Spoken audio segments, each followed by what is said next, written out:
感情这姚广孝一个时辰不说造反的事，心里头难受是吧？您才是造反专家啊！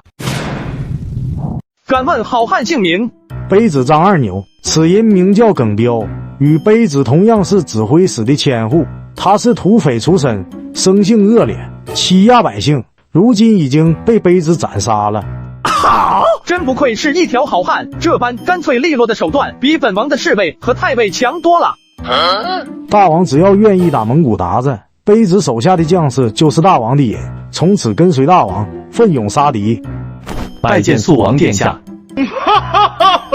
不错，不愧是大明的勇士张二牛。等这次打完蒙古鞑子，你与本王一同返回岭南，本王许给你太尉之位。啥？大王怎么又多了个太尉？没事的子良，本王不会忘记你的功劳，到时候你是左太尉，他是右太尉。大王经常信口开河，见到一位有才能的人，要么许给人家太尉之位，要么就是让人家去岭南当长史。再这样下去，岭南的太尉不如狗，长史满地走。好了，没啥事，都散了吧，都回去好好休息，养精蓄锐，之后随本王一同攻打蒙古鞑子。遵命，大王。哎呦啊！吕青啊，本王感觉自己快不行了。大王春秋鼎盛，正值壮年，男人怎么能说不行呢？那为什么本王感觉腰酸背痛，浑身不得劲呢？大王说的哪里话？大王这身体，就算是霸王在世，也远远不如。不过是这几日熬了个夜，巡视个兵营罢了。对大王来说，不是小儿科吗？不错，吕青，你这嘴巴是越来越甜了。大王，您要是不累的话，我操！这是定边县的奏章，一共有200多份，还有各个营帐粮饷发放、军队合并、训练士卒诸多事宜，都需要大王来拿主意。吕青，你要是想谋害本王，就直接动手，何必让本王受刑呢？大王，您刚到定边县，所有事情都要亲力亲为，现在局势复杂，甚至还牵扯到于蒙古的战事，必须细心。说的倒也不错。为了禁地将士的生死，为了百姓的幸福，大王您辛苦点也是应该的。那行吧，我身为皇子，多干点工作也是应该的。朱骈这几日通宵达旦的处理奏章，结果奏章从200多份变成了400多份，离猝死也不远了。来人，本王要不行了，赶紧派快马把本王的属官姚广孝接过来。姚大人，我等按照您的吩咐，已经将农民户籍一事处理完毕。你们要搞明白，为什么农户都想着去转籍？你们要做的就是想办法去改善农户们的生存环境，知道吗？属下知道了。另外，你们限制转籍一事做的实在是太粗糙了。肃王殿下曾教过数学，里面有可以用的办法，稍后我教给你们。姚大人，如今的方法是朝廷制定的。哼，朝廷制定的又如何？难道朝廷大得过肃王殿下？您是不是说反了？你们要记住自己的身份，如今肃王殿下主管禁地事宜，所以你们要听从肃王殿下的话。至于朝廷，那是个什么玩意？姚大人又开始了。这姚大人有能力，能治政，可是这心里头为什么对造反如此执着呢？姚大人，咱说话还是注意点，这禁地毕竟也是大明的地盘。肃王殿下主管禁地事宜，那肃王殿下就是禁地的主人，懂了吗？姚广孝摊牌了，他不装了，反正肃王殿下负责禁地事宜，天高皇帝远的，根本就没有伪装的必要。姚大人，您是说肃王殿下心中其实也有那个念头？肃王殿下是不是皇子？是啊，凡是皇子，岂能不对那个位子有想法？那朱允文能做的，肃王殿下就不能做吗？难道在你们心中，肃王殿下还比不上那个质子朱允文吗？比得上，比得上。肃王殿下有勇有谋，心思机敏，在众多皇子中是最出类拔萃的那一个。这还差不多。禀报姚大人，定边县来了几个官员，说是建议您去定边县辅佐大王的。哦，大王如此相信我，看来我终于可以施展自身抱负了。我等是大王派来接引姚大人去定边县，协助肃王处理政务的。敢问姚大人，几时启程？明日一早便启程。自从大王去了定边县后，发生了什么事？你们细细讲来。官员稍稍措辞，便将朱骈在边境遭遇蒙古袭击，以及在定边县稳定局势的事情全讲了出来。不过在说到幕僚董昌谋反一事时，立马下跪，信誓旦旦地保证道：姚大人，虽然有贼子作孽，但是我等绝大多数将士都是对大明忠心耿耿的。你们这些晋地的官员，乃肃王之臣，而非大明之臣，知道吗？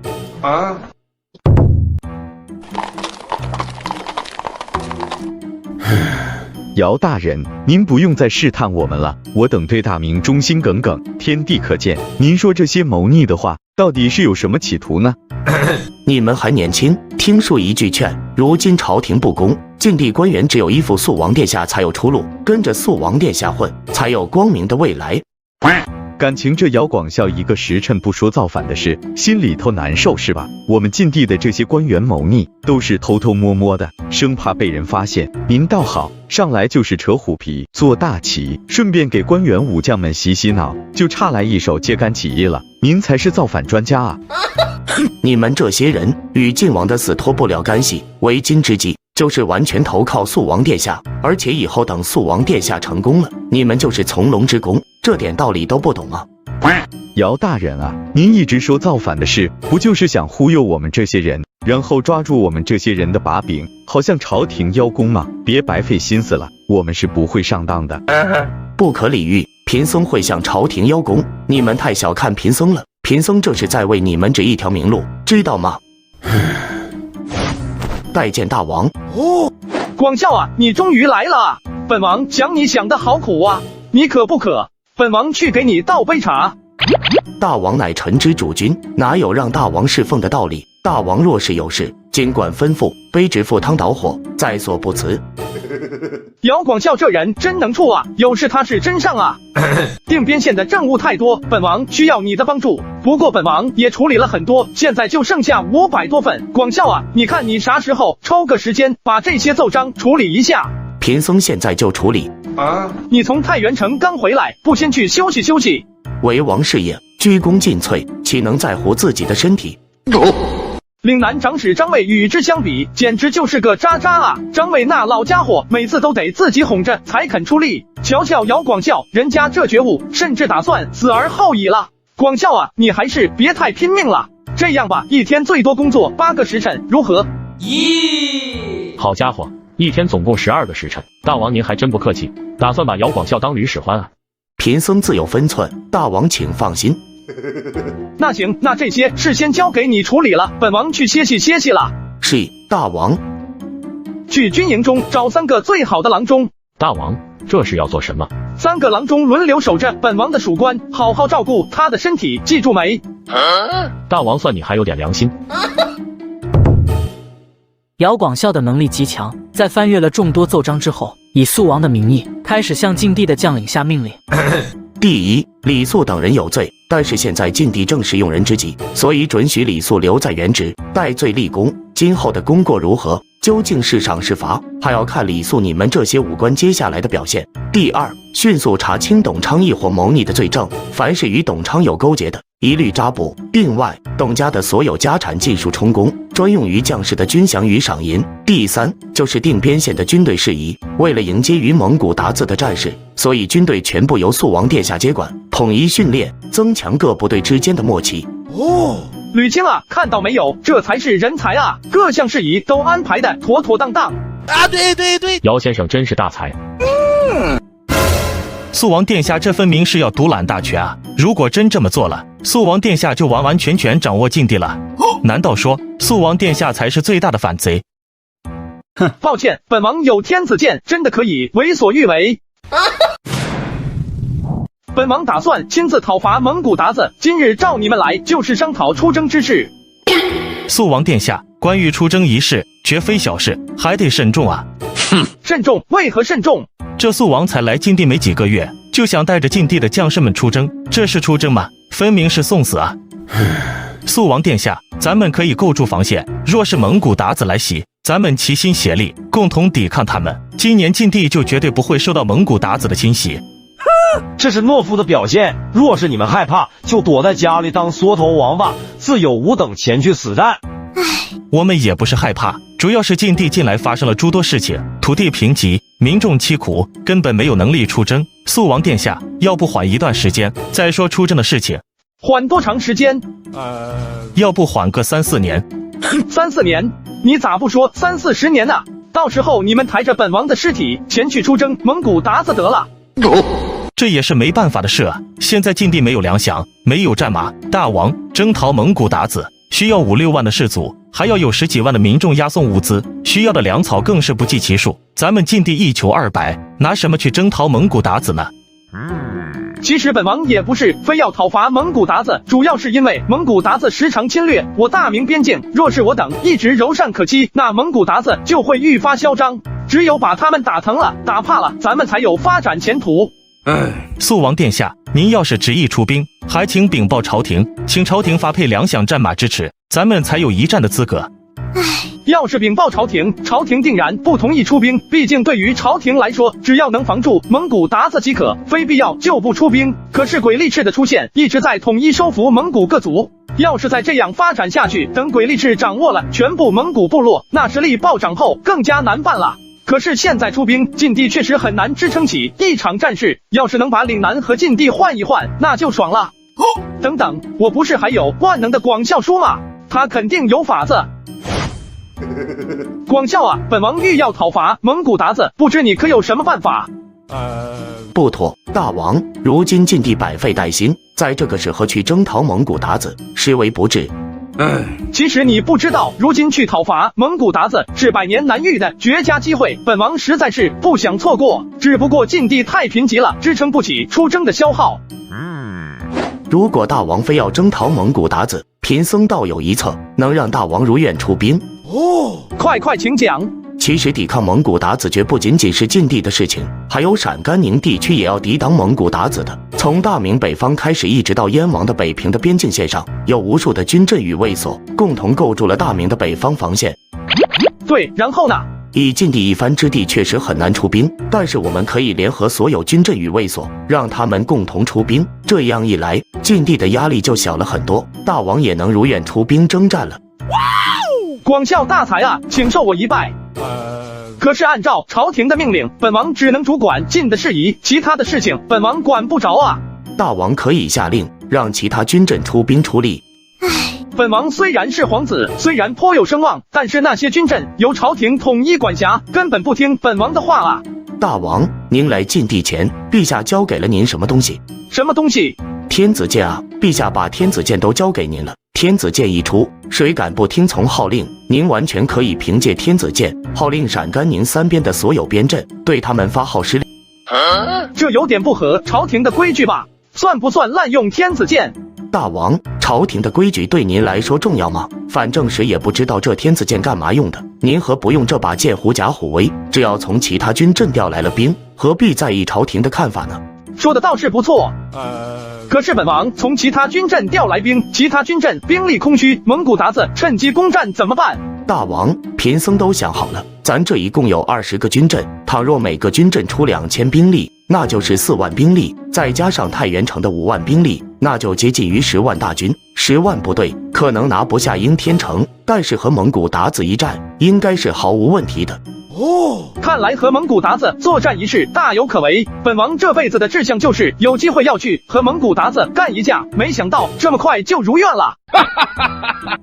大王请将这件事交给贫僧，贫僧一定办妥。倘若大王能赢，那么大王在北地的声望无人能及，甚至整个北地都以大王为尊。大王身居岭南、禁地2处，大事何愁？要是本王输了呢？那就更好了，大王可以把罪责全推到李肃身上，然后砍了李肃的脑袋。这样一来，禁地的所有将领就听大王的话了，大王何愁大事不成？好家伙，求求你反骨上别再长脑袋了。朱偏再一次召集将领，说出了自己的计划。不出意外的是，众将领再一次表示了反对。于公于私，这一仗都必须要打。我大明堂堂中华男儿，岂能容外寇侵略？而且这一次，鬼力赤也在试探，若是我们不反击，那蒙古鞑子的劫掠只会变得愈加频繁。本王心意已决，你们不必再劝。若是你们不肯顺从本王，本王就要祭出天子剑了。剑来！我肃王朱偏唯有一剑，可翻山倒海，降妖镇魔，能把不听话的将领全砍了。我操！大王，现在蒙古部落共分为2支，这2支鞑子中，其中鬼力赤的部队人数多，战力更强一些。不过鬼力赤距离禁地较远，目前构不成威胁，反倒是河套地区距离大明更近，而且蒙古骑兵的动作很大，有大军调动的迹象，进攻姿态非常明显，所以我们主要是防范这处敌人。不错，接着讲。相较于蒙古鞑子的威胁，大王其实最担心的应该是军阵问题。诸多军阵就算答应出兵，恐怕也是出工不出力。他们敢，本王有天子剑砍了他们。大王，就算有天子剑，也不能为所欲为啊。抱歉，本王有天子剑，真的可以为所欲为。本王也知道今年的局势不同于以往，格外严峻，咱们禁地的将领也都有些畏战情绪，但是本王坚信，只要咱们团结一心，将士们奋勇杀敌，区区蒙古鞑子不足为惧。而且最重要的是，这次本王将亲自率军，想必你们都知道，本王曾遭到蒙古鞑子袭击，这支蒙古骑兵足足有5000人之多，本王身边只有800-900人，与他们野战，本王率军杀退了蒙古鞑子的袭击，并且还杀了2000人，一眼看过去，战场上全都是蒙古鞑子的尸首。这个老六，我真的服了。本王告诉你们，本王的军事才能，就连蓝玉也非常钦佩。蓝玉曾说，天下可为将者，约有10几人，而可为帅者，唯本王与他是也。蓝玉将军真的会这样说？肃王殿下的军事造诣真的有这么高？又忽悠我们是吧？肃王殿下既然做出了决定，那我们又该如何出兵呢？本王就是想找蒙古鞑子干架，至于怎么用兵这个事，本王还真没考虑过。我尼玛！感情您连怎么用兵都不知道，就在这大放厥词啊！容本王想想。有了，本王有主意了。大王，啥主意？来人啊，把姚广孝给本王叫过来。如今禁地士族士气低落，所以当务之急就是先提振边防士族的士气。没错，本王也是这么想的。贫僧建议，从即日起，凡是砍了蒙古鞑子的首级，军功赏银由3两提升为10两；若是斩敌10人以上者，并报朝廷，视情况而升爵。没错，本王也是这么想的。从即日起，凡是遇到蒙古鞑子攻城，坚守至援军抵达，守城之文武官员皆是记功1次；如果守城超过10日，记功2次。城内士族凡是奋勇杀敌者，兵饷以5倍计。广孝真是把本王想说的话全都说了出来，没错，这就是本王的意思。要真按照这样的方法奖励，也太丰厚了吧？这肃王殿下有这么豪爽吗？要知道，禁地贫瘠，银子就更值钱了。大王，这些年来，边军的兵饷赏银屡屡出现延迟、克扣的情况，您许下的这些奖励，到最后不会凭空消失吧？本王是信口开河的人嘛。再者说，户部尚书卓敬与本王有旧，他要是敢不答应或者克扣赏银，本王定会砍了他的脑袋。肃王殿下，人家是户部尚书。户部尚书又如何？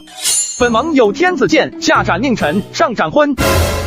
众人齐刷刷的看了过来，想听听朱骈这句话最后一个字是啥。昏什么？大王，昏你二大爷！行了，既然确定好了策略，大伙都去着手准备吧。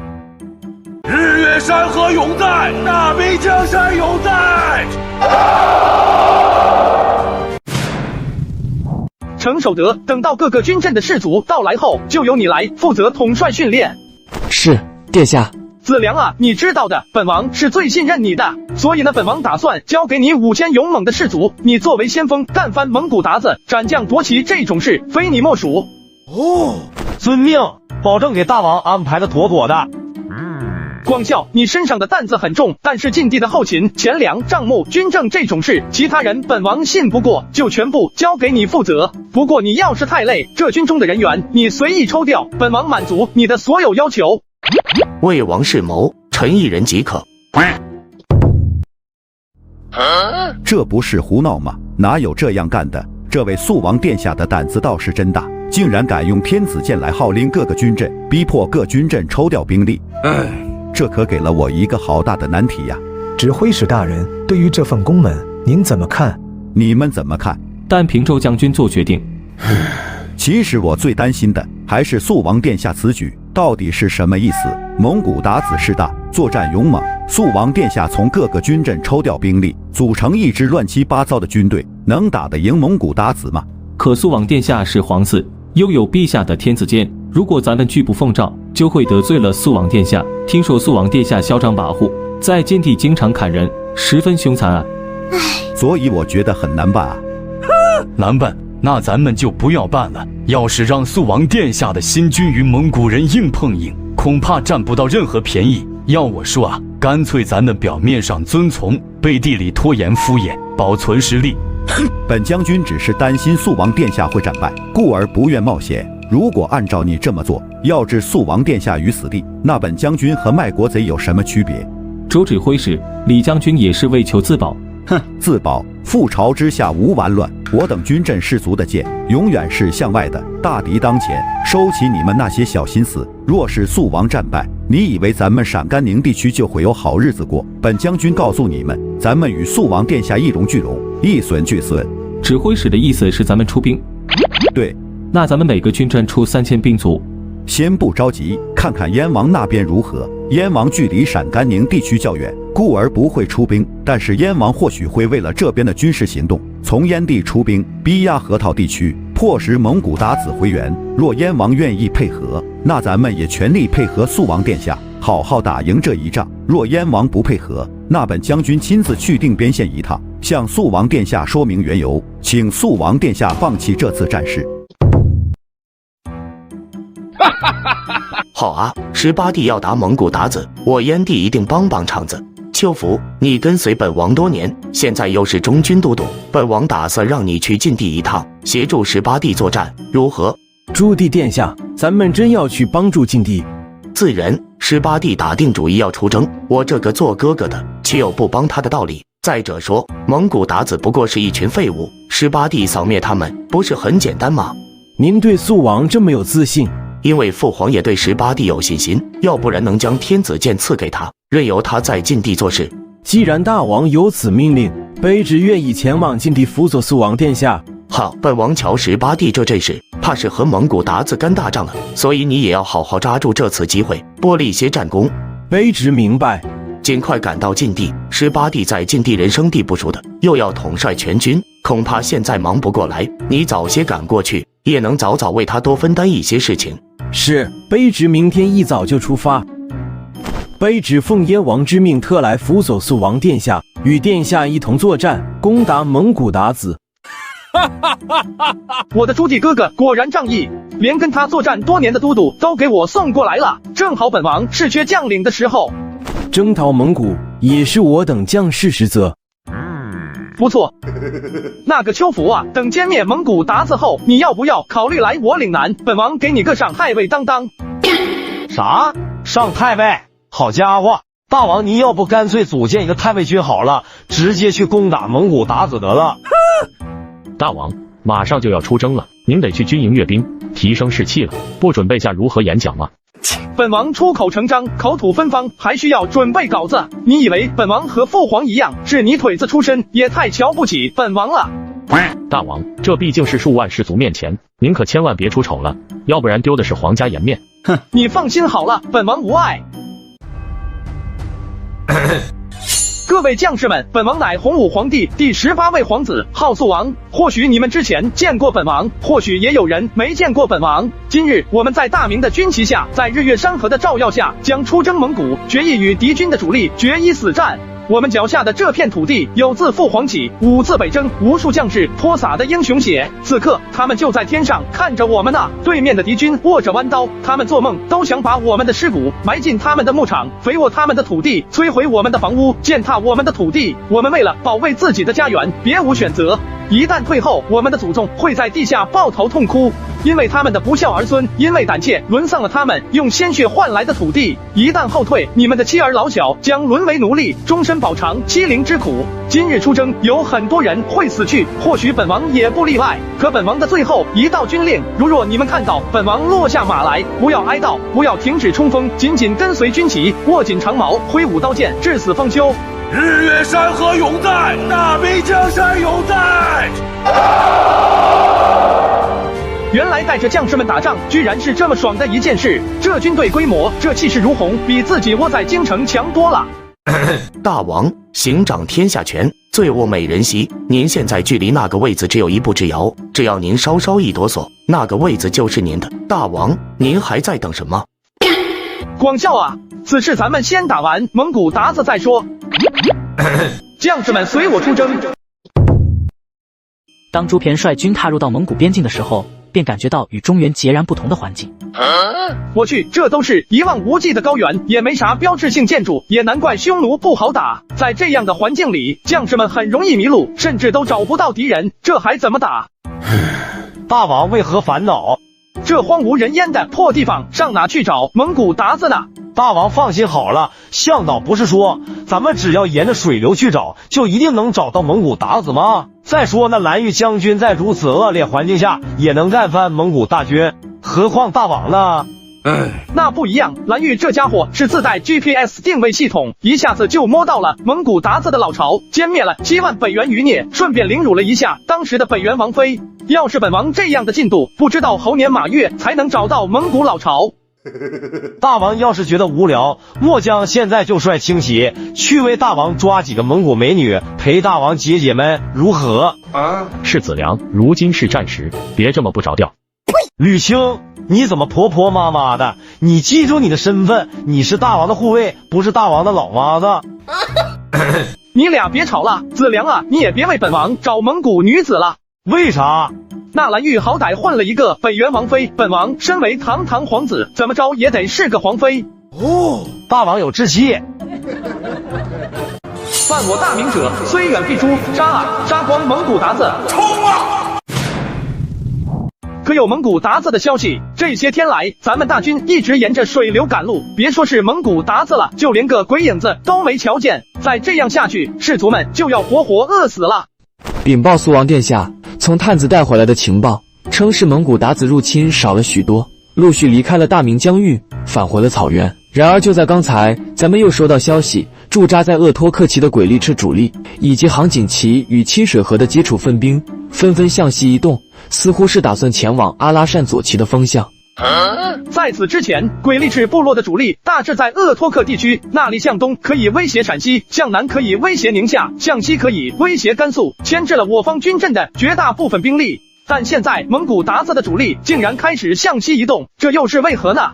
这样下去可不行啊！咱们好几万大军可不是来游山玩水的，是出来打蒙古鞑子的。但是现在已经过去了这么长时间，就天天在草原瞎转悠。大王说的对，要不咱们兵分两路，由邱都督带一路人马沿陕甘宁边界线前往河套地区，再由程指挥使带一队人马前往草原深处，如何？不行，这样的排兵布阵无异于是给蒙古鞑子送人头，我等绝不能分开行动，要不然凶悍的蒙古鞑子一定会将我等各个击败。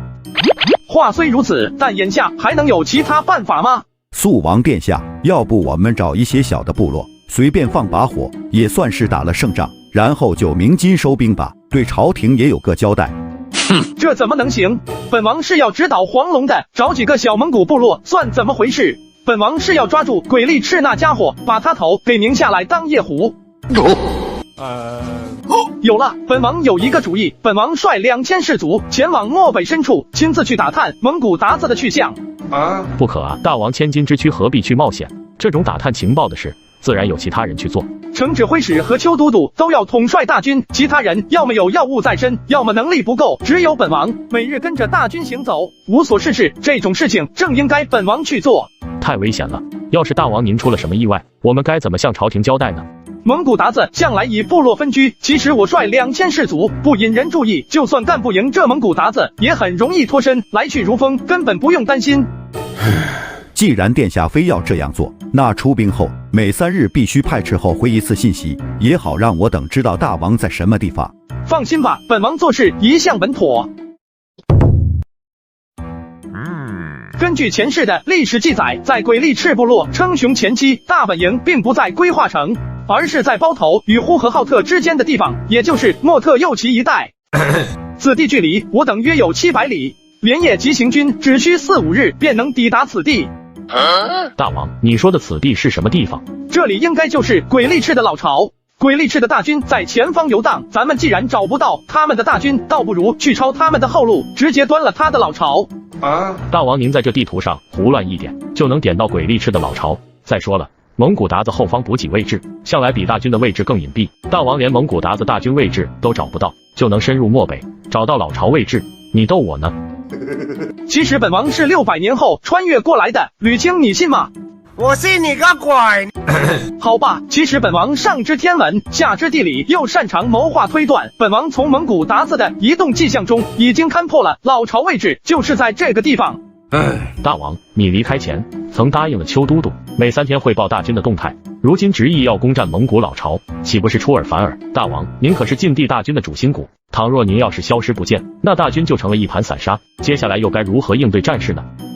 吕青，本王知道你的意思，但是本王也告诉你，带着大军在草原闲逛，每天的粮草消耗非常惊人，本王的大军拖不起，所以本王必须要有所行动。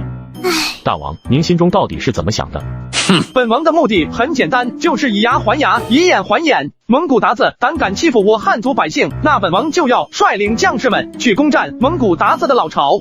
吕青，相信本王，本王有8成把握，只要此战能胜，咱们就抄了鬼力赤的后路。那鬼力赤部落没有补给，他所率领的大军势必会显露，到时候与蒙古鞑子决战的日子就到了。既然如此，那就按照大王所吩咐的行事吧。此次突袭，本王是要取得风狼居胥的称号。看本王如何将蒙古鞑子赶到贝加尔湖，从此让陕甘宁3边再无战事。好啊，大王就像那霍去病一样英勇神武。放心吧，本王这一次做出的成就一定比霍去病还要大。弟兄们，在这前面有无数的功劳等着大家去取，随我出发。什么？大王丢了？大王不就是去前面探探路吗？怎么人还丢了呢？再者说，大王每3天就会回一次信息，难道至今没有回消息吗？这几日没有任何速王的消息传来。我操！到底是怎么回事？本来是速王殿下率军出征的，结果还没过几天，速王殿下竟然丢了。这要是让朝廷知道了，咱们这些人都得掉脑袋。快派人去查，一定要探明速王殿下现在究竟在何处，不惜一切代价也要找到速王殿下。你们先冷静冷静，大王失联，或许是大王有意为之。你是速王的属官，你竟然丝毫不担心他的安危。好啊，你这老和尚，本都督早就看出来你有反骨了。贫僧对大王的忠心天地可见。另外，贫僧认为大王是有要事去做，我等只需要按照原定计划继续前行即可，不必顾虑大王是否失联。你要知道，要是速王出了事，我等都是有罪之人。大王，咱们距离蒙古老巢还有多远呢？应该还有个几十里地，再有大半天时间就能赶到了。将士们加快速度，咱们建功立业、扬名立万的时候到了。禀报大王，咱们的探子传来消息说，在20里开外发现了一座城堡。蒙古鞑子向来都是逐水流而居，住的是帐篷，也没有什么工匠技术，怎么会修建城堡呢？看来本王想的没错，应该就是这个地方了。那里肯定是蒙古鞑子的物资中转站，要不然怎么会修建城堡呢？大王，您真是神了，居然真的找到了蒙古鞑子的老巢。也不想想本王是何人，本王向来有神明护佑，就算在这草原瞎逛，都能摸到蒙古鞑子的老巢。那咱们现在就去干翻他们吧，我的大刀早已饥渴难耐了。不急，先派数人伪装成蒙古人混进这城堡里去，然后进入到城中，开始四处纵火。待城堡内火光四起时，咱们再趁机杀入，城堡内的人肯定四散逃跑。妙啊！大王果然厉害，竟然能想出此等绝妙之计。风狼居胥就在今日。将士们都召集齐了吗？2000将士已经全部就位。好，将士们，机会来了！犯我大名者，虽远必诛！杀啊！杀光蒙古鞑子！冲啊！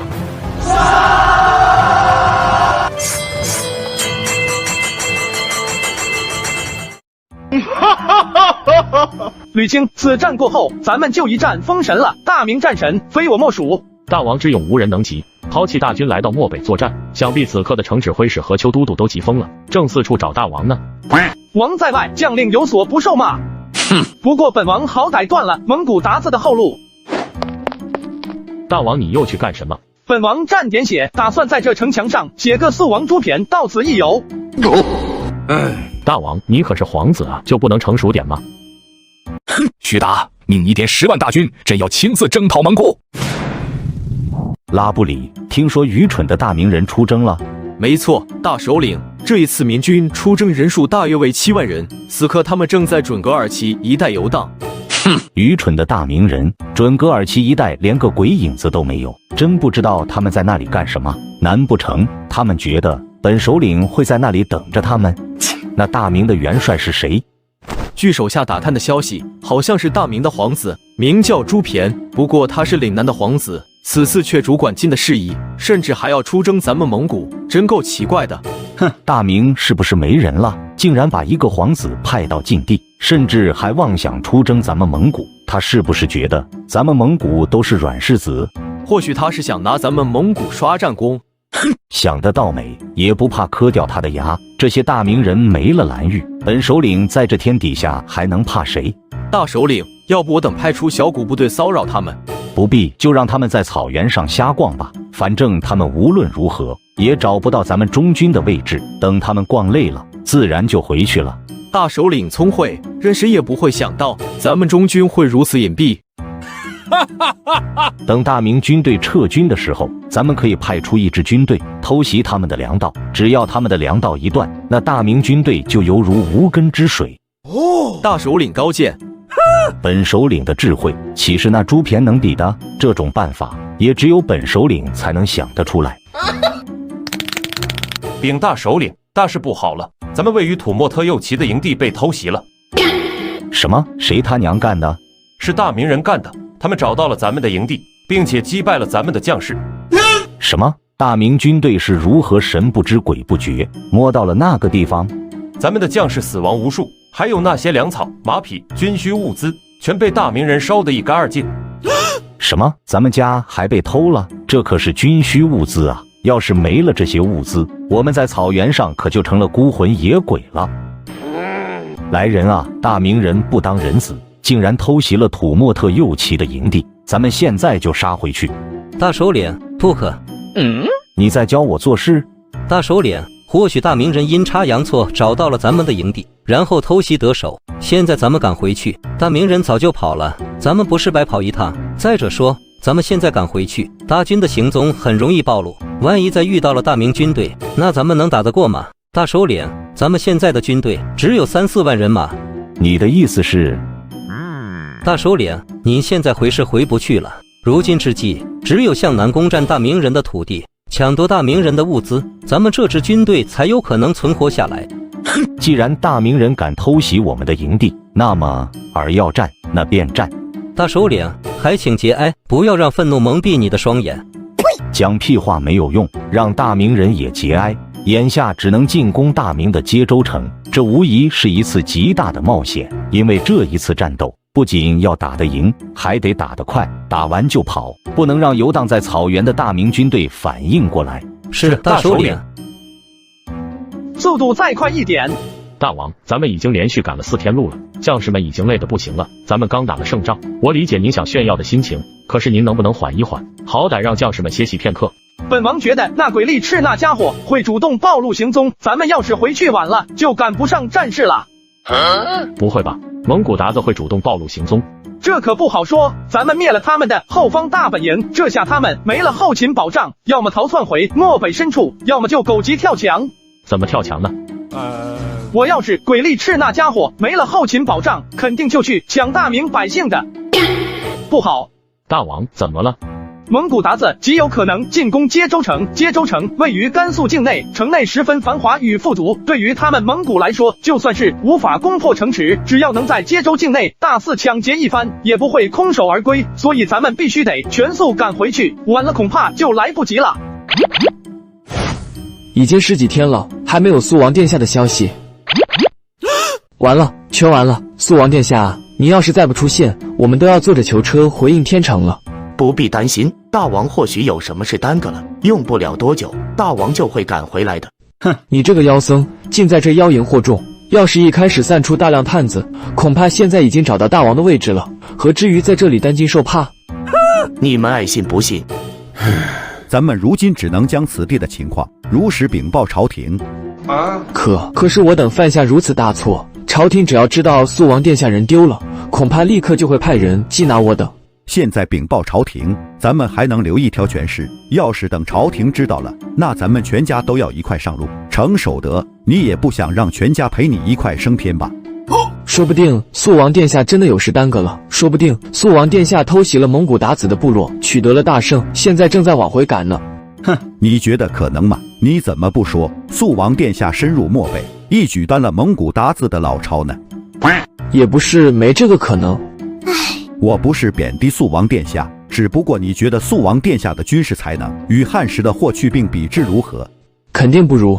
那不就是了？别想那么多了，咱们向朝廷交一份奏章，说清楚事情的经过，或许朝廷会给咱们一条生路的。肃王殿下，你也太坑了，跟着您一块出征，本来是抱着建功立业的想法，可是谁能想到，还没碰上蒙古鞑子呢，您先丢了。这下好了，我等也要陪着你一块上路了。哎呦啊！我操！大王，您真的回来了？您失踪了半个月，我们全上下可谓是提心吊胆的。没想到你们这么想念本王，本王只是离开了10几天，你们看到本王就像看到小媳妇一样，你们对本王的感情，本王心里感觉到了。不错，本王离开这些时日，你们辛苦了，战事不易啊，幸亏有2位大将军操劳，实在是令人敬佩啊。我尼玛！大郎，这么多天您去了什么地方？为什么不传来消息呢？全军上下快要担心死了。有什么好担心的？本王英勇聪慧，这天底下还没有能伤到本王的人。本王啊，这是去做大事了。大王，您终于回来了。让你担心了。大王没事就好。大王，经过贫僧这些日子的观察，这些士族都以大王为尊，大王可以随意差遣他们。你这妖僧想干什么？想反了不成？我早就觉得你心怀不轨。贫僧没其他意思，只是觉得接下来要经历战事，大王如果能如臂指挥这些将士们，咱们也更加容易打赢接下来的战事。行了，本王知道了。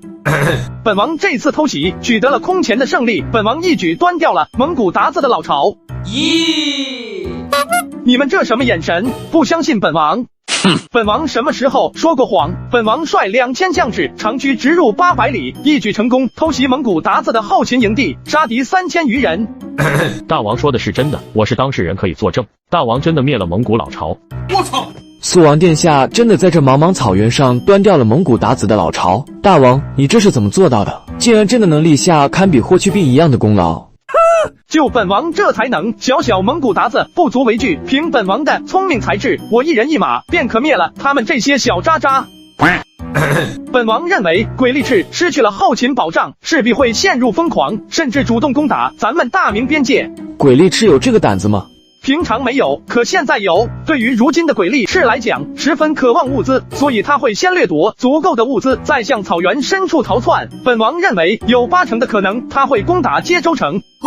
众将领听令，我等部队分为2支，其中1支为骑兵，以最快的速度赶往接州城；另1支部队为步兵，沿着陕甘宁边境线前行。是大王。陛下，你怎么了？徐达，命1点10万大军，朕要亲自征讨蒙古。陛下，究竟发生了何事？如今的蒙古可不值得您大动干戈啊！朕的好儿子竟然在草原上失踪了，还有那些跟他一块出征的将领，竟然连1个人都看不住，简直是一群废物！朕要亲自宰了他们。10天之后，朕要亲率大军征讨蒙古，朕要亲手砍了鬼力赤的脑袋。这晋地的官员难道是一群猛兽吗？朕的3儿子朱刚死了，现在朱骈也失踪了，朕要去晋地看看这些官员究竟是有多大的能耐。陛下息怒，肃王殿下应该无恙。无恙？如果还有一丝生机，那程守德和邱福敢这样上奏章吗？倘若让朕知道是谁让朱骈失踪的，凡是参与这件事的人，有一个算一个，全部诛9族。另外，再给户部10天的准备时间，10天之后，朕要亲率大军征讨蒙古。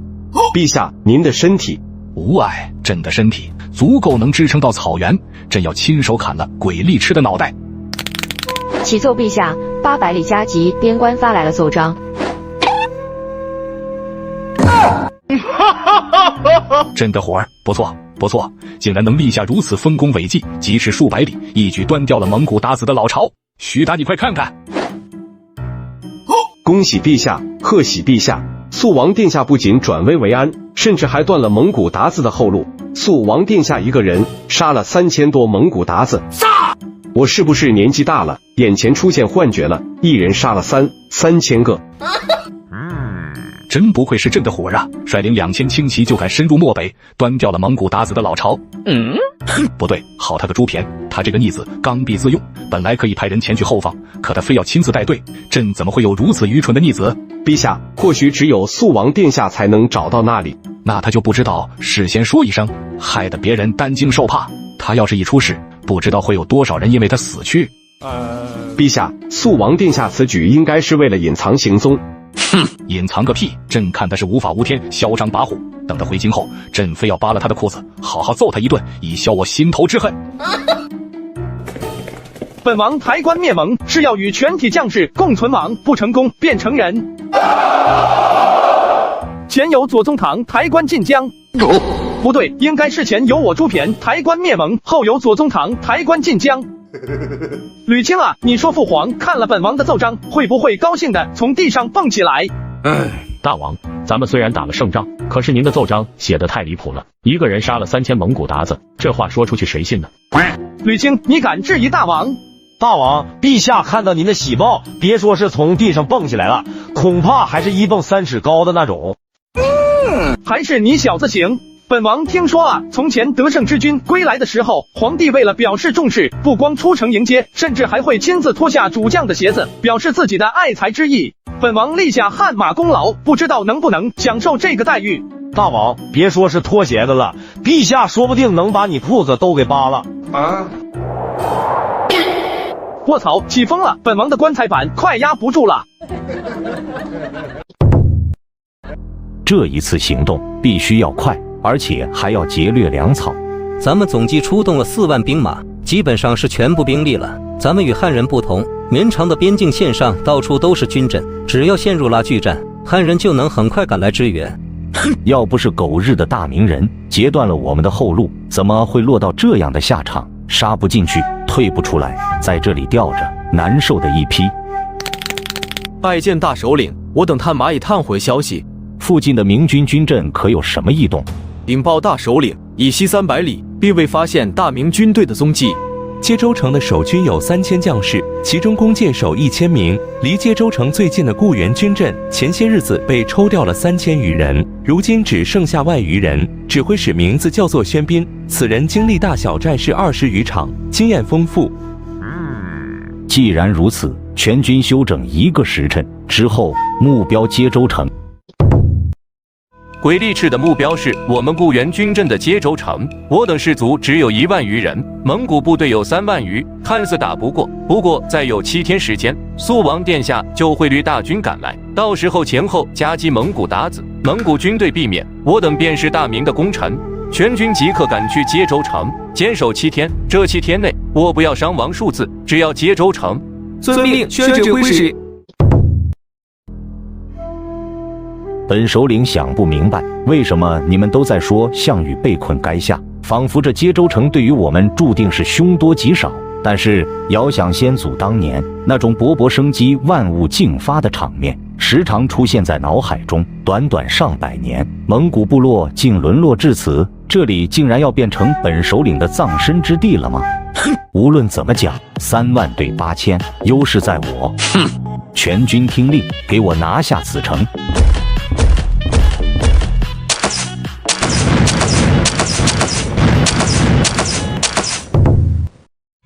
大首领，情况非常不对。在我的印象中，明军一向擅长保存实力，凡是军队死亡1成，明军就会畏惧；凡是死亡2成，明军就会退缩；凡是死亡4成，明军就会逃亡。可现在根本不对劲，我们现在已经陷入拉锯战了。都是你出的好主意，非要进攻接州城。现在倒好，接州城没攻下来，咱们蒙古部队损失不小。现在可怎么办？我也是为了咱们蒙古考虑，是大首领没有攻下接州城。阿鲁台，你竟然敢反驳本首领！你不好意思，爷造反了。诸位勇士们，鬼力赤残暴，他不懂策略，会将我们蒙古各部落带向绝路。现在我们蒙古联军到了生死存亡的时候，我们陷于战争的泥潭中，要是再打下去，会被明军包抄分割，免不了全军覆没的下场。接下来你们跟随我一同撤出战斗，回到漠北，是。不对劲。那个男人他来了，肃王殿下终于赶来了。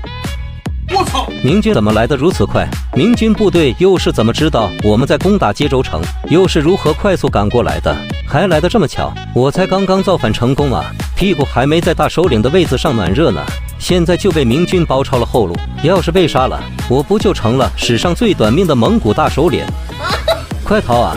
组织好阵营，逃啊！冲冲冲！给本王冲！赶紧支援城内将士！拜见肃王殿下。好将领，还好有你这样的将士，誓死保卫接州城，坚守了7天，才没有让蒙古鞑子的奸计得逞。守城乃指挥使之责，也是全体将士的功劳。对，你们全体将士都有功，本王稍后就向朝廷写奏章，为你们请功。多谢肃王殿下。还有那些战死的将士，咱们也不能委屈了他们，他们的家人由朝廷抚养。肃王殿下大善。尤其是你，指挥使，要不是你在这里坚守城池7天，恐怕蒙古鞑子就攻破接州城了。这场战事的首功，非你莫属。多谢殿下抬爱。客气什么？大家既然在一起打过仗，都是兄弟。怎么了，肃王殿下？本王光想着为你请功了，可是本王到现在还不知道你叫什么名字，一会儿本王怎么写奏章呢？好家伙，你连我名字都不知道，刚才还这么热情。末将乃玄彬夺主的玄彬啊！从今日起，本王要将大明的边境线往北方迁移，从此樊江河所至，日月所照之处，皆为汉土。如今蒙古鞑子退却，这全是肃王殿下运筹帷幄的功劳。肃王殿下的功勋必当能传遍大明，让无数百姓敬仰。仅仅只能传遍大明吗？本王的功绩可是要流传千古的。本王回京后就上报父皇，把本王的名字写大明功臣表第1名，配享功臣庙。肃王殿下一向都是这么嚣张的吗？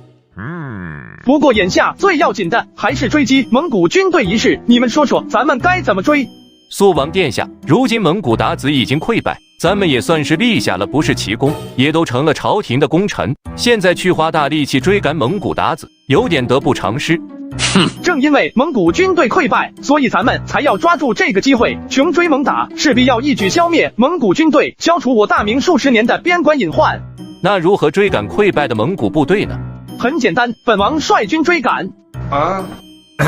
不过本王也不是乱追，咱们先从军队中挑选出2万精壮骑兵，组成2支队伍，一路沿着甘肃方向，一路沿着晋地方向，这2路就像是2只拳头，向着蒙古士族左右开弓。肃王殿下大才呀，兵贵神速，那咱们现在就行动吧。大王，咱们是不是该回去了？回去干什么？咱们已经追击400余里了，蒙古部落被打得七零八散，大明北方最起码20年无忧。再往前深入，万一落入到蒙古联军的陷阱怎么办？在绝对的实力面前，任何阴谋诡计都不起作用，就一直往前进攻，直到蒙古联军的大首领跪在地上求饶为止。大王，俗话说穷寇莫追，本王就擅长追穷寇。从今日起，本王要将大明的边境线往北方迁移，从此樊江河所至，日月所照之处，皆为汉土。至于嘛，朱偏咱们是有不共戴天的杀父之仇，还是有夺妻之恨呢？这大明的皇子也太残暴了吧！对我等蒙古穷追猛打，凡是路上遇到的蒙古部落，一律歼灭。这肃王下辈子不当蒙古人真是屈才了。大首领，咱们顶不住了啊！顶不住也得顶。大首领，那咱们怎么顶？怎么才能摆脱大明部队？我打算向肃王朱偏求和。那您早点干什么去了？现在咱们3万将士，就剩下1万将士，您现在才打算求和？此时的妥协，只是为了更好的反击。再说了，那朱偏性格骄傲自大，任性妄为，只要奉承几句，就能让肃王高兴的找不到北，我等也能趁机生存下去。首领，那大明肃王真的会放过我们吗？朱偏会放过我们的，因为蒙古部落的疆域那么大，大明是不可能全部征服的，所以他们需要找一个代理人来治理这么庞大的疆域。只要我投降他们，那么大明也乐得其见。大首领，咱们蒙古部落宁死不屈啊！可笑，能屈能伸，方为大丈夫。求和，鬼力赤那家伙不是挺狂啊！现在怎么不狂了？想起向本王求和了？本王生性善良温和，不是嗜杀残暴的人。这样吧，你让鬼力赤脱光衣服，在本王面前跳个舞，本王就饶了他，如何？肃王殿下，现在我们蒙古联军的大首领已经不是鬼力赤了。那是谁？阿鲁台大首领。阿鲁台？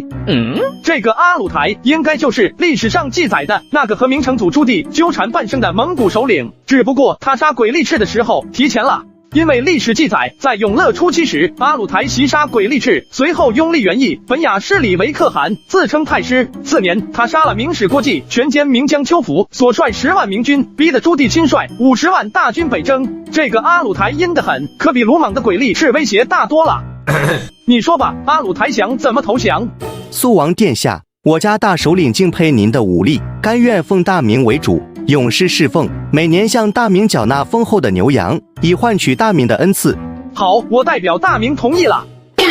这就同意了。肃王这些天可是一直对我们穷追猛打，就好像和我们蒙古有不共戴天的仇恨一样。肃王殿下，您怎么就同意了呢？本王怎么就不能同意呢？本王天生仁慈，心中一直想和你们蒙古永结盟友，奈何你们一直玩命的逃，本王找不到你们的大首领商量啊。真的吗？当然是真的，本王身为堂堂皇子，还能欺骗你不成？这样吧，你让你的侍从回去，将阿鲁台请来，本王愿在你们高升天的注视下，与阿鲁台结为兄弟，如何？殿下，是长升天。不管是长升天还是高升天，反正本王不想再打仗了。而且你们的大首领阿鲁台，本王对他敬仰已久，一直想和他见一面。肃王殿下，您听说过大首领的名字？何止是听说过啊，简直是记忆犹深呐。不过本王想不明白，鬼力赤当大首领当得好好的，为什么突然换成阿鲁台了？因为鬼力赤首领不顾劝阻，执意和大明作战，导致我们蒙古部落损失惨重。阿鲁台大首领深感不安，于是杀了鬼力赤首领，向大明启降。阿鲁台既然有如此诚意，本王也不是不识好歹的人，你速速派人请来阿鲁台，本王已经迫不及待要和他结拜了。肃王殿下，您身份尊贵，大首领来拜访也是应该的。可是大首领在连番大战中身体受了伤，所以难以前来。这样啊，那你告诉本王，阿鲁台和他的部队驻扎在什么地方，本王去找他结拜也行。殿下，我拿您当尊贵的客人，您却拿我当傻子。要是我告诉您大首领的方位，恐怕您会直接率大军袭杀他吧。本王在你心中难道是这样一个卑鄙小人吗？既然肃王殿下愿意讲和，那我回去后自然会将殿下的话一五一十的告知大首领。行，不过为了表示本王的诚意，这样吧，本王之前抓的蒙古俘虏就全送给你了，你这次顺便把他们带走吧。大王，这可是放虎归山，这些俘虏都是强壮汉子，他们拿起武器以后就是我们的敌人。本王愿意与蒙古修好，送些俘虏表示诚意，怎么了？你再敢多说一句，信不信本王把你给阉了？多谢肃王殿下。现在该怎么做？不用本王教了吧？怎么做？这些俘虏身上都有伤势，赶路是赶不快的，行军路上必然留下踪迹，只要沿着这些踪迹寻找，就能摸到阿鲁台的位置。不错，吕青，刚刚你配合得很不错，看来跟着本王有长进了。传令派3队探子跟上他们，每队5个人，相互之间间隔10里，咱们大军就在后面吊着，以免被蒙古人发现。大王，你可真够阴险的。那朱偏同意了。朱偏怎么说？答应求胡了吗？咱们蒙古部队要付出什么代价？肃王朱偏没有提出任何条件，他说他打了这些时日，大明军队也非常疲惫，所以当我代表蒙古联军求和时，他很痛快的就答应了。当他看到那封求和信时，表情如何？肃王非常开心，尤其是听说鬼力赤死了，大首领继位的消息，就叫嚷着要和大首领在长生天的指引下结拜为兄弟。呵呵，这肃王还是太年轻了，冲动易怒，嚣张跋扈。对付这种性格的人，只需几句轻飘飘的夸赞，就会蒙蔽他的头脑。话说，朱偏真的要和我结拜？是的，卑职认为肃王朱偏心中最恨的是鬼力赤，现在鬼力赤死了，大首领又没有得罪大明，所以肃王朱偏也乐意和大首领交好，两国成为友邻之国。你说的对，我笑那素王朱骈有勇无谋，若是对我等穷追猛打，我等俱束手就擒矣。还是大首领神机妙算，看透了素王朱骈的心思。这一次你做得非常好，如果我们安然无恙地度过这次战事，你就是此战的首功，到时候本首领将你提拔为副将。多谢大首领栽培。好了，下去休息吧。卑职不累。卑职这次带回来了2000名被大明俘虏的蒙古将士，这些人大多身上有伤，卑职先把他们安顿妥当，再去休息。什么？洪武大帝18子素王朱骈在此立誓，从东面的小日本到西边的波斯、西班牙，大明的百姓到什么地方，哪里就是大明的疆土。是素王朱骈主动提出来的。他说，为了表示大明的诚意，甘愿将这2000名俘虏送给咱们蒙古。大首领，只要把这2000人医治好，咱们就又多了2000英勇的将士。我竟然有你这么蠢笨的部将，他能的！你这么做是要把敌人引到这里，所有将士迅速向北奔逃。大首领，将士们如今疲乏，已尽跑不动了。远处突然响起奔腾的马蹄声，听着马蹄声的声响，距离他们竟然不足2里。大明军队竟然悄无声息地抵达了这里，只要大明军队再冲击2次，那么我们蒙古军队就免不了全军覆没的下场啊！快向北转移，不必管那些受伤的将士，尽全力逃跑。那个阿鲁台，你跑什么啊？本王是来找你结拜的。来，别跑了，让本王看看你长什么样子。奸诈的大明人，全军加快速度逃命。各位将士听令，瞧见蒙古军队中间的那个家伙没有？凡是能捉到阿鲁台，升爵2级，赏赐白银5000两。此子枉为人乎？什么仇什么怨啊？我是刨了你们老朱家的祖坟吗？如此追杀我！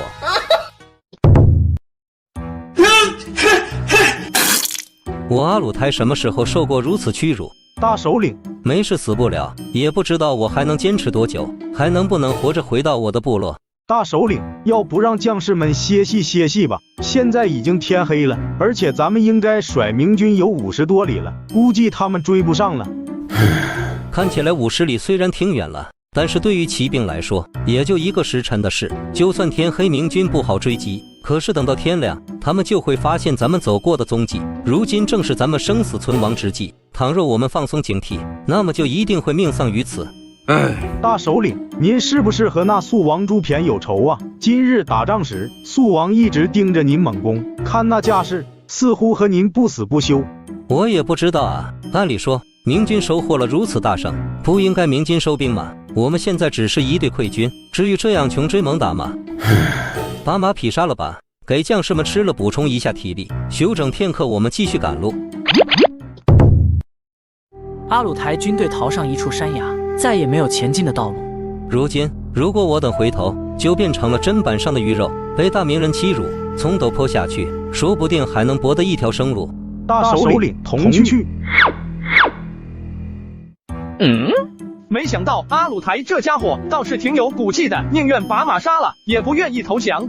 大王，蒙古人残暴，杀个马有什么大惊小怪的？蒙古人是马背上长大的民族，对于他们来说，对马有一种特殊的情感。如果不是被逼到绝路上，绝对不会宰杀他们的马的。那咱们还继续追吗？算了，这蒙古鞑子，我们追击20多天，别说是阿鲁台等蒙古将士濒临极限，我们这些大明将士也快撑不住了。阿鲁台杀了马匹，又只剩下数百人，很容易隐藏行踪的。咱们再追下去，恐怕也找不到了。传令各个将士鸣金收兵，此次战役大胜。大王，你说那座山，不会就是蒙古的狼居胥山？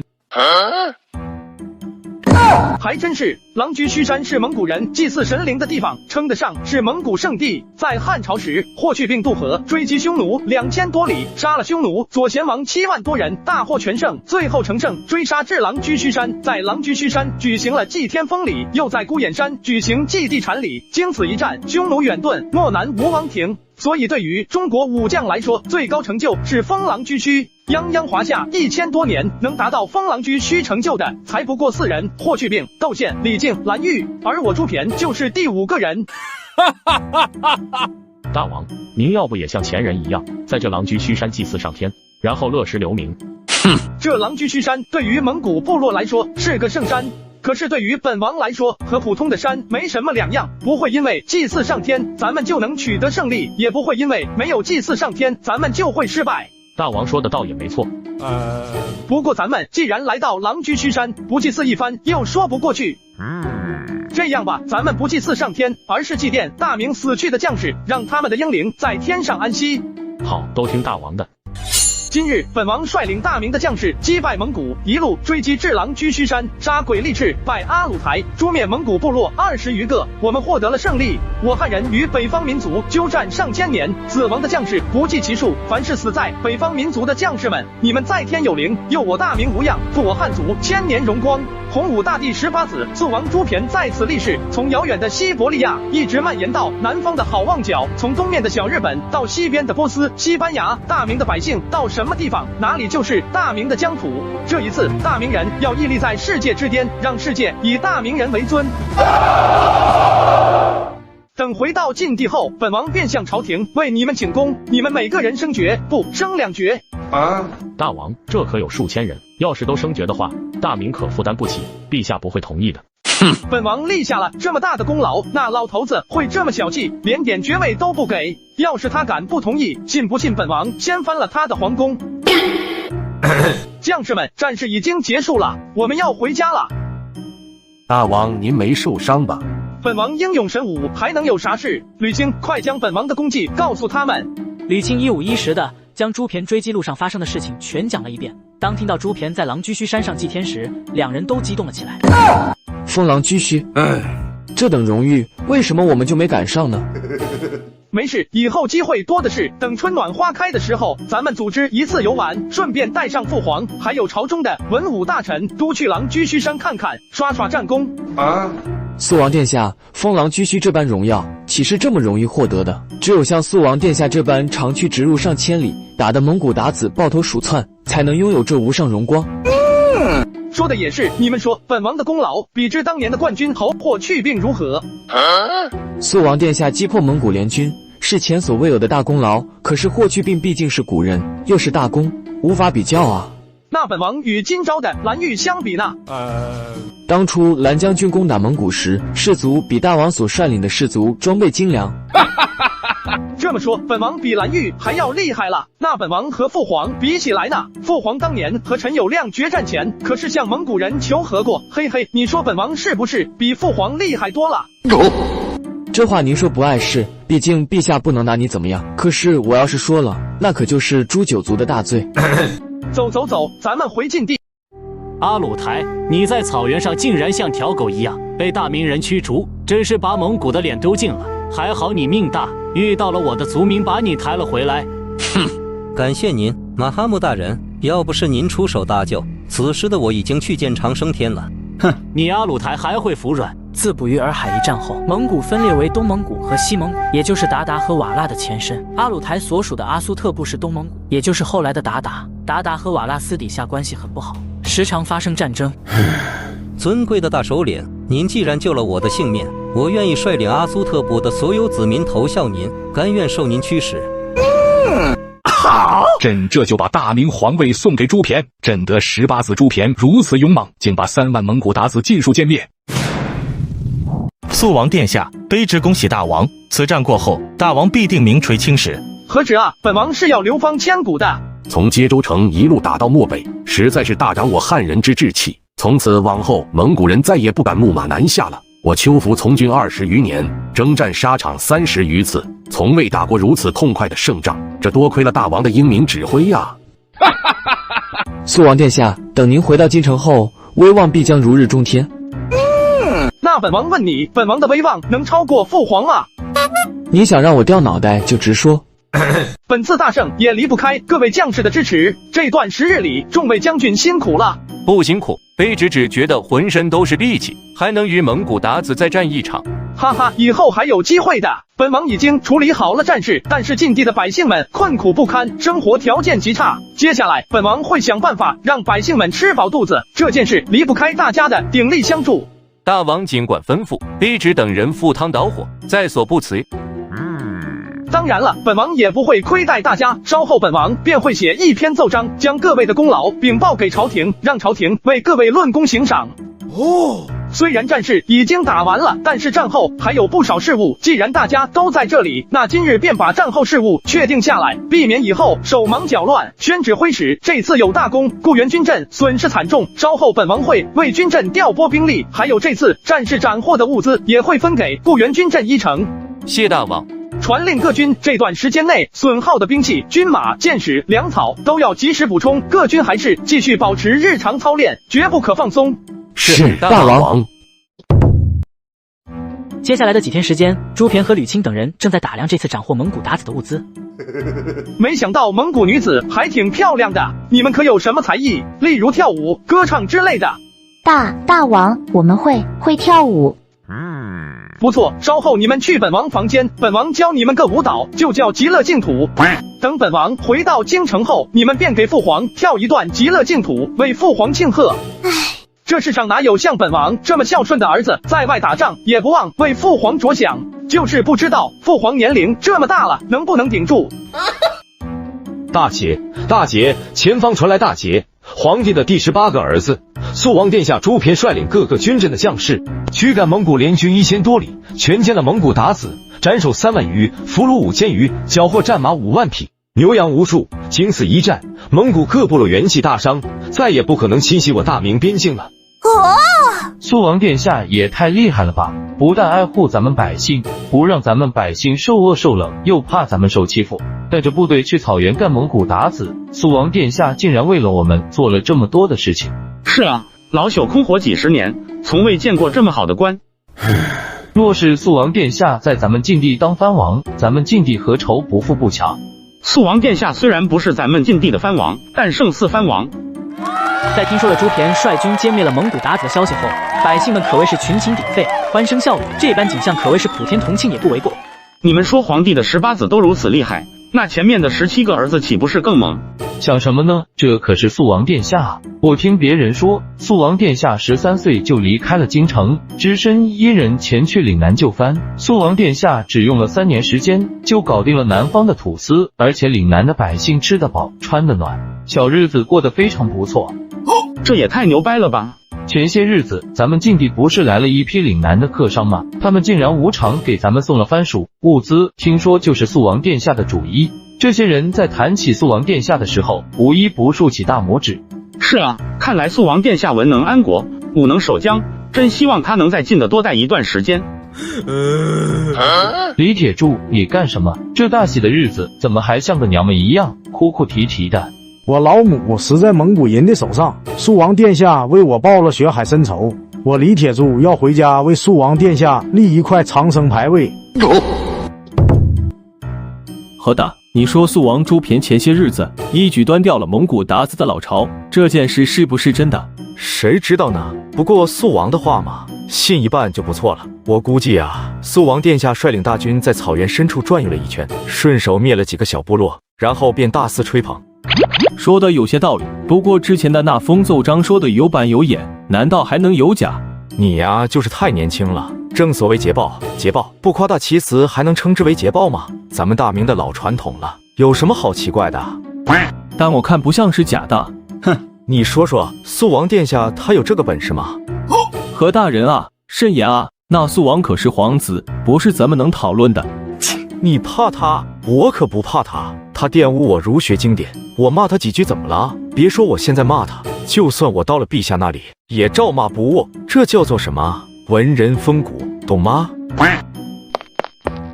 ？800里加急，这是晋地的军情，肃王殿下写给朝廷的奏章。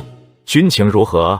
大捷，晋地大捷，肃王殿下率领士卒在接州城大胜蒙古鞑子，鬼力赤已死，3万蒙古鞑子尽数歼灭。肃王殿下长驱直入1000里，攻占大大小小部落30余个，与狼居虚山祭天。经此一战，共缴获战马1万余匹，另有军资无数。蒙古各部落受此打击，元气大伤，西北边疆今后10年无忧也。我操！你说啥？再说一遍。这件事要速速禀报陛下，你们要想知道，事后朝廷会发出公告。对，得赶紧禀报陛下。启奏陛下，这是有关肃王殿下亲率士卒与蒙古鞑子决战的捷报。肃王殿下在接州城大胜蒙古鞑子，鬼力赤已死，3万蒙古鞑子尽数歼灭。肃王殿下长驱直入1000里，攻占大大小小部落30余个，与狼居虚山祭天。肃王殿下真乃人中龙凤，英明神武，临危不惧。我朝廷有肃王殿下这样的人物，真是大明之幸啊！你说的是真的吗？朱骈那小子当真全歼了蒙古联军，杀了他们的首领鬼力赤，还攻破了30来个蒙古部落。千真万确，肃王殿下抓捕的俘虏有5、6千，缴获战马1万多匹，还有军资无数，这些东西都是被证实的，可谓是证据确凿。陛下，这可是一件天大的喜事啊！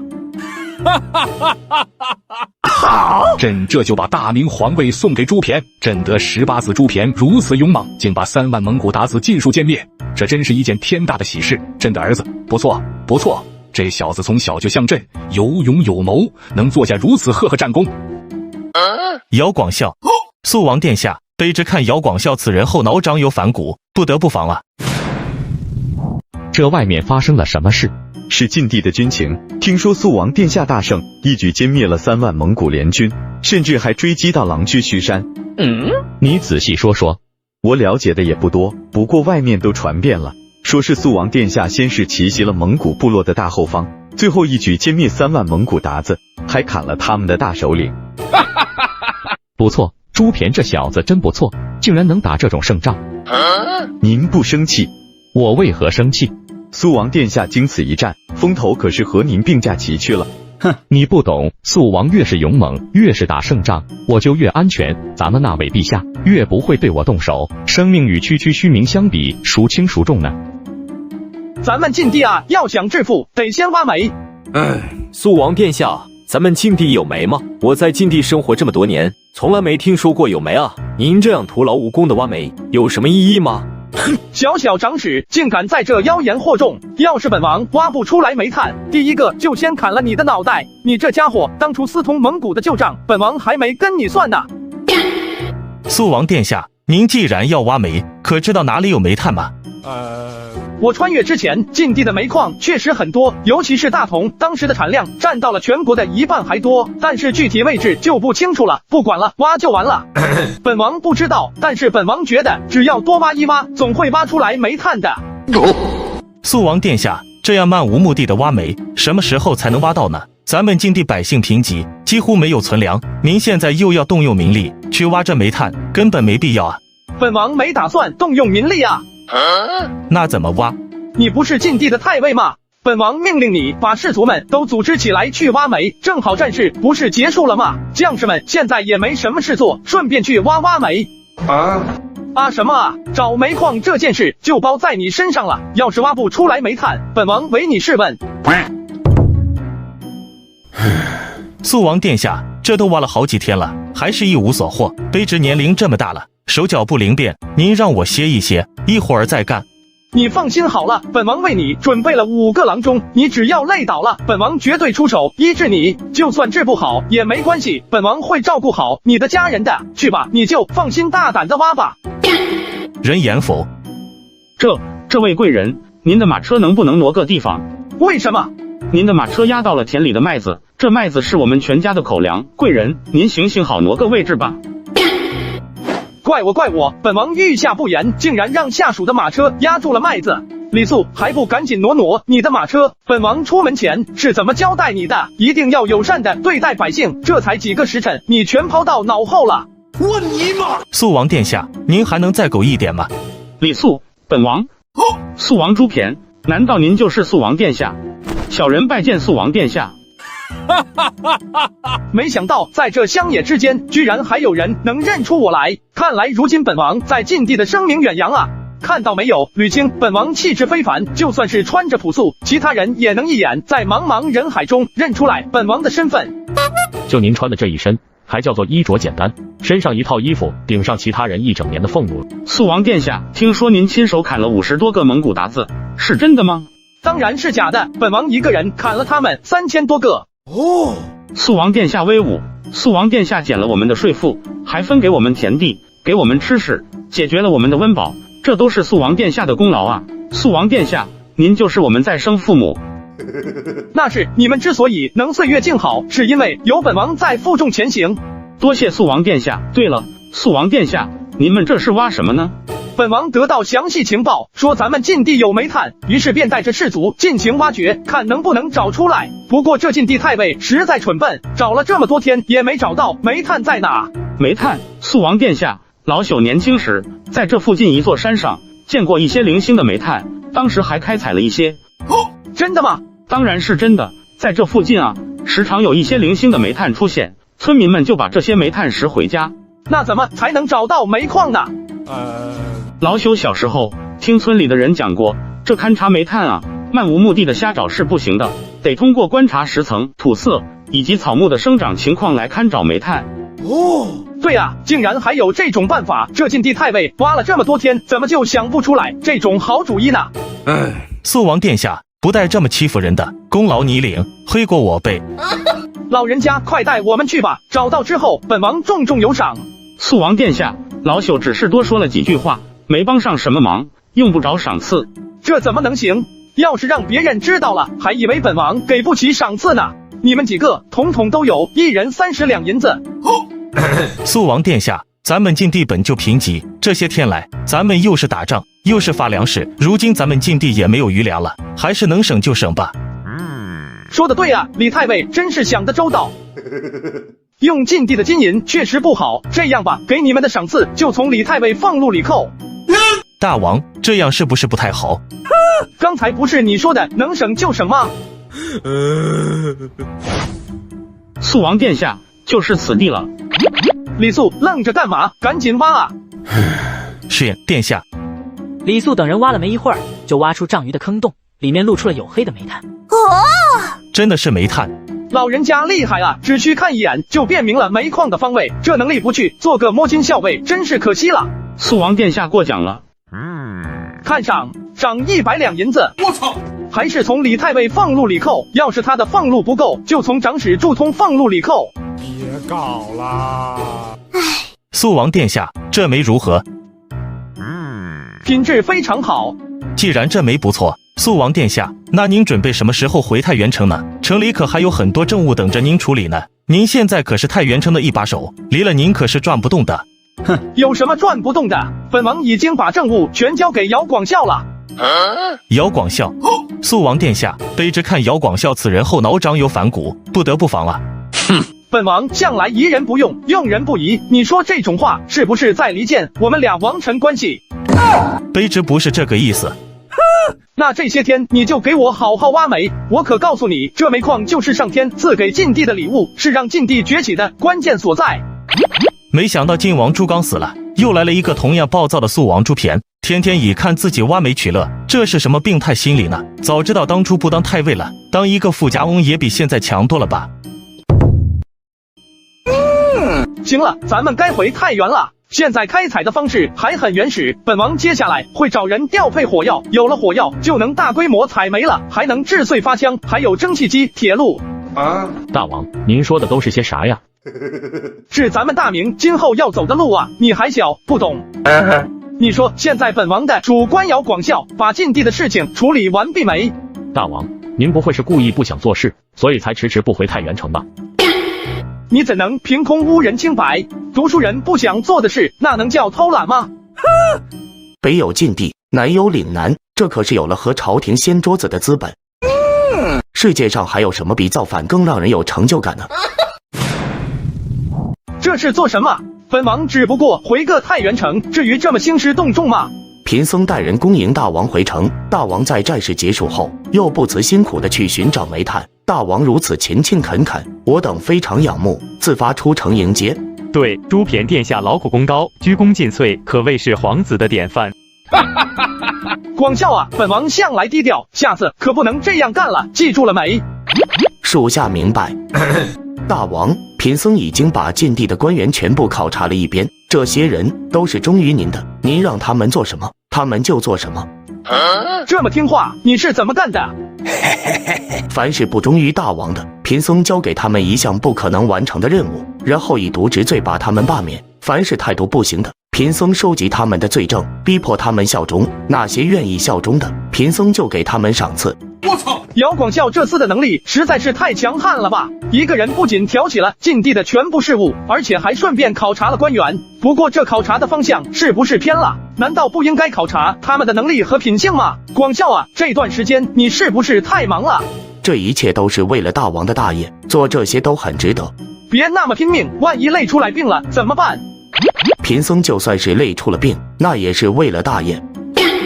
这姚广孝真是一个妖僧啊！这才多久时间，就将禁地的政务独揽。不仅如此，他还要求禁地官员每次对猪骈歌功颂德，不仅要把猪骈放在嘴边，还要记在心里。禁地的一个个官员任有摆布，在他眼中，就连我长史这个身份和一只柔弱的小羊羔没什么两样。现在的禁地真就成了肃王的一言堂了。大王，如今战事结束，将士们的功劳也统计完毕，卑职希望您能亲自出面，为全体将士进行封赏。这种事情也要本王亲自来吗？那当然了，如今肃王在禁地的声望非常高，无论是民间、官场还是军队，所有人都为肃王马首是瞻。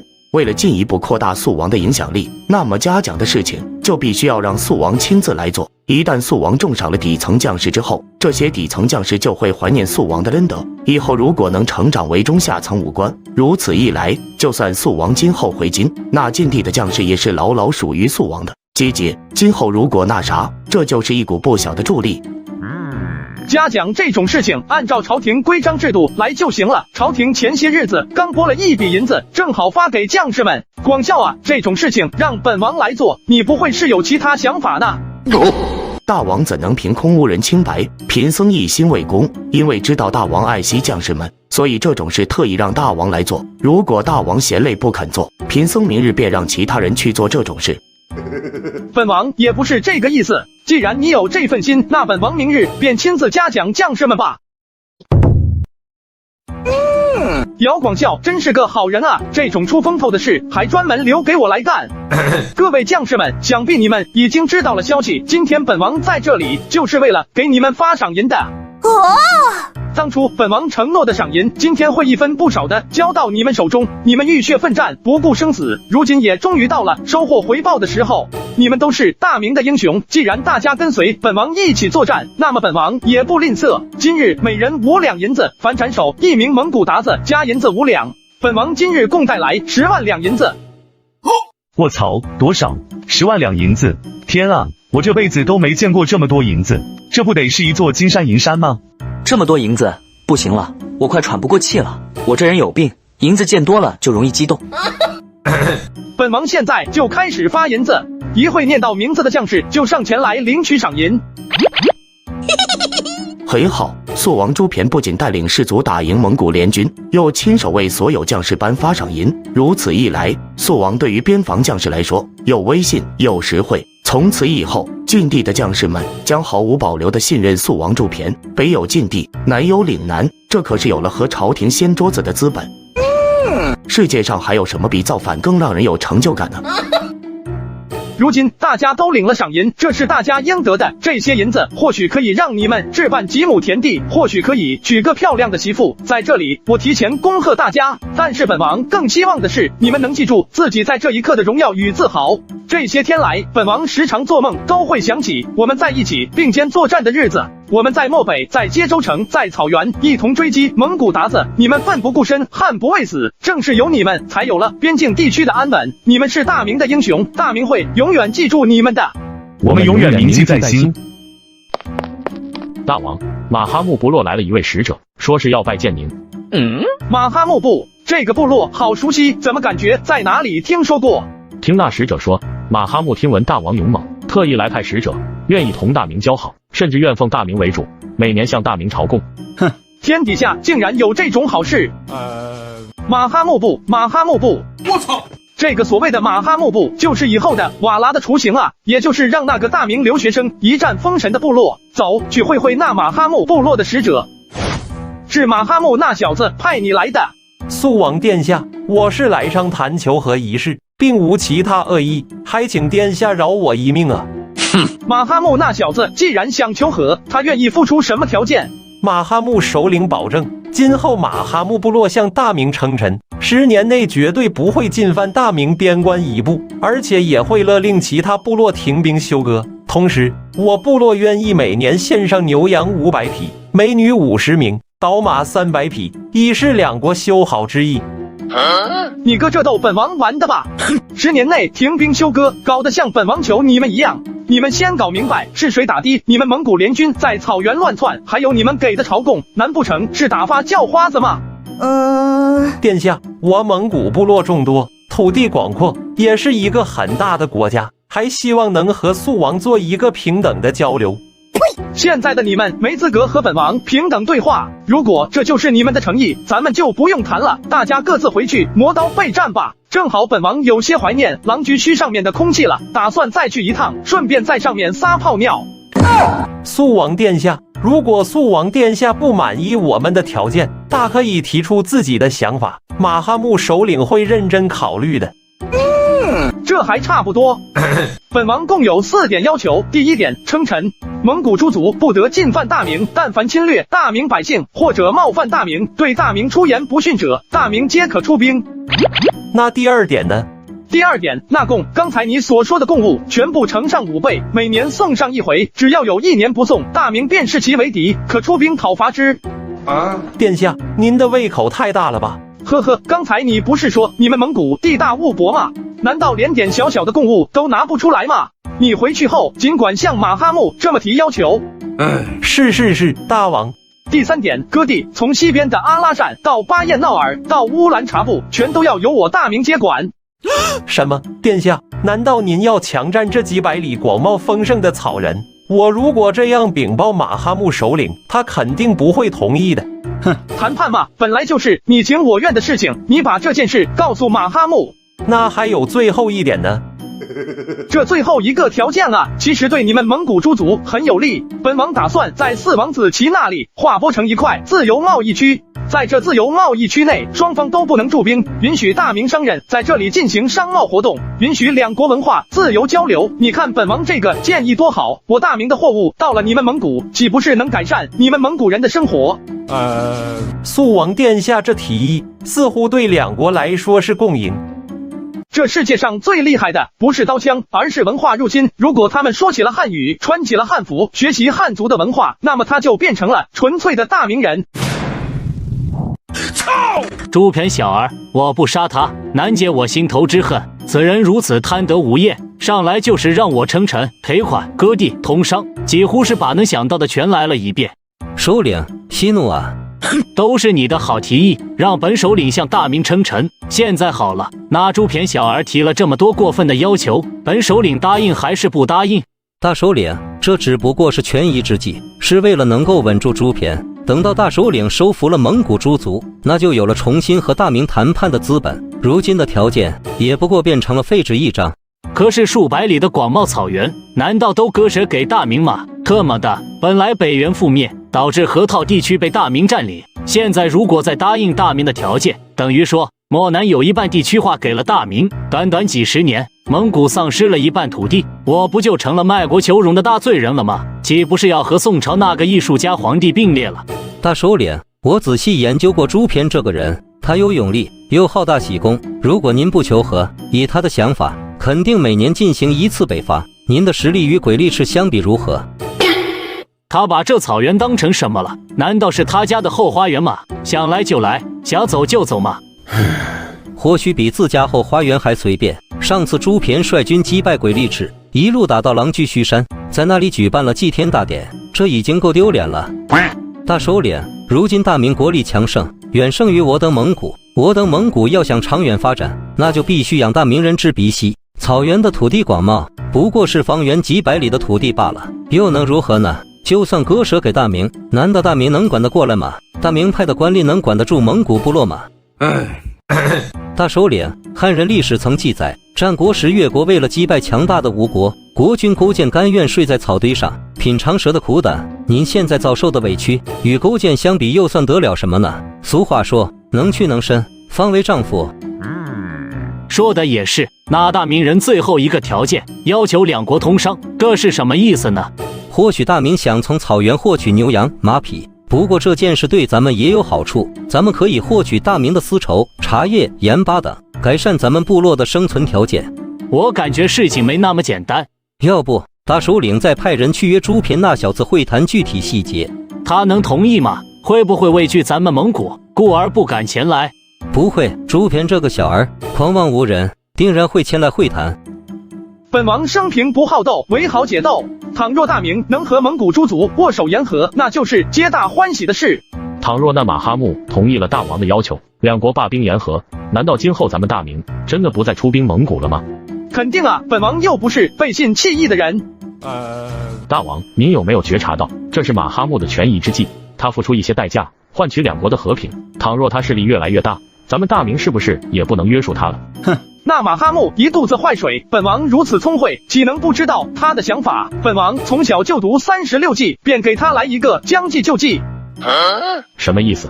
吕青，你说咱们就算是每年征讨蒙古，能杀光全部蒙古人吗？能一劳永逸的铲除后患吗？不能。从古至今，北方的胡人一直是中原大患。无论是汉朝时的卫青祸去病北征，还是唐朝时李靖出征，两个国家一直纷争不休，纠缠了上千年。本王寻思，武力是不可能让蒙古人屈服的，倒不如换个方法，咱们划出一片自由贸易区，允许两国自由迁徙、通商、通婚、通邮，并且我大明专门派人传播语言文字、诗画礼仪、农耕播种等技巧。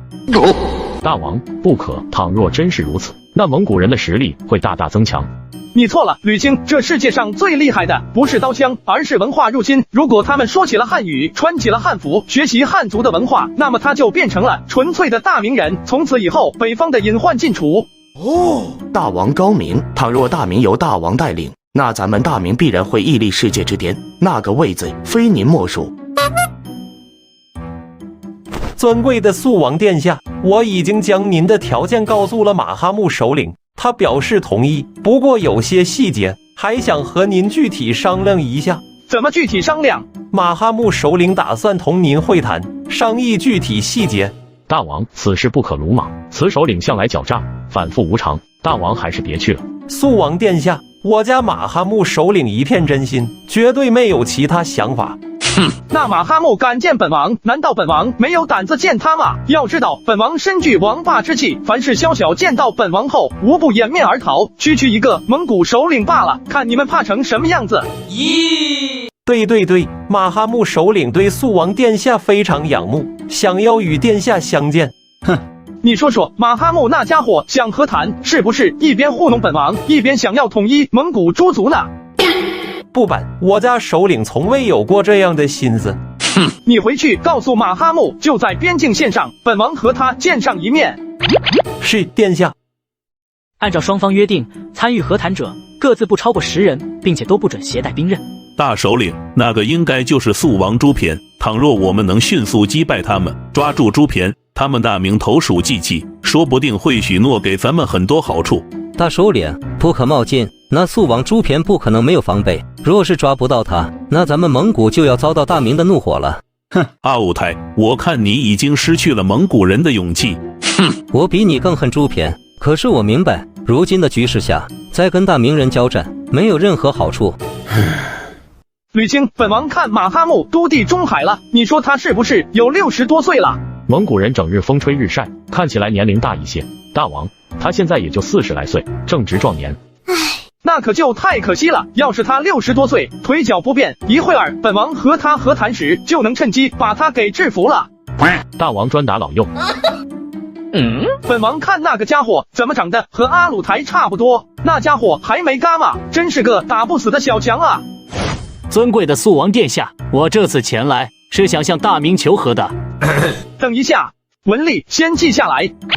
癸卯年庚申月丁卯日，肃王和马哈木于乌兰察布举行会谈。马哈木惊惧肃王之威仪，遂起和。我操！肃王朱偏未免太狗了吧？这要是全记下来，肃王朱偏的名声倒是威名远扬了，那我马哈木的名声就要臭名昭著了啊！肃王殿下，这未免有些不合情理吧？你别紧张，本王本身是个皇子，一言一行都要记录在册，随身带个书吏也很合理吧？也是，之前鬼力赤部落冒犯了大明，但他也受到了应有的惩罚。我马哈木部落向来仰慕大明，今日在长生天的注视下，想要同大明罢手言和。记下来，经本王3战定草原，又在谈判桌上唇枪舌战，据理力争。马哈木被本王说服，战战兢兢，如履薄冰，向本王3叩9拜，祈求放他一条生路。我尼玛！肃王殿下，您记录的未免太离谱了吧？正如本王刚才所说，本王身为一个皇子，之后要将今天的言行呈给父皇看。你也知道，奏章稍稍润色，也是很合逻辑的，对吧？我部落愿以奉大明为主，每年献上牛羊5000匹，美女500名，宝马3000匹，以示两国修好之意。记下，因本王屡战屡胜，蒙古诸族心生畏惧，遂献上无数宝物，祈求本王放他们一条生路。肃王殿下，我不过是为了2个国家的安定，所以才向大明求和的，请你不要太过分。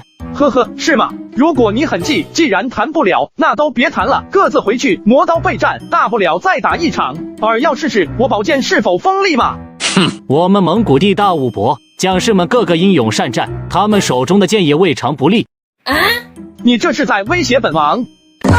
不敢，肃王殿下，我此次是来求和的，您提出的那些条件，我都可以答应。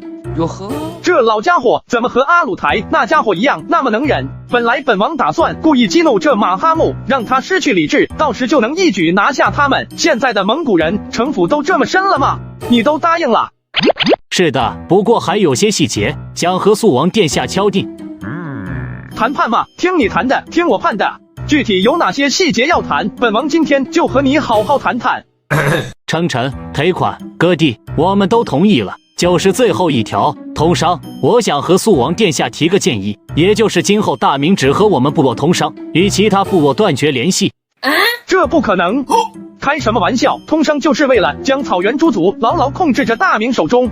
要是只和马哈木部落通商，那我们大明不就成了马哈木部落的奶妈？大王，贫僧姚广孝这就点起5万人马，咱们由太原城一路南下，假装是得胜之军，骗开沿途城门。我操！我大明是仁慈善国，见不得你们蒙古人受冷受热，打算和全部蒙古部落通商，为他们提供盐巴、瓷器等，甚至我大明的琴棋书画也可以传授，这也是为了你们蒙古人好吗？这样你们就会读诗词、种土地、住阁楼，享受那安逸的生活。肃王竟然有这么好的心肠，你们大明要的东西，我部落都可以提供。既然如此，为什么你们还要和其他部落做生意？哟呵，你这是怀疑本王别有用心吗？之前我们双方是敌对关系，所以相互之间打生打死，现在已经成了叔侄的关系，难道本王救自家的侄子还需要什么理由吗？既然如此，那我们双方便签订协议吧。很快，协议在双方共同注视下签订完成，两人各自签上大名，奔上自己的手印。今日完成了这么重大的事情，本王甚是开心。来，小马啊，为本王跳个蒙古舞助助兴。我好歹也是个蒙古大首领，苏王你为何如此羞辱我？如今两国既然以叔侄相称，那咱们就是亲兄弟。既然是亲兄弟，值此大庆之日，跳支舞又何妨？我尼玛！肃王，你欺我蒙古老无力，您现在离我只有5步远。如果你执意要羞辱我家首领，我就跟您拼了！蒋学令相如，本王可不是秦王，焉能没有半点防备？算了，马哈木，看在你有如此忠诚的部下，那就不用跳了。本王告诉你们啊，别想着耍什么小心思，如果你们对大明不敬，大明会100倍1000倍的偿还过来的。但是你们要是想做大明的朋友，大明也会好好对待你们的。你们漠北天寒地冻的，其实没什么好的，大家和平共处多好。要我说啊，你们蒙古不必再搞什么军队了，只要你们不起一心，大明就不会伤害你们，甚至还会给你们送农具，帮助你们耕种，知道吗？记下了。那么今日的谈判圆满完成，大家都散了吧。这马哈木啊，本王摸不透他的心思，要么他现在对大明很恭敬，要么他就有很深的异心。什么意思，大王？想想当年的勾践。不过这家伙太拿自己当回事了，本王又不是吴王夫差，他要是没有一心还好，大家其乐融融，本王也不伤害蒙古，慢慢将蒙古融入到咱们大明。要是真有一心，那蒙古就只能快速被咱们大明收了。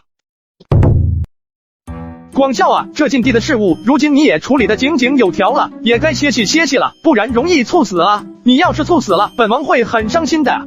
大王交给贫僧如此重任，贫僧倘若不尽心尽力，岂不是辜负了大王的信任？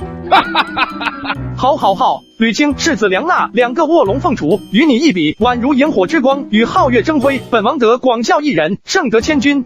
谢大王夸赞。既然这禁地的事处理的差不多了，本王打算5日后就回京城。大王要回京？大王，贫僧这就点齐5万人马，咱们由太原城一路南下，假装是得胜之军，骗开沿途城门。我操！停，那个广孝啊，你先冷静。本王做事向来低调，万不可惊动百姓。卑职明白。大王，咱们就带这么点士卒，难以成事啊。广孝啊，咱们是回京，不是靖南。大王，您快看看外面。祝通，你个王八蛋！本王是怎么告诉你的？要低调，不能惊动百姓。瞧你搞出的事情，要是让百姓们看到本王在车里和美人干那种事，那本王的名声岂不是毁于一旦？肃王殿下，这不是属下布置的，这是百姓们自发去到这里为殿下送行的。那是谁透露了本王离开的消息？殿下，确实是我们自发去到这里为大王送行的。自从肃王殿下来到禁地后，所做的事情我们都看到眼里，知道大王您是真心爱护百姓，连送别都不愿意让我们知道。我们禁地的百姓懂得知恩图报，大王您为我们做了这么多事，我们怎么能让大人就这么孤零零的离开呢？你们的心意本王都知道了，没必要送别的，挺伤感的，不知道的还以为本王要嘎了呢。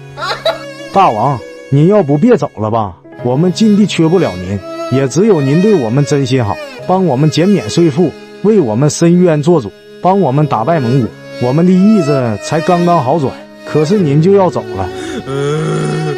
你这是要干什么？是要毁了肃王殿下吗？肃王殿下回京是要去做大事的，肃王殿下前途远大，今后造福的是全大明的百姓，你们怎么这么自私？肃王殿下对我们好，我们不能恩将仇报，大王回京后说不定会继承皇位。这禁地的百姓深得我意啊，在禁地的感觉就像是回家一样，在这里个个是人才，说话又好听，超喜欢禁地的，天命所归，大事可成矣。百姓们，我朱偏也舍不得大家，但是我不会忘了大家。大家今后若是有什么难处，尽管了京城找本王，本王绝不推辞。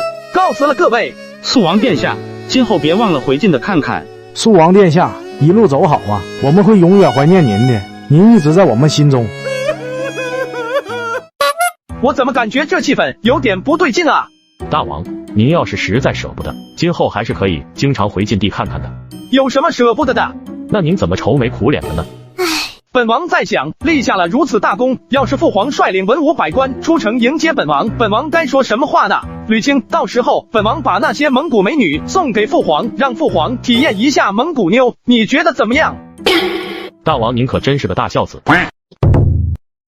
恭喜陛下，贺喜陛下，18皇子殿下这英勇一战，为大明带来了20年的和平。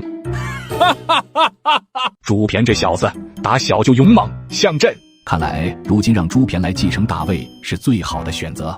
可是现在还不到时机，朱偏是庶出，又是藩王与士大夫的关系极差，这些都是极大的隐患。一旦立朱偏为太子，在朝堂上会掀起惊涛骇浪的，就算朕是皇帝，也堵不住这天底下这悠悠众口。所以朕只能暂时忍耐，不能表明这个心思，要暗自为朱偏铺平前进的道路。陛下，据返回的士卒所言，肃王殿下一行人距离京城仅于20里。20里啊，差不多了。诸位爱卿，随朕一同到东门迎接朕的虎子。姚广孝这家伙可以啊，一看就是忠君报国的有志之士。儿臣朱偏幸不辱命。朕的虎儿辛苦了，快请起。你好好说说，此次去禁地做成了什么事情？儿臣整顿了禁地吏治，将那些胡作非为的官员全部惩治。做得好，还有呢？儿臣率领禁地陕甘宁的将士出击蒙古，共斩杀蒙古将士3万余人，覆灭大小部落20余个，杀鬼力士，封狼居胥。做得好，还有呢？蒙古诸族汇聚而成，遂契合，愿奉咱们大明为主，献上数百里的国土，还有数不清的宝物。好，具体有什么宝物呢？让朕和诸位大臣瞧瞧。将那些蒙古族的美人叫下来。父皇，这些蒙古妞都是儿臣孝敬给您的宝物。在这大庭广众、众目睽睽之下，败坏风俗，简直是丢大脸啊！朱偏这小子，简直就是无法无天。父皇，难道您不喜欢这种类型吗？没事，儿臣还能给您换一批。我尼玛！逆子，看朕不打死你！拜见陛下。朕此次叫你来，是想询问你一些事情。陛下问什么，贫僧答什么。咱们俩这次谈话，我不希望有第三个人知道。贫僧明白，就算肃王殿下问起来，贫僧也绝口不提今天的事情，否则让贫僧全家死绝。姚广孝这家伙可以啊，一看就是忠君报国的有志之士。朱偏这小子去了晋地大半年，朕也想了解了解他的事情。这样吧，你简单给朕说一遍事情经过。肃王殿下凡事亲力亲为，从不推诿他人。在太原城时，因当时的长史注通服于政务，肃王殿下便将事情全揽到了自己身上，将太原城的政事处理妥善后，便前往了榆林。在榆林，肃王殿下不辞辛苦，查清楚了晋王的死亡真相。当时肃王殿下哭得泣不成声，3日没有吃饭，发誓为晋王报仇雪恨，然后将那些凡是参与谋害晋王的贼子们全部处死了。后来因蒙古鞑子入侵在即，肃王殿下更是想尽了一切办法，组建了军队，出兵抗击蒙古联军。出发时，肃王殿下乘坐着一尊棺材，他说要么获得胜利，要么就去死。在草原上，肃王殿下运筹帷幄，一举端掉了蒙古后方，又追赶千里，剿灭鬼力赤部落，大获全胜。我操！你说的真的是朕那个逆子啊？贫僧所言句句属实，倘若有一句说谎，贫僧全家死绝。那逆子在大庭广众之下，让那些蒙古女子来伺候朕，故意给朕难堪。陛下，非也。肃王殿下对大明的忠心日月可见，尤其是对陛下的敬仰之情，更是犹如黄河的滔滔之水，连绵不绝。肃王每日向南3叩首，感念陛下的恩德。当真？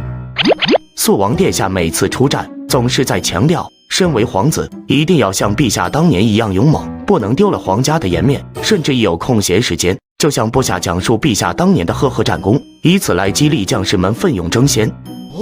你真的没骗我？贫僧怎敢欺瞒陛下？肃王殿下心中真是这样想的。尤其是今日见到陛下后，心情激动，肃王殿下才做出这样的举动。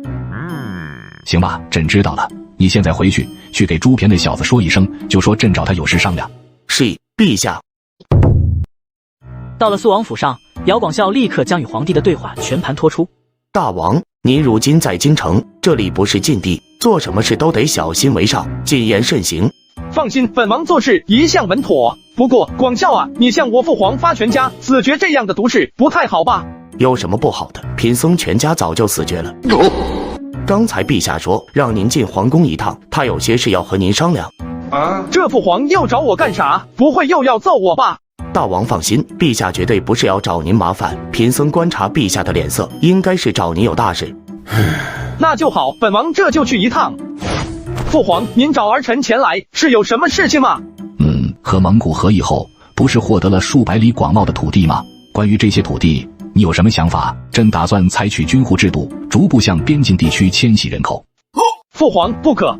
哦，为什么？经过元末的大混战，明朝的北方人才凋零，经济疲弊。于是朱元璋想了一个好主意，北方的人口稀少，就把南方的人口迁徙到北方的河套地区，并且把这些人的户口身份确定，这个身份是永久的、世袭的，后代子孙都只能干这一行。如今在河套地区共有10万左右的大明百姓。父皇赌不如输，就算向边境地区迁徙人口，可是他们没有求生手段，早晚也会逃亡的。他们就算逃亡，又能逃到哪去？再说朕给予他们土地，让他们耕种，他们为什么逃亡呢？他们既要给朝廷卖命，还要给朝廷交税，要是换做儿臣，儿臣也得逃啊。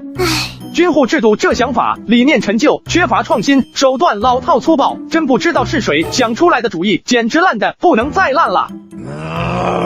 这可是我费尽心思想出来的，结果到朱偏口中竟变成了一文不值。你个逆子，今天要是不说出来个所以然来，朕让定你好看。儿臣还真有一些浅见。哼，你能有什么想法？很简单，那就是通商。通商？没错，就是通商。如果把通商与蒙古的事情联系到一块，那就很有搞头。那你说说应该怎么做？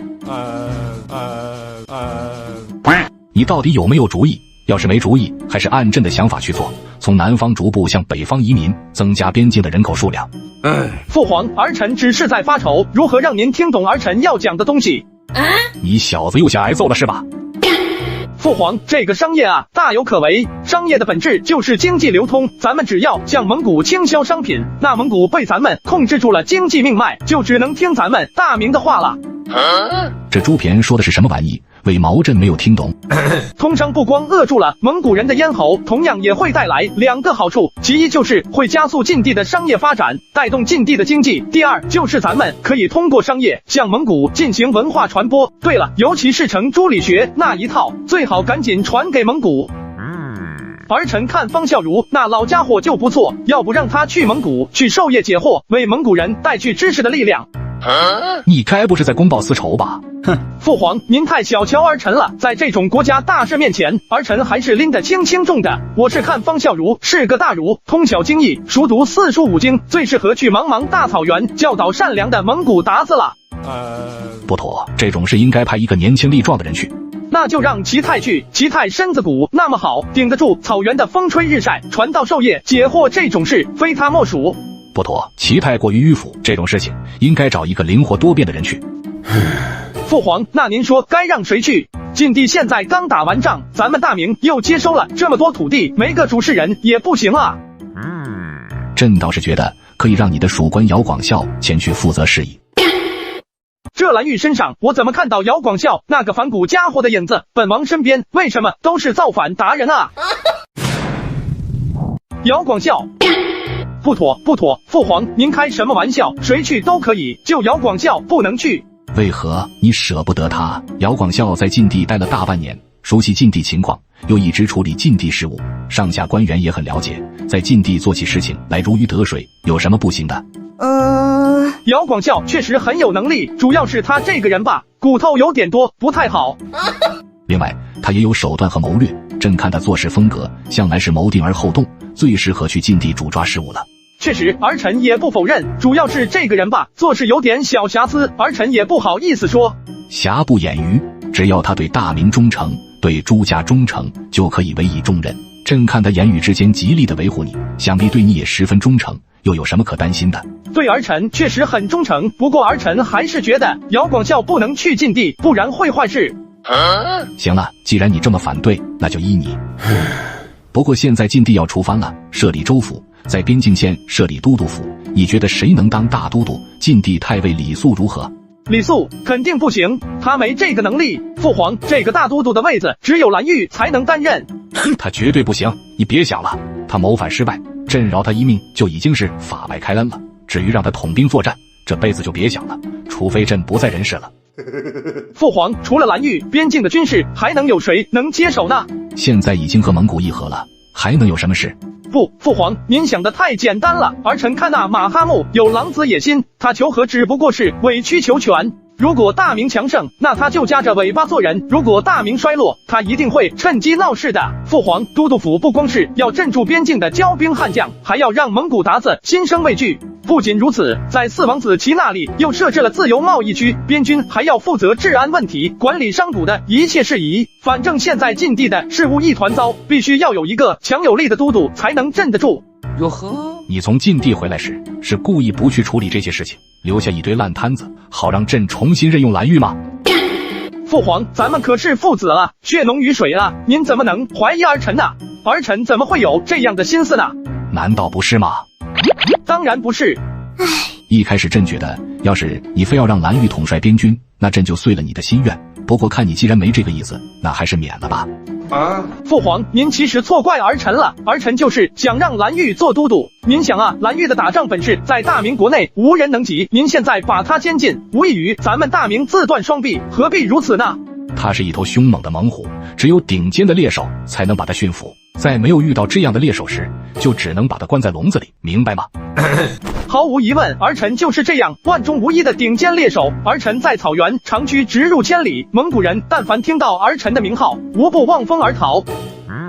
行，既然你坚持这么做，朕就答应下来。一会儿你带着朕的圣旨去蓝玉的府邸一趟，将这件事告知他。颁布圣旨不是司礼监太监干的事情吗？朕让你去你就去，听懂了吗？是，父皇。肃王殿下，你来找我，看来是有什么事情了。这是父皇给你的圣旨，本来你是要下跪谢恩的，不过这里没外人，你自己看看里面的内容吧。是肃王殿下为我求情的。算是吧，不过本王也只是试一试，没想到父皇会答应。如果你没有打赢蒙古，陛下不会答应的。不过你现在打败了蒙古，甚至还封狼居胥，陛下也就没什么好顾忌的了。大恩不言谢，我蓝玉能活命，全是肃王殿下的功劳，甚至现在还能当上边军的统帅，也全赖殿下之功。殿下的恩德，蓝某记住了。其实本王也没帮什么忙，父皇的圣旨上写着呢，蓝将军虽然被任命为边军都督，可是之前的梁国公头衔还是被取消了。蓝某知道，不过蓝某已经心满意足了。肃王殿下，既然你为蓝某付出这么多，还为蓝某争取到了都督位置，蓝某知恩图报，说吧，您想把禁地变成什么样子？想让所有将领为您命令是从吗？这蓝玉身上我怎么看到姚广孝那个反骨家伙的影子？本王身边为什么都是造反达人啊？本王对那个位子没想法。你是皇子吗？是啊，货真价实的皇子。身为皇子，对那个位子没想法，你还配做皇子吗？身为皇子，为啥要对那个位子有想法呢？本王觉得最大的乐趣就是骑着骏马闯荡天下，结交各种各样的有志之士，荡平天下的不公之事，看各种美人在本王面前跳舞。幼稚，那你费尽心思，非要让蓝某担任大都督的意义何在？因为这样对大明有利啊！现在虽然蒙古败了，但是他们的底蕴还在。如今只有蓝将军能如臂指挥那些边军将领，还有那些蒙古鞑子，从心中也畏惧蓝将军。派蓝将军去镇守，主要是为了大明的长治久安。还有通商后也有各种事情要处理，蓝将军有资历有能力能镇住这些事情。就因为这，大丈夫生居天地之间，岂能郁郁久居人下？你身为皇子，不思进取，不求上进，这怎么能行？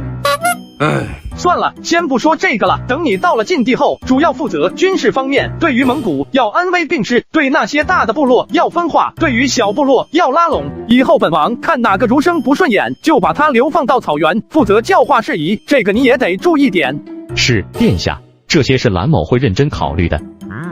还有啊，蓝将军，以后你做事要像本王一样低调谨慎，少收点义子。你要是实在想要儿子，本王大不了给你几个蒙古美女，给你生几个混血。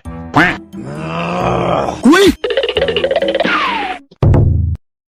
今儿终于见到你了，在禁地的时候，我可是日日夜夜思念你。你怎么看起来瘦了，而且还黑了？草原上的日子一定很苦吧？听爹爹说，你立下了很大的功劳。是啊，我身上受了好几处伤，还有一处差点伤到心脏，可能就见不到你了。爹爹常说，北方的胡人残暴，与他们打仗时一定要小心。你身为皇子，可不能遇到什么危险。你身边不是有将领吗？何必自己去冲锋呢？正因为我是大明皇子，所以才应该冲在最前面啊！你这样怎么能行呢？我很担心的。小欣欣别哭，放心好了，我福大命大，那些胡人伤不了我的。哼，以后可不能这样拼命了。我临行前，你爹爹找我说过，说是要做他的女婿，必须建功立业，要不然就没资格娶你，所以我才这么拼命。我爹爹真这么说？我不怪岳丈的，虽然我受了重伤，但是我心里知道，岳丈也是为了我好，为了激励我的斗志，你千万别找岳丈说啊。其实我们有婚姻在身，早晚都要成亲的。一会儿我找爹爹好好说说，过些日子就完婚。金儿，我觉得岳丈说的挺对的。我肃王府地方小，家仆又少，你嫁过去，我感觉对不住你啊。所以我想再买个府邸，不过就是没找到好的地段。我家还有一套旧宅子，地方挺大的，也没什么用处。我去找爹爹说，正好家里还有些匠人，让他们把宅子翻新翻新。得此贤妻，夫复何求？朕打算立朱偏当太子，徐达你觉得如何？不妥。为何？陛下，古往今来，立太子的原则是立嫡立长，继承顺序是以嫡子优先，年长优先。若是嫡子早逝，则立其子为继承人。按照规矩来论，应当立皇孙为继承人。还有一种情况，就是以先为先，要看诸位庶子的德行而定。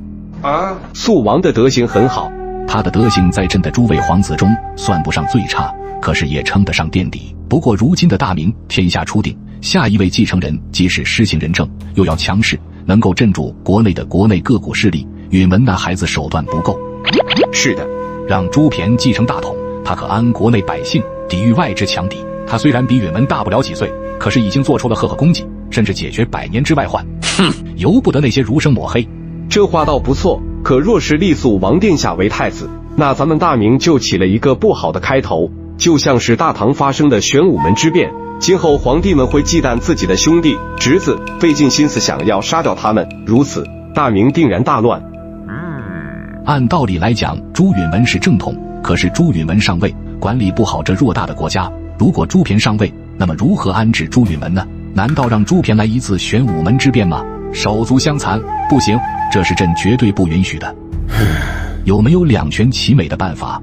陛下，治理国家最重要的是什么？能力。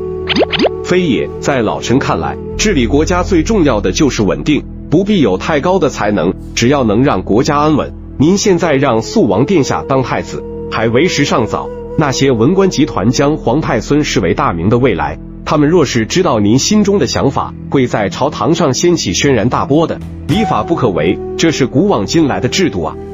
朕本怀幼不依，天下与我何家焉？难道这座皇帝就是命中注定吗？简直就是在放屁！这只是老臣担忧的地方，并无其他想法。不管怎么说，为了大明的长治久安，为了大明的未来，也为了皇室的稳定，朕必须那样做。陛下，老臣并不是反对您，只不过这种事情您可以慢慢来。可现在为什么如此急迫呢？因为朕的时间不多了，朕年龄大了，这几年来常常感到身体不适。如今大明初定，朕不想让半生心血付之东流，所以要为大明找一位合格的继承人，要不然朕会死不瞑目的。陛下，您定能长命百岁。宫中的御医治不好，老臣为您搜罗全国的郎中，定要调养好身体啊！哈哈，生老病死，每个人都逃不过的。就算是贵为帝王，又能如何？徐爱卿不必再宽慰朕了。现如今，朕心中最放不下的事情，就是如何将这大好江山延续下去。陛下一定会有办法解决这件事的。杨荣啊，本王打赢了蒙古鞑子，如今正是声势正盛，我想创建一个科学门。那些大儒们整天不是说科学就是奇技淫巧吗？本王就用科学造个火箭大炮，给他们开开眼。你们趁这个机会招收些文人过来。是，师父，弟子这就去宣传宣传。还有你们从现在就是科学门的一代大弟子，以后身上的担子重了，一定要教导好以后的徒弟，研究出了什么新玩意，也要记得分享，不要闭门造车。弟子明白。拜见肃王殿下。各位前来，所谓何事啊？我等听说肃王殿下的科学门招才纳士，我等不才，愿拜入殿下的科学门，日夜侍奉殿下，不知可否？好啊，本王正需要你们这些人才。殿下的脸型端正，是有福之人。不过眉宇间有一股淡淡的煞气，殿下，小人只需几张黄纸，便能为殿下破了这道煞气，今后殿下就能平步青云。他们的本想着招财纳士，结果引来一群招摇撞骗的破神棍，说话间油腔滑调的，一看就是街上的招摇撞骗之徒，真拿我肃王当傻叉是吧？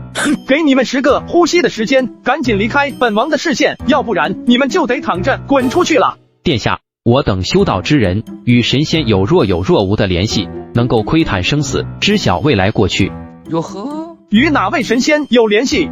当年混沌未开之际，盘古开天辟地，才形成如今的大千世界。后来盘古力竭而亡，化作道教的3清祖师，最终都成了圣人。我等潜心修道数十年，已经与3位圣人形成了灵识。哼，那你把你家的3位圣人叫来，本王找他们唠唠嗑，谈谈人生和理想。殿下，3位圣人已经得道成仙，不见凡尘之人。倘若殿下修道20年，或许能够与天上的圣人沟通。这些神棍忽悠老百姓或许还行，忽悠我这个接受过9年义务教育的穿越人，那简直太小儿科了。不必了，你们还是滚吧。殿下，老道还有其他本领，有撒豆成兵之法，还有呼风唤雨之术，甚至老道还精通炼丹。你会炼丹？对啊，老道所炼制的丹药有固本培元、延年益寿之功效。本王对炼丹也颇有研究，咱们可以交流交流。你们炼的仙丹啊，技术含量太低，吃了也没办法升仙。本王教你们炼个更厉害的仙丹，炼了可是会升天的。本王早就想好好研究这个火药了。虽然大明如今也有火药，但是威力太小了。本王要造一个威力堪比核弹的火药，刚好这帮神棍可以拿来实验火药。你们能进科学门，简直是上天在帮助本王啊！大王，这些人招摇撞骗，没有半点本事，您不能被他们骗了。此言差矣，我等皆是求仙问道之人，所言句句属实。你要是再敢多言，老道便撒下一把黄豆，让你瞧瞧撒豆成兵的厉害。呵呵，那我倒想见识见识。吕青，你怎么说话的？就算是一条底裤、一张厕纸，也有它的用处。你们这个炼丹，平时都是怎么炼的？用一些稀有的珍宝，比如说丹砂、朱砂、黄金、硝石等，将这些材料放入炉中，用温火烧制3天3夜，丹成之后，晶莹剔透，吃了能够延年益寿。殿下，您要不来磕尝？其实本王啊，还有一个更好的丹药炼制之法，也就是用硫磺、硝石、木炭，用这3样东西炼制出来的丹药，威力无边。这真是炼丹的材料吗？废话，本王向来不骗人。这么多人加入科学门，本王的肃王府也装不下啊，而且还要进行科学实验呢。殿下，我等挤一挤也是能住在肃王府的，地方小点没关系。再说炼丹也不需要那么大的地方。那可不行，万一火药把本王的府邸给炸平了怎么办？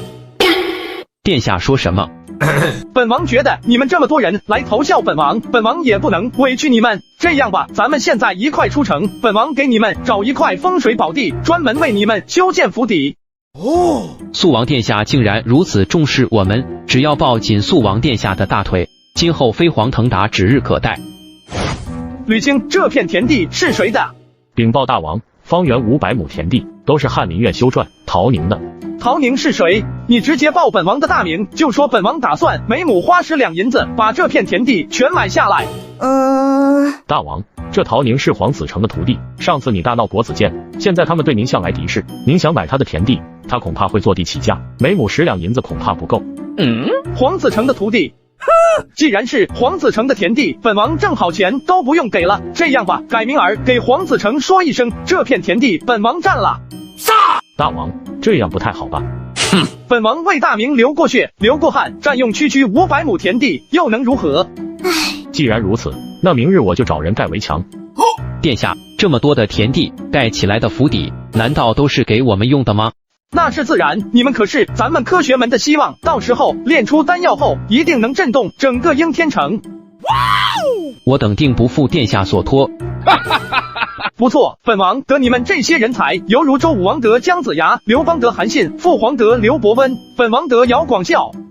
要不给蓝玉找个参谋吧？你的属官姚广孝如何？善谋多智，跟在蓝玉身边，应该能制住他。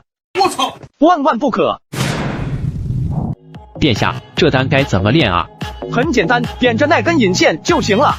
这炼丹怎么和我想象中不一样啊？为何感觉后背凉飕飕的？殿下，您靠我近点行吗？我有点害怕。你放心了，我们这里这么多人看着保护你，一不对劲就立马派人找郎中。那贫道岂不是要完蛋？傻瓜，了不起重伤，要死哪有这么容易？点火！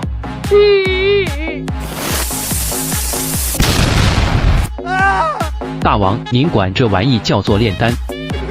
对啊，这次炸的是挺响的，只可惜杀伤力太小，这神棍被炸的身上连一点伤都没有。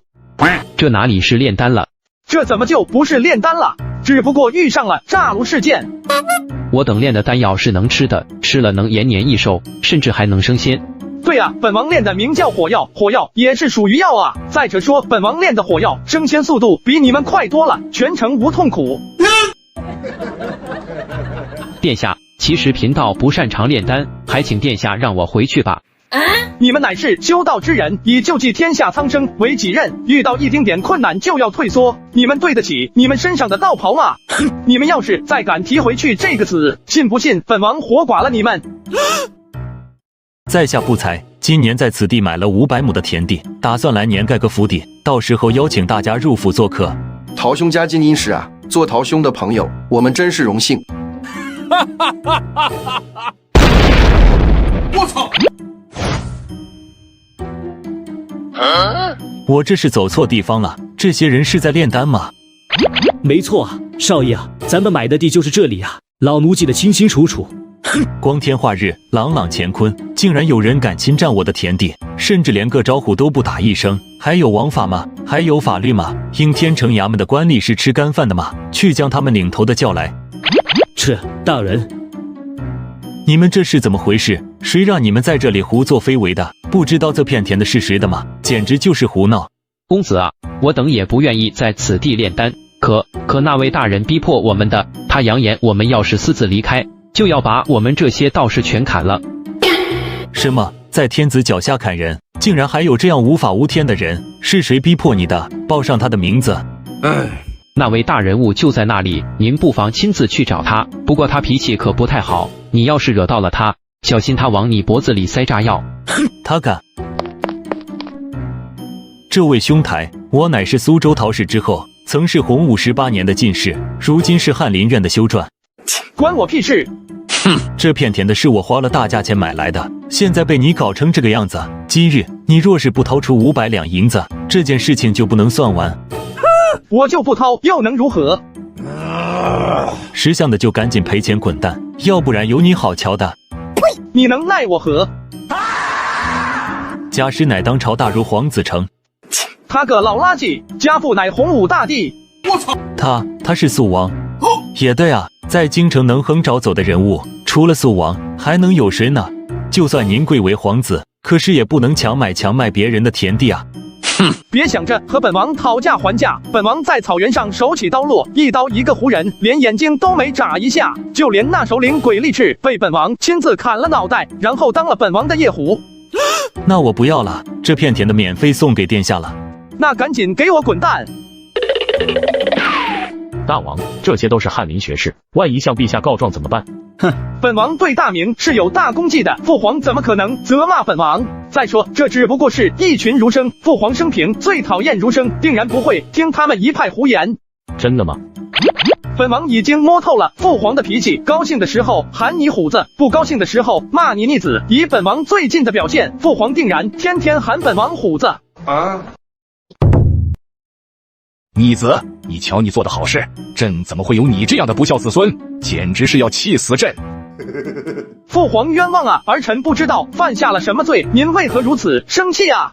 你瞧瞧，这些都是向朕告状你的奏折，你这个逆子就不能消停几天吗？天天在搞什么东西？什么？儿臣被人弹劾了？今日刚送来的。父皇，儿臣因为什么事被弹劾的？你的罪状有2条，第1条就是强占别人田地，尤其这个人还是陶宁，现在翰林院那边都炸锅了，说是什么皇子犯法，与庶民同罪，要求你闭门思过。那第2条呢？这第2条说你跟着一群道士求仙问道，甚至还大张旗鼓的炼丹。朕如今70余岁，已经到了古稀之年，尚没有长生之意，你现在还不到20岁，竟有如此想法？父皇，儿臣这是炼火药啊，不是炼丹。炼火药用的这么多道士吗？这火药不过是术士做法用的，或者用于民间放鞭炮，你研究这个干什么？父皇，您想的太简单了，这火药可是有大用处，要是研究得当，以后用于打仗，绝对能给敌人造成杀伤。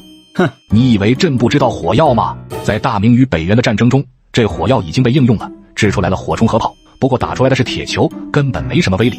父皇，你这简直是妇人之见，这个火药作用可大着呢，反正给你讲了，你估计也听不懂。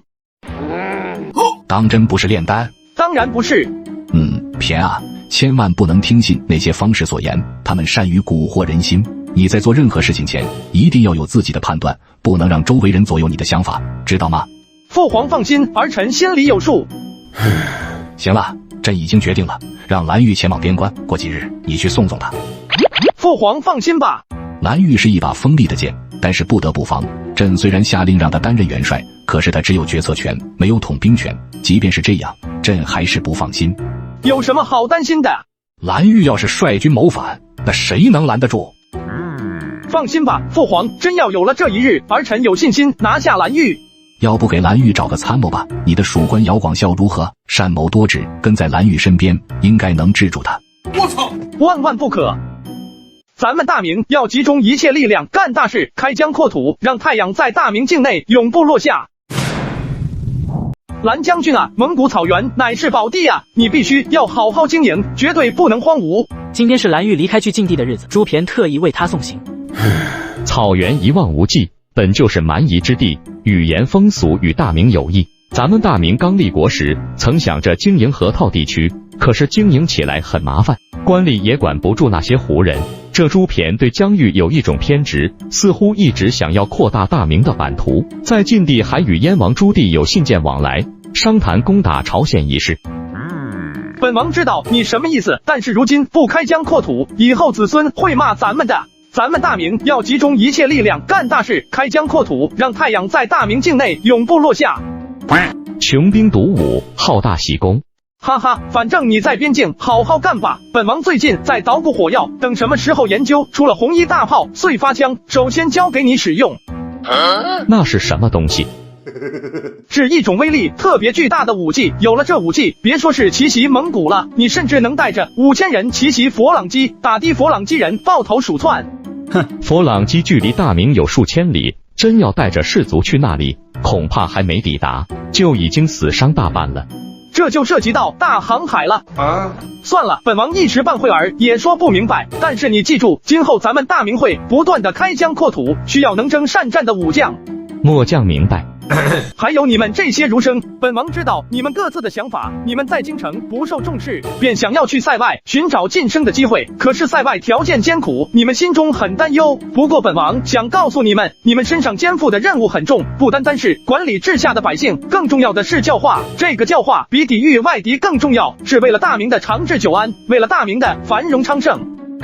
明白，殿下。如果后世有历史课本，那么对今天本王的评价，大概就是掀开了明朝文化大传播的新篇章。大王，天冷了加件衣服，别着凉了。广孝啊，就属你对本王是真心好。你为何非要弹劾肃王？师父，那肃王欺我弱无力，忍能对面为盗贼，公然占地炼丹去。他做了这么多恶事，我弹劾他又怎么了？哼！你弹劾他也就罢了，可是你们翰林院怎么一拥而上？师父，那肃王无道，不仅强占我的田地，甚至还明目张胆的炼丹。身为堂堂皇子，不学无术，和一群神棍整日厮混，甚至还创出了什么科学门，不以为耻，反以为荣。我陶您看不过去，是要弹劾他。肃王虽然性格顽劣，但是如今刚刚击败蒙古联军，声势正隆，远不是你能得罪其的。不行，师父，我等绝不能向罪恶势力低头。哼，你疯了是吧？那朱骈何许人也？可是皇子的身份，你招惹得起吗？哼，他虽然是皇子身份，可不过是18皇子，又是庶出，有什么招惹不得的？朱骈绝不是普通皇子可以比拟的，在陛下的心中，朱骈的地位可以和皇太孙相提并论。这次蓝玉为什么还能当上正官元帅？听说是因为朱骈的上奏，你这是在玩火，小心玩火自焚。师父，您既然看清了其中局势，为何还要退让呢？您难道没有觉察到皇太孙正在失宠吗？您身为太傅，与皇太孙的关系一荣俱荣，一损俱损，现在没有一点危机感吗？哼，觉察到了，又能如何？既然觉察到了，那就不能让肃王的名声太好，要不然就会对皇太孙造成威胁。再者说，法不责众，我等上书的奏章有理有据，陛下总不可能给我们来个莫须有的罪名吧？我主要担心肃王朱骈挟私报复，你不知道他这人心眼小，报仇不隔夜。有什么好怕的？最近一段时间，我就不离开翰林院了，吃住都在这里。肃王再怎么嚣张跋扈，总不能跑到翰林院来揍我吧？说的也是。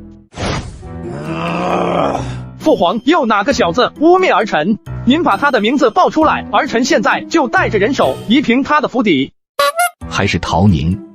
之前儿臣警告过那小子，没想到那小子如此顽固，竟然还敢上书。父皇，儿臣现在就找人打碎他的牙齿，让他以后还敢污蔑儿臣。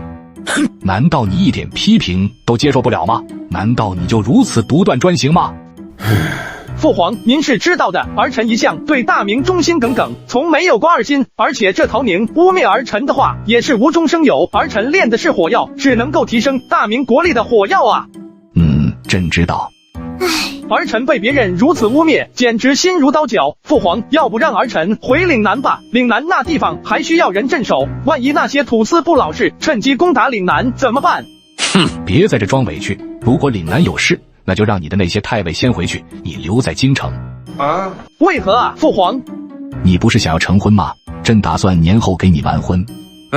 父皇，您能不能别画大饼了？当初说好的尽快完婚，后来去草原时又说从蒙古回来就完婚，现在又推到明年春天了。大丈夫志在四方，你就这么迫不及待的老婆孩子热炕头吗？再者说，距离年后还有多久？不过3个月的时间。3月又3月，3月又3月，父皇，这都已经10个月了，换做别人，孩子都生出来了。另外，最近一段时间，朕打算把你送到礼部。父皇，您没搞错吧？儿臣去礼部。礼部主要职责是掌管天下礼仪、祭祀、外交等事务。有什么问题吗？儿臣的礼数周到，做事循规蹈矩，从未有过逾越之举。父皇，要不还是算了吧。你说的话，狗听了都摇头。朕让你去礼部，也是为了你好。你现在与那些儒生关系非常恶劣，朕将你安插到礼部，是让你与那些儒生亲近，打好关系。亲近他们也配？你可以轻视他们，可以辱骂他们，但是你不能不用他们。倘若百姓是大明的基石，那这些儒生就是栋梁，二者缺一不可，才构成了这大明这间房屋。知道了，父皇，你说啥就是啥。吾皇万岁万岁万万岁！最近肃王朱骈被诸多翰林弹劾，今日朕把他叫来，特意让他上奏自辩。这是太阳打西边出来了，陛下竟然公开批判肃王。朱骈，诸多翰林上奏的奏章中指出，说你不服管教，强占他人田地，甚至还公然炼丹，这是不遵礼法，无德无行，你可有什么说的吗？陛下口气这么狠，难道肃王殿下失宠了？诸位翰林所言句句属实，儿臣知错了，甘愿认罪。你养成今日的性子，其实也怪朕。朕平日里对你疏于管教，再加上你早早的去了岭南就藩，所以才会这样。父皇，儿臣对照他们所上奏的内容，诚心诚意的自我反省，好好改正了一番。针对你这种情况，朕已经有了想法。你不是不知礼吗？这样好了，礼部尚书张志出列，拜见陛下。肃王朱骈不知礼也，你身为礼部尚书，负责典礼、礼仪、祭祀、宴餐和外交事务，正好可以教他识礼。从今日起，肃王朱骈便进了礼部，暂时兼任礼部司务。啥？肃王殿下要进礼部，那礼部以后不得被闹翻天啊？陛下，其实肃王殿下知书达理，懂礼貌，知进退，不必进礼部的。父皇，您听见没有？这是来自礼部尚书的认可，要不您让我回去吧。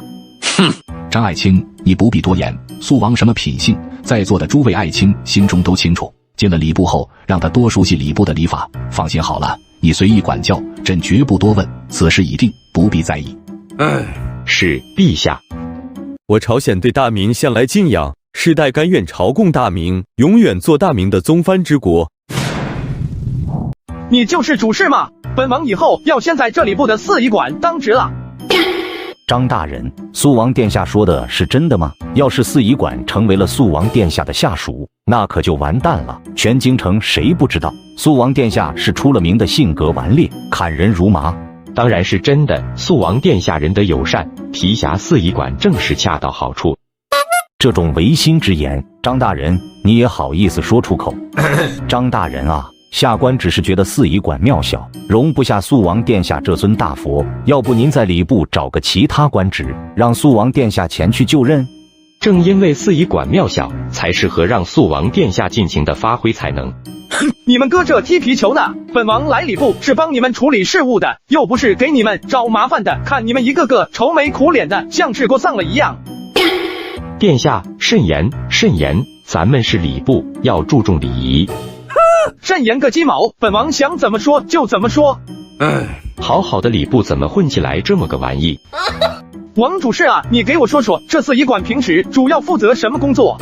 殿下，这四仪馆主要有3项职能：一是培养外事翻译，包括一些留学生和翻译员；二是翻译外国文书，或者把咱们大明的文字翻译成外文，向藩属国传达，顺便搜集外国情报；三是接待外国来宾，与他们会谈，彰显咱们大明的大国风范。不错，那带本王熟悉熟悉一下这四仪馆吧。身为大明附属国的朝鲜，得知朱骈战胜蒙古部落的消息，朝鲜皇帝李成桂就急忙派来使者前来为大明庆贺。王大人啊，我朝鲜虽然贫穷，但是上下一心，忠君为王事。我也是有所耳闻，朝鲜那边天气严寒，崇尚武斗。是呀，尤其是我国君主，从小习武，后来又率军作战，曾击败过凶残的北元。对。不过大明是我们的宗主之国，我们此番前来是想加深与大明的友谊，为此我们带来我们国家的一些诸多特产。王大人啊，那这次大明准备奖励给我们什么东西呢？丝绸、药材、瓷器，还是茶叶呢？待我禀报朝廷后，朝廷自有章法。那我就拭目以待了。谁都知道，大明身为宗主之国，对我们这些弱国诸多照顾。待此次回去后，我禀告王上，铭记大明的恩德。如此便好。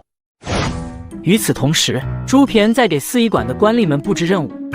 本王打算召集四仪馆所有官吏，编写一部九州图志，详细记录这世界上所有国家，还有他们的语言、文化等，方便咱们以后入侵交流。肃王殿下的野心这么大吗？想要编写九州图志，那需要和许多外邦联系，甚至要派出人手前往其他邦国，详细了解外国文化。就凭我们四仪馆的几个官吏，能干成吗？殿下，这不是在白日做梦吗？当然不是，其实本王对外邦非常了解，还会多国语言，例如日本语、亚麻爹。本王说你们写便可。真的吗？尽管相信本王，到时候本王绘制出世界地图，你们就可以拿着地图乘坐帆船四处航行了。还是算了吧。本王向来不愿意逼迫别人，所以现在给你们2条路。第一条就是本王以莫须有的罪名将你们统统下狱。第二条，我们选第二条路。第二条路就是协助本王编好九州图志，谁要是不尽心尽力，谁就是对本王不尊敬，本王就砍了他的脑袋。是。殿下，咱们京城还有些昆仑奴，倒不如让他们编写，等他们编写好了，咱们翻译一遍就行了。无论编写的对错与否，反正也没人查证。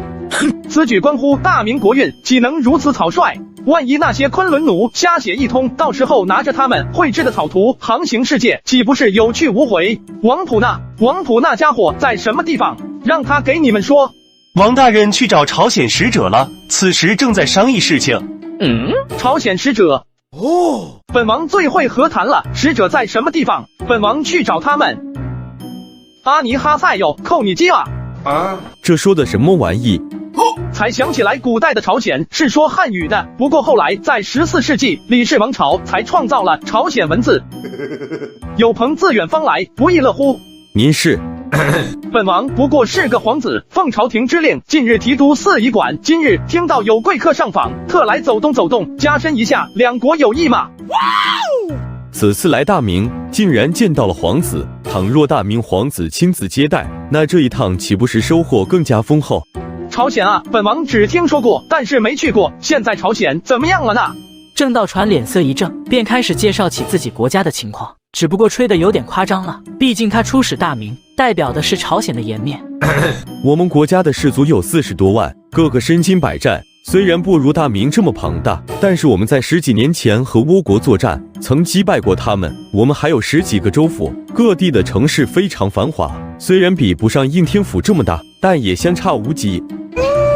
不错，我们国家的土地肥沃，1亩地生长出来的庄稼就够4口之家1年的吃食，我们的百姓安居乐业，没有烦恼。好，本王真没想到朝鲜竟然如此富有，真是让人大开眼界。本王心中清楚，朝鲜与我们汉族向来交好，从隋朝起我们就进行了友好的军事交流，而且在大明建国后，你家君主也甘愿称大明为宗主国。与大明建交是我们的荣幸。所以你们朝鲜是来拜访我们大明的，那就是客人，客人上主人家去，哪有不带礼物的呢？我们来朝贡大明，倒也是带了一些礼物。那你们带的是什么好东西呢？回殿下，此次我朝鲜国给大明献上人参、漆器、宝皮等诸多物品。你来大明一趟就带了这点礼物，是打发叫花子吗？还是说你瞧不起我大明？大明不是礼仪之邦吗？怎么会主动要礼物呢？殿下，人家千里迢迢而来，路途遥远，有这份心意就行了。最起码在朝鲜百姓心中，还是十分尊重大明的。咱们大明身为礼仪之邦，不能斤斤计较。本王这叫做斤斤计较。咱们大明身为宗主国，有保护宗藩国的职责。这么多年，朝鲜可曾受过什么战争？这还不是咱们大明的功劳？那他们进献礼物也是理所应当的。我此次来是想从大明这里获取点好处，怎么还反了呢？就一丁点人参、瓷器、豹皮，这算什么礼物？本王的府上丫鬟用的东西都比这些东西好上不少。刚才你不是说朝鲜物产丰富，百姓生活优渥？那你来朝贡大明就带这么寒酸的礼物？我朝鲜是待与大明交好。哼，友情归友情，生意归生意，想要从大明获取实实在在的优惠，那你们国家就要付出代价，知道吗？我朝鲜君主自幼征战沙场，文韬武略样样精通，曾孤身一人杀敌300，还有我朝鲜士卒个个悍勇，就算没有大明的帮助，我朝鲜也能保护好自身。呵呵，本王曾一个人杀敌3000。本王乃是速王，是驱赶蒙古联军千里的速王。你若不信，大可以去蒙古走一趟，瞧一瞧本王灭掉的几10个部落。速王，我操！没错，你刚才说朝鲜君主也擅长带兵打仗，本王倒是很有兴趣，很想与之较量较量。这样吧，过些日子本王去燕地一趟，征发燕地之民，讨伐朝鲜。我朝鲜国弱民贫，就算被大明攻下，对大明也没什么益处。哟呵，刚才你不是说朝鲜可征发将士40万吗？本王也不占你们便宜，本王同样征发40万将士，如何？万万不可。那你说本王该出兵多少？我觉得应该出兵不该出兵。我朝鲜对大明向来敬仰，世代甘愿朝贡大明，永远做大明的宗藩之国。大明是你们朝鲜的宗主国，你们就拿这点东西孝敬宗主，不把我大明放在眼里是吧？我等并非不愿意孝敬，实在是路途遥远，车马劳顿，没能运输过来太多物资，请殿下见谅。原来如此，你们有这个心意，本王很高兴。但是你们要是敢不献上礼物，本王就会很生气。殿下想要些什么？本王听说朝鲜女子长相漂亮，本王也见识过蒙古的女子，可是还唯独没见过朝鲜的女子。这样吧，下次朝贡的时候，不光要进献大量的珍宝、瓷器、皮毛，还有女子。下次为殿下进献10名美女。10名怎么够？本王要20个。是，都给大王安排妥当。速王，咱们大明是宗主之国，这样对待宗藩国太不讲道义了。若是传了出去，有损咱们大明国威。王大人啊，你过于迂腐了。国家与国家的关系哪有什么道义可言，无非就是利益罢了。咱们多从朝鲜国搜刮点好东西，那咱们大明百姓就少付出一点，于国于民有利，又有什么不可呢？此事要是被那些翰林院知道了，恐怕会向朝廷上书，说我们四夷馆败坏大明的名声。殿下，你要被陛下责罚了。说到翰林，陶宁那个狗东西招惹本王的账，本王还没找他清算呢。陶宁他怎么招惹殿下了？本王不过占了他的田地研制火药，为了能提升大明的战力，他竟然上书骂本王的不是。本王必须想个法子整治陶宁那狗东西一顿，要不然难消本王心中怒气。殿下啊，人家是翰林，是所谓的清贵，您就算是皇子，也不能随便找他麻烦啊，要不然陛下又该责怪您了。放心好了，本王自有妙计。本王今天来是有事和张大人商量。殿下，您请说。随着咱们大明的国力强盛，大明威仪也传遍四方，所以本王觉得四仪馆会越来越重要，希望能抽调点人手。殿下，一个小小的四仪馆，何必瞎折腾呢？人如果没有梦想，和咸鱼有什么区别？殿下，那您说想增派什么样的人手？本王打算从翰林院抽调一批人作为四仪馆的官吏，同时负责四仪馆的管理工作。张大人觉得如何？如果仅仅是这样，本官自然就可以做主。本王没其他要求，就是把陶宁那狗贼调到四仪馆，其他人随意。奉张大人之命，特调拨陶宁前去四仪馆充当书吏。这命令，张大人不会搞错了吧？没错，张大人亲口下的命令。可是四仪馆一个不入流的官衙，我调过去又能做什么呢？张大人说，肃王殿下想要整顿四仪馆，负责大明与外邦的交往工作，可是人手不够，想要抽调点翰林人员。肃王殿下第一个就指明要陶大人，可想而知，肃王殿下有多么重视你。这属实是公报私仇了。等进了四仪馆工作，这肃王一定会想尽办法整我。不行，不能去。四仪馆就是个虎穴。四仪馆无非就是翻译一些外国文字，接待外国来宾。我对于这些事完全不了解，就算去了四仪馆又能干什么呢？陶宁，你要是不想去，就去找张大人去说，我只是一个传话的。不过张大人刚才说了，无论是翰林院还是四仪馆，都是礼部的人，都要为礼部尽心尽力工作。不行，这么多儒生在这看着，我可不能认怂。操！我现在就去四仪馆，就算肃王殿下要杀我又如何？身虽死，名可垂于朱伯业，又有何惧哉？陶宁真男人也，文人风骨，岂容肃王践踏？我等同去。前面带路，我倒要看看肃王殿下召我等做什么。诸位，盼星星盼月亮，可算是盼到你们了。诸位，你们学识渊博，都是有志之士，是大明的希望。本王特意把你们征调到四仪馆，是有大好事啊！四仪馆从前不受朝廷重视，认为四仪馆无足轻重，可这大错特错。本王已经启奏了朝廷，今后增加四仪馆的权势，凡是与外邦外交，统统要通过四仪馆。要真是如此，那在四仪馆做事可是大有前途啊！不光如此，随着四仪馆的发展，加薪不是问题，升职更不是问题。等咱们四仪馆变得重要了，我们人人都能住上豪宅，坐上宝马车。肃王殿下真有这么好心？不大可能吧？咱们四仪馆要想走向正途，就要去了解这个世界上其他国家的国土面积、语言、风俗等。但凭肃王殿下吩咐，本王刚才与朝鲜使团说好了，咱们大明打算派出过去一位使者，负责了解朝鲜那边的情况，有必要时出海去倭国实地考察一下。此事是一件神圣的事情，虽然有些艰苦，但是我相信大家身为有志之士，一定能克服重重困难，完成这项艰巨的任务。肃王殿下这是杀人诛心啊！听这意思，这派过去是要在朝鲜常住的，平时看傻狍子跑雪，顺便搜集朝鲜情报，还有可能漂洋过海去倭国，看两个大汉练相扑，还不如流放8000里呢。本王觉得这个职位就是为你陶宁量身定做的。你有勇力，之前即使面对本王也敢勇于出手，是个硬汉子。你有智力，发现斗不过本王，竟然给朝廷上书说本王的不是，害得本王被父皇一顿骂。本王也不是小肚鸡肠、睚眦必报的人，主要是觉得你确实是这一次出使朝鲜的最佳人选。肃王殿下，我能不能不去？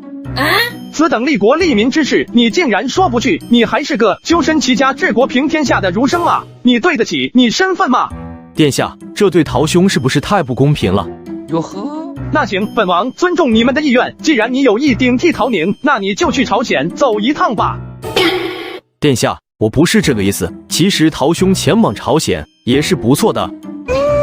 那这个人选非陶宁莫属。陶宁啊，希望你在朝鲜能够再接再厉，再创辉煌，不要辜负四仪馆全体同仁的期望。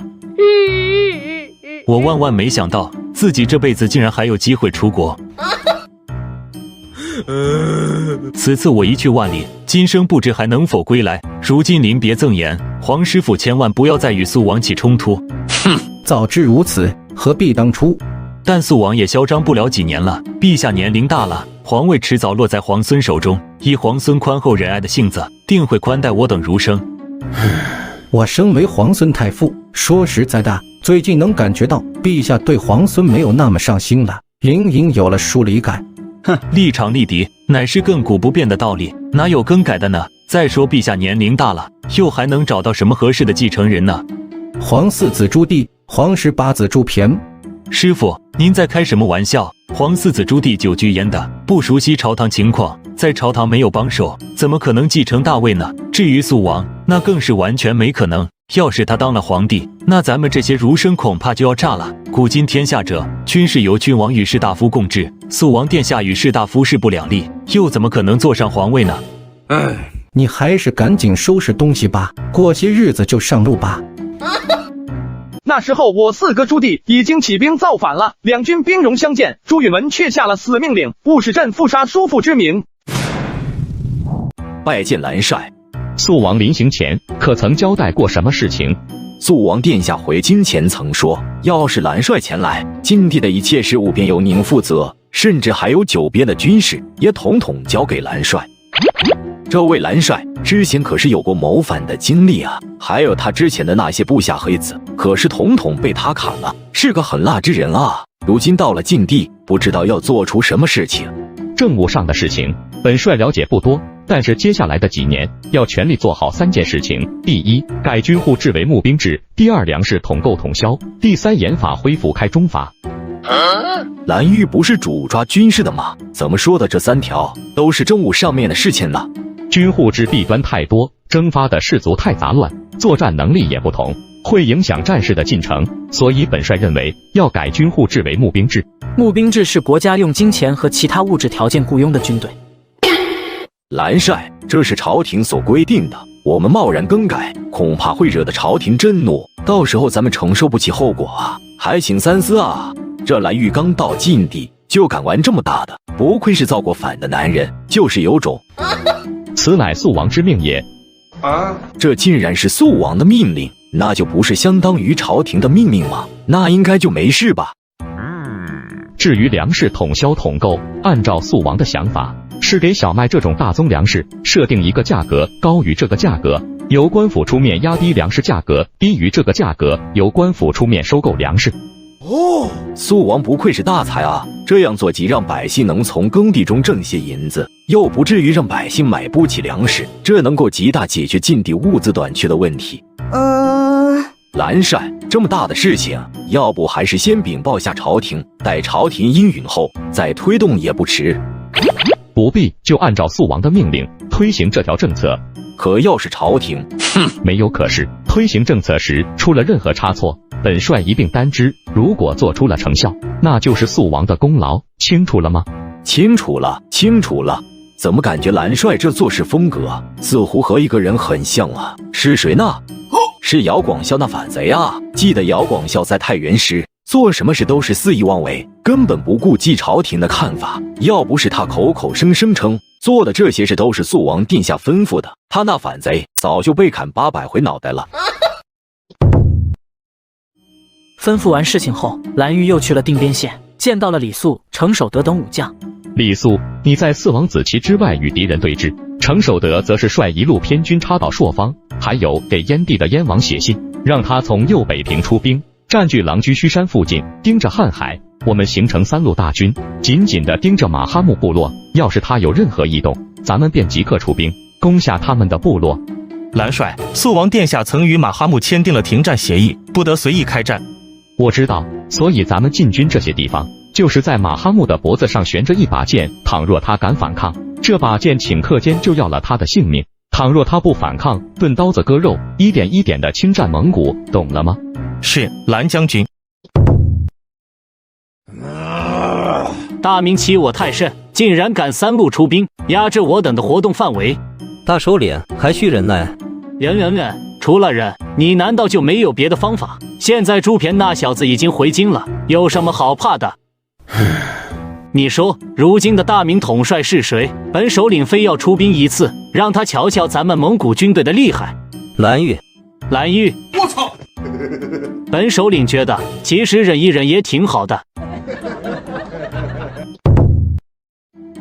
皇叔，你这么做未免太过分了吧？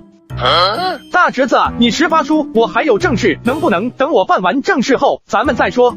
不知18叔有什么正事？本王打算去打猎，有什么事等本王打猎回来再说。18叔，你如此任意妄为，倘若皇爷爷知道了，定会责罚你。而且我还听说你进了礼部后，竟然将陶宁随意派驻到朝鲜，这怎么能行？哼，这怎么不行？身为皇子，要大度方可成大器，难道就因为陶宁招惹了你，你就要把他派到朝鲜？哼，你是在教训本王？本王生平最讨厌的就是你这种站在道德制高点随意斥责别人的人。本王打算派出杀手，等陶宁离开京城后，便对他下手，让他无法活着到达朝鲜，如何？这怎么能行？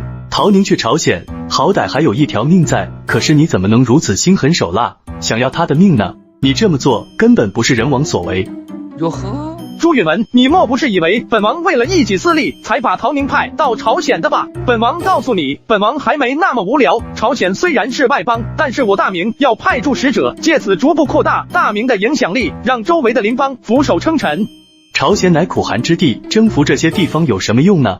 哼，没用也要征服，没人会嫌弃国家的领土太大。你身为皇孙，脑子想的应该是如何让百姓富足，让军队强大，让经济繁盛，而不是整天和那些儒生厮混，满脑子都是不切实际的想法。我还轮不到你来教训，你先管好自己吧，天天被别人弹劾。皇爷爷那案桌上有一半的奏折都是关于你的，皇家颜面都被你丢光了。你说什么？有种再说一遍。难道你还想揍我吗？大王，咱们再不外出打猎，时间就来不及了。哼，本王是你的叔叔，揍你也是天经地义的。不过本王还有要紧的事情，这顿打就先留着。我乃是嫡孙，身份尊贵。滚！这朱允文如果可以，本王也不想和他作对。本王有时候也蛮欣赏他的。朱允文生性正直，憎恨贪官污吏，重视国家社稷，爱惜民生。但是有一个最大的缺点，就是像一个温室的花朵，容易被身边的人蛊惑，没有自己的主意。就比如说萧帆。大王，你在说啥？这朱允文就是听了黄子成、方孝孺等这些儒生的话，为了强化中央集权，避免藩镇割据的局面，才下定决心削藩。可是削着削着，朱允文心又软了。那时候我4哥朱棣已经起兵造反了，两军兵戎相见，朱允文却下了死命令，不使朕复杀叔父之名。这道命令让将士们无从下手，也让朱棣多次死里逃生。后来朱棣采用了闪击战，一路南下，攻到了应天城。大王，你是不是跟皇太孙吵架，气坏了脑袋，在胡言乱语什么？都说了，本王是600年后穿越而来。皇孙殿下，如今肃王殿下胡作非为，甚至还对您不敬。您身为皇家嫡孙，理应制止肃王殿下，请殿下前去禀报陛下，给肃王殿下施以惩戒。说出这番话的人，正是督察院的御史来公。督察院是对天下百官的纠纷监察机构，且一直为中央枢要。18叔虽然做事没有规矩，但是又没有犯下什么大错，我这样贸然去找皇爷爷，恐怕会被皇爷爷责治。皇孙殿下，肃王殿下做下的事情远比您知道的要多。他做了什么事？臣要说的是，殿下千万不能传第3人耳。这里没有外人，来大人但说无妨。殿下，您知道肃王殿下是岭南的藩王，当年年仅14岁就去救藩，一去3、4年，几乎音信全无，对吧？是的，岭南多瘴气，人口稀少，在这一点我还是很钦佩18叔的，年纪轻轻就敢独身一人前去岭南。哼，殿下，您被肃王给骗了。大侄子朱允文要是敢削藩，本王立马就联合4哥朱棣造反。皇太孙，您被肃王给骗了，岭南根本不是您想象的那样贫苦不堪，岭南富饶，土地肥沃，军队强大，甚至能征召20万军队。什么？由于京城距离岭南太远，消息闭塞，所以岭南俨然就是一个国中之国。另外，在京城中热卖的镜子、茶叶等物件都是从岭南运来的。既然是这样，为什么18叔从来没提起过？岭南被治理得如此富饶，要是禀报朝廷，18叔也能得到嘉奖。哼，因为肃王殿下做下的那些事，就算有8个脑袋也不够砍的，所以他对岭南的情况一直藏着掖着。18叔做什么事了？贩卖私盐、铸铁、隐藏甲胄、设立私军。这是18叔做的事情，不会是你在胡说吧？臣说的句句属实，臣一开始也不相信，后来亲自去岭南一趟，才真正知道岭南的真实情况。盐矿、铁矿产量极高，士族个个兵器精良。可岭南偌大的地方，为什么朝廷一点风声都不知道？锦衣卫呢？蒋晔是干什么吃的？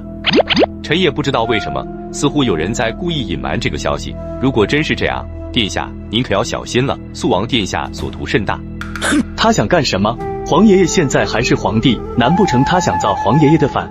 臣不知道，但是臣在岭南的那段时间内，与街上百姓闲聊，得知百姓们只知肃王，不知朝廷，甚至百姓言语中对朝廷全无恭敬之意。天高皇帝远的，出现这种事也有可能。不仅如此，还有南方的土司也都是以岭南为尊。岭南修建了四通八达的道路，加强与土司的联系。还有安南也畏惧岭南的实力，年年朝贡。什么？还有朝贡？那是弱小国家向强大国家做的事情。安南向岭南朝贡算怎么回事？殿下，如果不能限制肃王的威势，假以时日，岭南必然会成为大明的大患，甚至会让大明分崩离析。必须削藩。可是皇爷爷之前告诫过我的各位叔叔们镇守一方，是为了保卫大明，而不是覆灭大明。如今看来，这些叔叔的威胁太大，不削不行。如何限制？请殿下即刻去找陛下，向陛下说明详情。以陛下的性子，绝对不会允许肃王殿下胡作非为。不行，皇爷爷近日非常欣赏18叔，不会斥责18叔。这样吧，你回去后联络要好的官员，一同向皇爷爷上书弹劾18叔。这样能行吗？我身为子侄，向皇爷爷告18叔的状会有些不妥，毕竟我大明以孝治国，而你们则不同，你们是督察院，有检举官员的职责。等你们上书后，我会应和你们的，放心好了。是，殿下请放心吧，臣清楚怎么做了。大王，您的剑术又精进了不少，比在岭南的时候强多了。那是自然。说起来，岭南本王也很长时间没回去了，有点怀念岭南鲜美的荔枝了。什么时候有空了回去一趟？是啊，想当年大王在岭南时，每月都向朝廷哭穷，生怕朝廷知道了岭南的情况。不过现在大王为什么不担心了？那时候本王担心大侄子上位后削藩。那现在呢？现在本王怕个屁啊！岭南有那么多军队，还有禁地，大侄子朱允文要是敢削藩，本王立马就联合四哥朱棣造反。朱元璋的案桌前又摆满了密密麻麻的奏章，这一次由督察院带头，各个世子如声跟进，纷纷开始弹劾朱骈。陛下，藩王乃大明之见也，负有镇守一方之责。可是若藩王势大，无法控制，这把剑就会刺伤自身。所以为了大明的长治久安，请陛下削弱肃王之权势。还有岭南百姓富饶，土地肥沃，之前朝廷要求的税赋太低，现请求陛下提高岭南百姓税赋，以增强大明国力。请朝廷向岭南派驻军队，监视岭南一举一动，倘若有不法之心，就即刻出兵控制。请陛下三思，最好将肃王软禁在京城，不得返回岭南。倘若朕没去过岭南，还真信了这些人的鬼话。他们是想干什么？难道想让朕亲手杀了自己的儿子？督察院素有检举官员的职责，他们这样做倒也合情合理。徐达，你是真糊涂还是假糊涂？朱骈在岭南做的事情，朕全都一清二楚。就算他在岭南胡作非为，但是这岭南百姓过得如此富裕，全都是他的功劳。是的，陛下。哼，朕还没死呢，来宫就想着向我大孙子邀功，他心里是怎么想的？难不成是要盼着朕去世吗？陛下，来大人或许没这个想法。再者说，老臣看肃王殿下的样子，也不像会受欺负，或许他会有办法反制。不，那小子恐怕全然不管这些事情。对于他来说，这些儒生的弹劾就像是放屁一样。我本想将朱骈扶上位，可是这些世子儒生就像是绊脚石一样，挡在路上。你怎么来了？我翻墙进来的，心想着今天是你的生日，便过来瞧瞧你。你还记得啊？那当然，这是我送给你的礼物。这是什么？这是蛋糕，全大明可是只有这唯一一份。小欣欣喜欢吗？喜欢，谢谢你。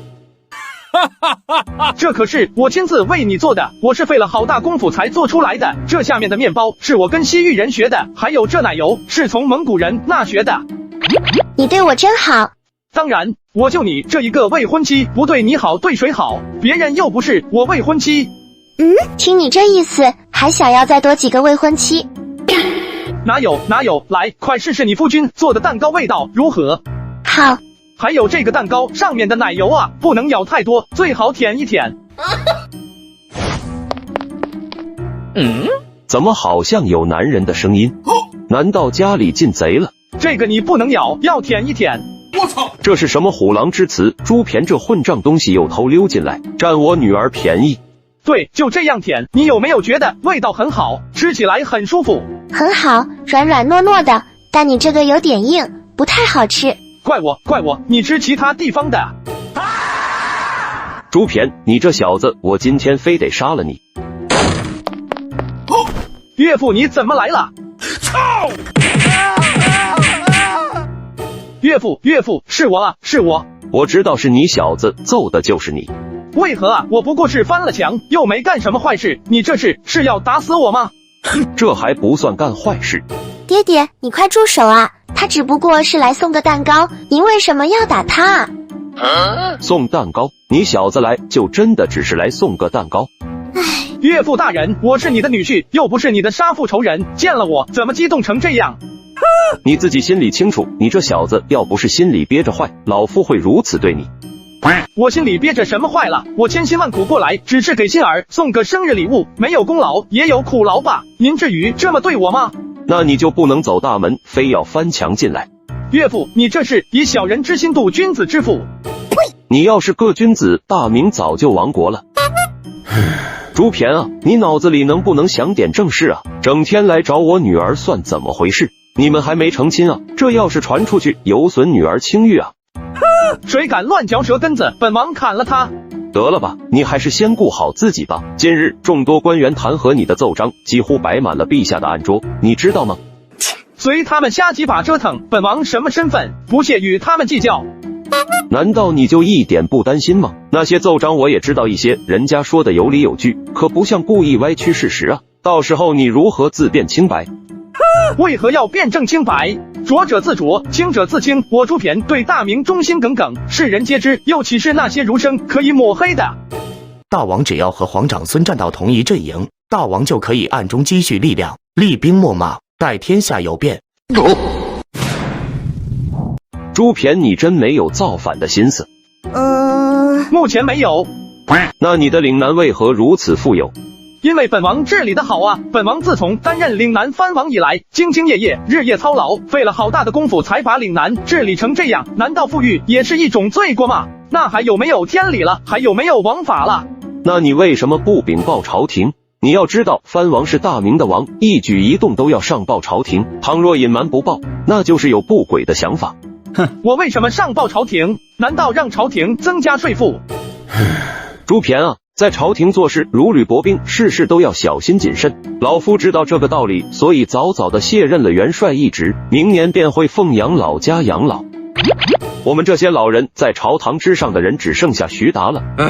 老夫劝过徐达，让他早日养老，免得引起陛下猜忌，落个和胡惟庸一样的下场。你这是在说父皇没有容人之量吗？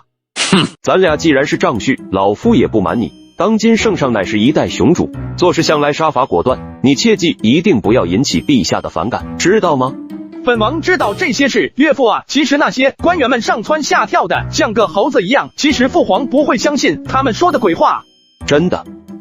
当然是真的。父皇从小家境贫寒，曾经给地主当放牛娃。再后来，出身寒微的他一路逆袭成为了皇帝，这种地位上的巨大变化，让他有种不真实感，也让他极度的想要控制权力。谁要是威胁到他的地位，他就会毫不犹豫的对那人动手。可我就没这个危险，因为父皇对子嗣是非常好的，对于他来说，只要儿子有出息，本事再大也无所谓，反正大明国姓朱就行。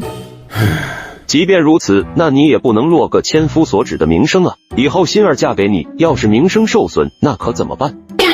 这倒也是，那我回去想想办法，定让岳父大人满意。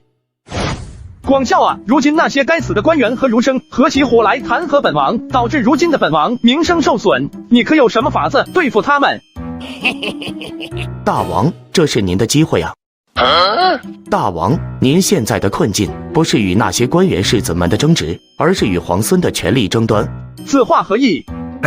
您的权力太大，已经威胁到了皇孙的地位，所以这件事的关键并非是岭南的实力太强，而是您的实力不受朝廷控制。自从大王来到京城后，官员世子们便视大王为敌，大王示弱，只能让他们放松一时的警惕，却不会让他们永远放心。大王如今的办法，只有主动投靠皇孙。什么？你让本王投靠大侄子？开什么玩笑！难不成本王见了大侄子后，每次躬身行礼？不必如此，如今最好的解决办法就是大王多娶几个贵人。你是认真的？如今大王只有汤心一个未婚妻，而汤和与大王走得近了，更令皇长孙一派忌惮。如果大王多了一些妃子，这些妃子全都是皇长孙一派的，那不就可以了？你是说联姻？没错，只要成功打进敌人的内部，那敌人就变成了朋友。本王岂能为了自己的前途，拿自己的幸福做赌注？其实这些时日，贫僧已经为大王物色好了。林侍郎的女儿端庄文雅，江尚书的孙女活泼开朗，还有李大人的3女儿长得标致得体，这些女子个个漂亮至极，大王可以从中择取一人。小孩子才做选择，本王全都要。大王，您刚才不是说不拿自己的幸福当赌注吗？为了大明不至于分崩离析，为了大明的美好未来，牺牲本王一人又有何妨？本王就是这样一个大公无私的人啊！大王，这才是第一步计划。什么？你还有后续计划？瞧瞧，这才是正儿八经的谋士啊！做事勤勉，眼界与谋略又是上上之选，除了有时候抽风要造反，其他的简直是完美。自然，大王只要和皇长孙站到同一阵营，那些官员世子就不能攻讦大王，大王就可以暗中积蓄力量，厉兵秣马，待天下有变。停！本王都和大侄子同一阵营了，还要造反啊？求和只不过是权宜之计，为了稳住他们一方，在大事面前，区几个妇人又算得了什么？大王切勿为了美色耽误大事。不行，毕竟我现在还没娶汤心呢，要是敢搞出来这种事，恐怕那汤和得提着刀来找我了，看来还得自己想办法啊。转眼又过2日，今天是朝会的日子，朱骈又一次被迫参加。启禀陛下，臣已经核实清楚，岭南富饶绝非空穴来风，尤其是岭南还有20万军队，7、8个大型铁矿，这些军队和铁矿如何处置，请陛下明示。另外，按照朝廷要求，肃王殿下身为藩王，对藩地情况隐瞒不报，甚至还不遵朝廷命令，在岭南任意颁布法律法规，请陛下处置。陛下，臣有一言，请陛下明察。岭南是大明国土，受朝廷节制，肃王殿下此举，说明根本就没把朝廷放在眼里。陛下，大明出力，各项制度都需要完善和执行，可是肃王殿下此举，无异于藐视王法，导致岭南百姓只知肃王，而不知朝廷也。倘若肃王之位传了2、3代后，那岭南还是大明的岭南吗？陛下，为了大明的长治久安，还请限制肃王的权利啊！朱骈啊，听听这些人说的话，你还有什么要辩的吗？父皇，这完全是齐泰对儿臣的污蔑，这齐泰嫉妒儿臣的才华和能力，故而就抹黑儿臣。肃王殿下，下官是想问您，岭南为何如此富裕，兵多将广，家有余粮？您这是要做什么？可笑！本王一向勤勤恳恳，花了好大的力气将岭南治理成这样，结果落在你这种庸俗小人眼里，竟然说本王的不是，可悲可笑。下官不是这个意思。那你什么意思？难道本王治理岭南还有错了？难道百姓富足还不对了？你好歹是个儒生，知道修身齐家治国平天下的道理，却来指责本王。肃王殿下，咱们说的不是一码事，下官只是想问您，为什么对岭南情况隐瞒不报？因为你地位低，没资格知道。肃王殿下怎么还上升到人身攻击了？殿下，下官够资格知道吗？你也不够。你们不是想知道原因吗？本王告诉你们，本王打算收服安南，这件事是绝密，本王只和父皇商议过。没错。出征安南这么大的事情，肃王殿下为何不上奏？因为这件事是绝密。陛下，肃王殿下口出狂言，那安南距离如此遥远，倘若真的要征伐他们，不知道要耗费钱粮的多少，咱们大明的百姓可如何能承受？只有蠢材才会躺在功劳簿上不思进取，没有一点担当，不像本王每天晚上睡不着觉，心里想着如何扩大大明的版图。你这是穷兵黩武，倘若征伐安南陷入苦战，咱们大明的百姓可就遭老罪了。父皇，儿臣愿立下军令状，半年之内平定安南，让安南国君出城献表。肃王殿下，您这样有意思吗？连这种牛皮都能说得出来？你何出此言？这些人怀疑儿臣的用心，但是儿臣想说，儿臣对大明忠心耿耿，容不得任何人污蔑。岭南招兵募马，也一直为平定安南做准备，所以儿臣觉得只需要以岭南一地的兵力，在半年内就能让安南国君出城献降。这姚广孝不会也是穿越者吧？这一套熟练的举措，怎么和美帝一样呢？陛下，军国大事不是儿戏，岂能轻言出征？况且朝廷对安南什么情况也不了解，怎能如此呢？这肃王要是回到岭南，那无异于放虎归山。如果肃王殿下哪一天想不开，打着清君侧的旗号就造反了，那我们这些官员岂不是都要完蛋？你们觉得本王冒失，但是本王告诉你们，本王筹划练习2年半，心心念念的收复安南。那敢问肃王殿下，您心中有了什么策略？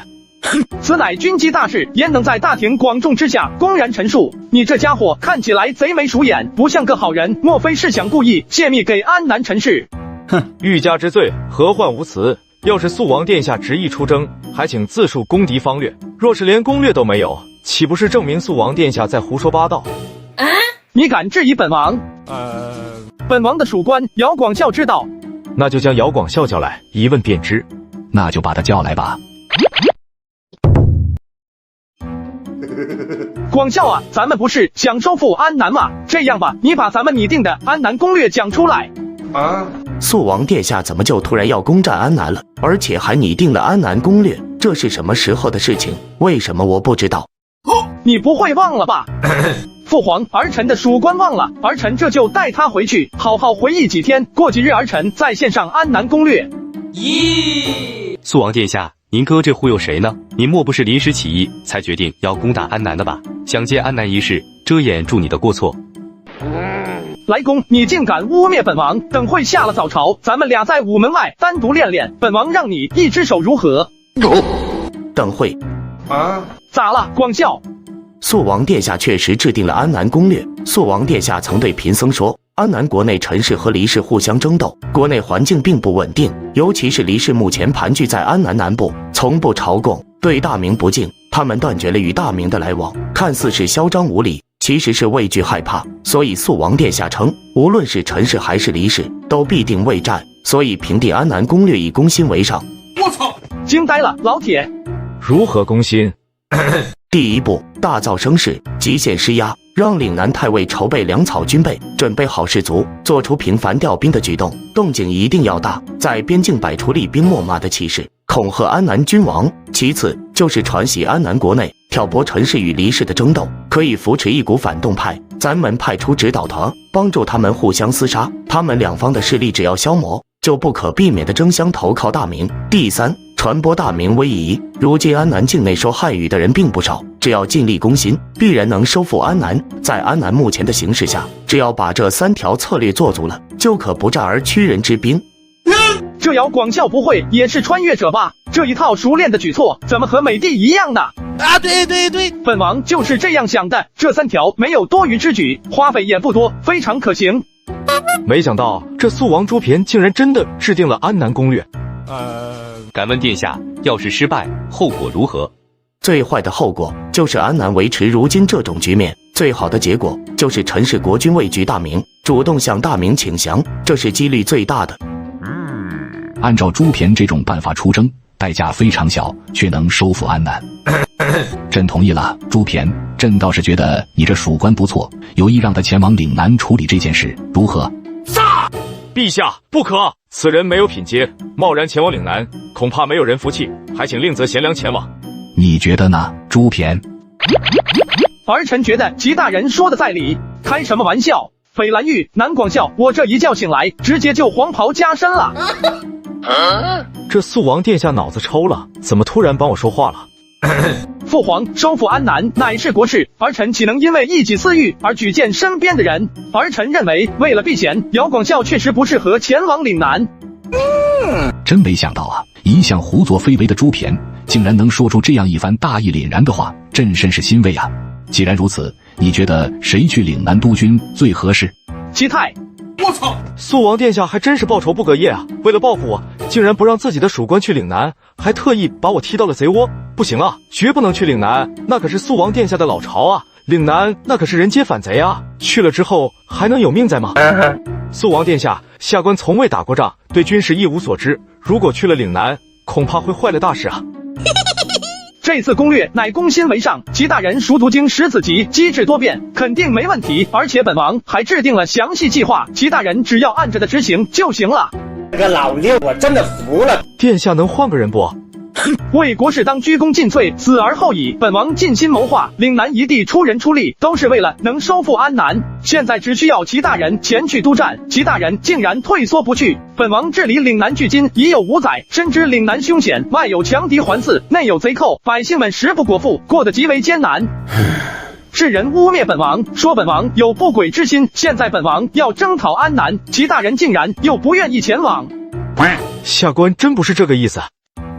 本王知道你什么想法，你想留在京城，过着逍遥自在的生活，不愿意去艰苦的岭南督战。本王能理解，即便齐大人不去，本王也会征讨安南。毕竟安南向来是我华夏国土，每个大明人都有守土之责，都要将安南并入到大明的版图之中。不过，要是征讨失败，那就全都是齐大人的责任，都怪他为了一己私欲，不敢前往岭南督战。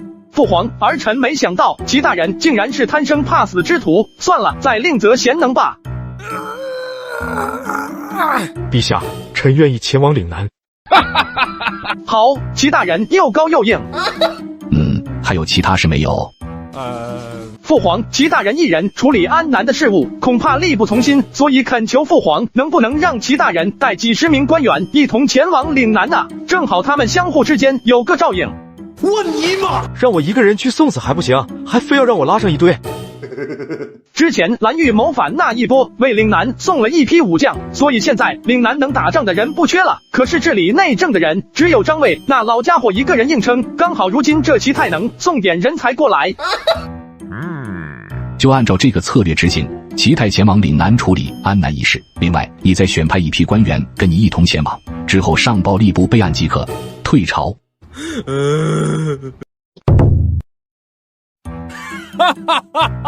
好啊，好啊，盼星星盼月亮，终于盼到你们了。此乃岭南长史，尔等还不行礼。拜见长史。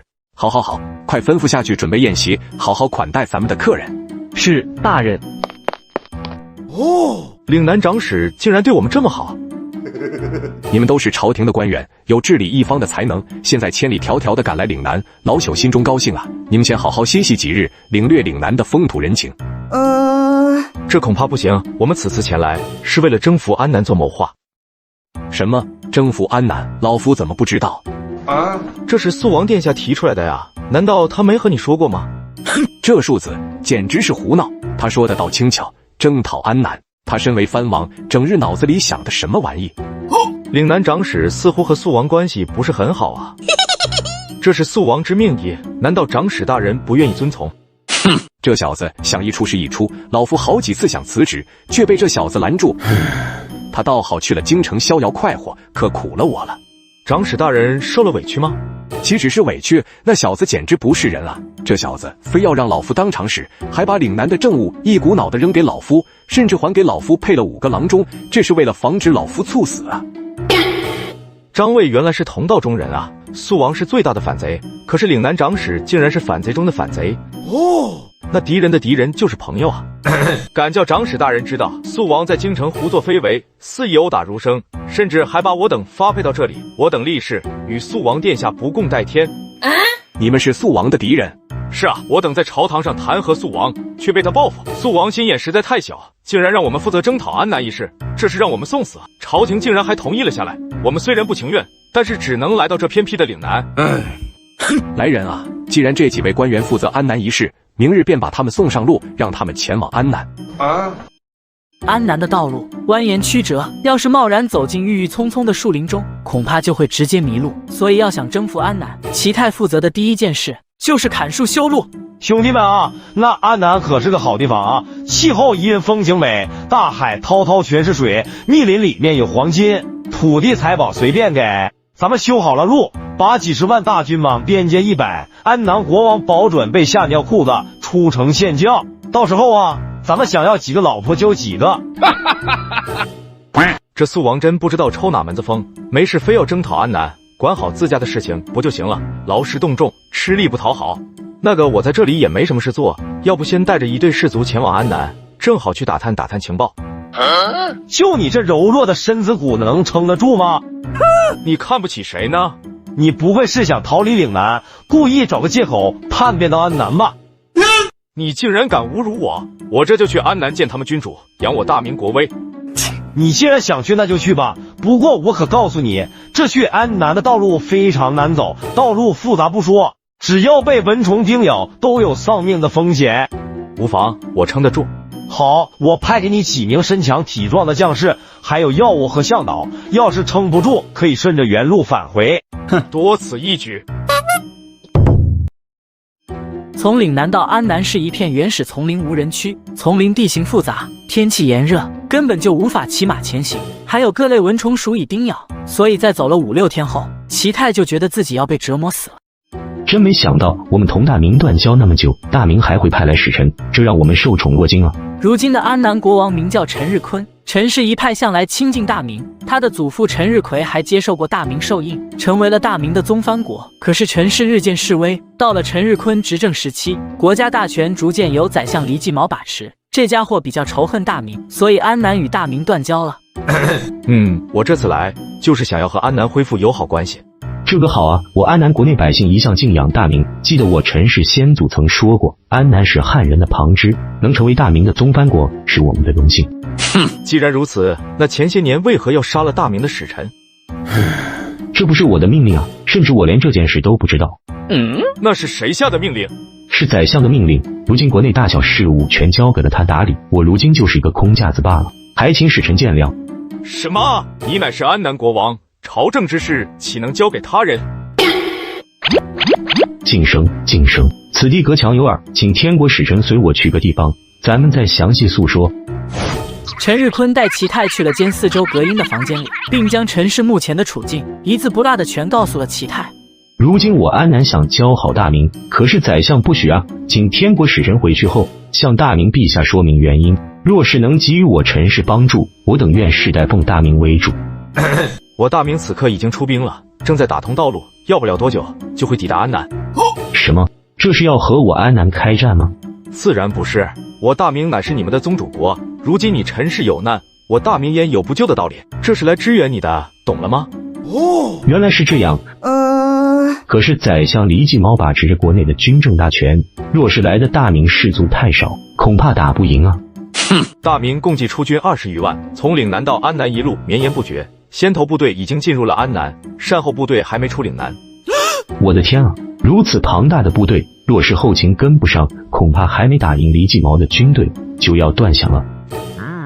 放心，粮饷充足，堆积如山，可供大军敞开怀持3年。只要你心向大明，大明就不会让你吃亏。黎继毛的部队在大明军队面前犹如螳臂当车，不自量力。大明上国如此帮我，那我该做些什么呢？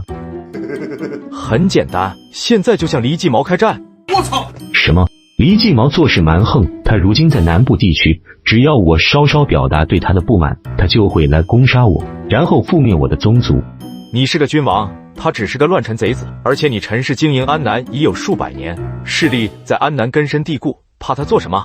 虽然如此，可是宰相势大，要不我稍稍忍耐一些时日，等到大明军队抵达安南后，我们再一块出击，如何？你的意思是想让我大明军队为你扫清障碍，好让你安安稳稳当个土皇帝？这绝对不可能！你先向他开战，我大明军队抵达后，可以帮助你消灭黎继毛。齐泰此行来的目的，就是挑拨起来陈日坤和黎继毛的争斗，然后大明扶持陈日坤，顺便传播大明威仪，在安南国内驻军、通商，加强与大明联系，慢慢的将安南并入到大明的版图之中。容我想想。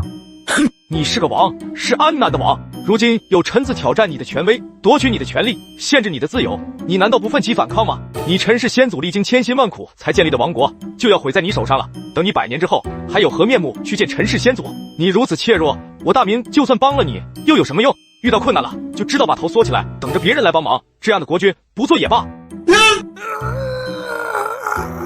好，好，我几个联络亲近的人，一同出兵反抗李继毛。特喵的，站在道德制高点指责别人，真爽！大明将士，我操，快跑啊！如今我虽然是皇帝，但是一言一行都受到别人监控，稍有异动就会被人禀报给宰相李继毛，我还如何组织其他宗族勋贵呢？你解下腰带，咬破手指，用鲜血在腰带上写上值得信任的宗族，我负责去联络。等联系好宗族勋贵后，一同发难，杀死那些谋逆的臣子。好。李继毛这个王八蛋，骑在我们头上拉屎，杀我们的人，抢我们的地，这要是老祖宗还在的话，他们会怎么办？干死他！干死他！冲啊！陈氏宗族不愧是皇族，经营安南100年，底蕴深厚。经过数天的筹谋，组织了2万兵马，于拂晓时期发动了突袭，迅速控制住了都城。大使，您说咱们下一步该怎么做呢？一直往南打。难道不等等大明的军队吗？不用，你就一直打就行了。放心吧，等你支撑不住的时候，我们大明会出手的。是。还有，我发现你这支军队乱七八糟，毫无纪律性可言，而且部队突进的太快，首尾不能相连，甚至物资供应出现了短缺，还有士卒们连日作战，体力也渐渐不支了。我曾听闻大明的将领中有个叫刘伯温的军事家，布置兵法面面俱到，打仗几乎是百战百胜。您不会是他的弟子吧？我只是提出了自己的一点见解，算不得什么。您太谦虚了，您的军事才能比我们强多了，有您帮助我，定能将那李继毛彻底消灭。行了，别拍马屁了，赶紧让士卒整顿休息一下，之后继续向南进攻。一向唯唯诺诺的陈日坤，竟然趁我不在都城的时间，悍然发动了突袭，是谁给他的勇气？国师，虽然陈日坤一连攻占了数座城池，但是那些守城的士卒都是一群菜鸡，根本就上不了档次。只要我们带着精锐杀回去，必定能剿灭陈氏一族。本来我还打算，只要陈日坤乖乖的当个吉祥物，就让他多活几年。可若是他自己找死，那就只能砍了他了。不过这陈日坤向来唯唯诺诺，手中能掌控的军队不过数万，还都是一些杂牌，为什么还敢如此作死？他们究竟有什么底牌？国相，您说会不会是陈日坤不甘心只当一个傀儡，所以才决心起兵？应该不会，陈日坤都当了几十年了，此次突然起兵，会不会有所准备呢？不可能，绝对不可能。据探子来报，前些日子大明的使臣去了升龙，与陈日坤秘密会谈，具体谈了些什么，不得而知。破案了，兄弟们，原来大明朝廷是他的靠山。我说他怎么变得大胆了？那怎么办？大明朝廷距离这里有万里之遥，如果大明出兵劳师动众的攻到安南，能获得什么好处呢？山里的大象，还是满地乱跑的猴子？就算是来几个使臣，又能怎么样？我看那陈日坤简直昏了头，把使臣当成了救命稻草。全体将士都有，随我反击。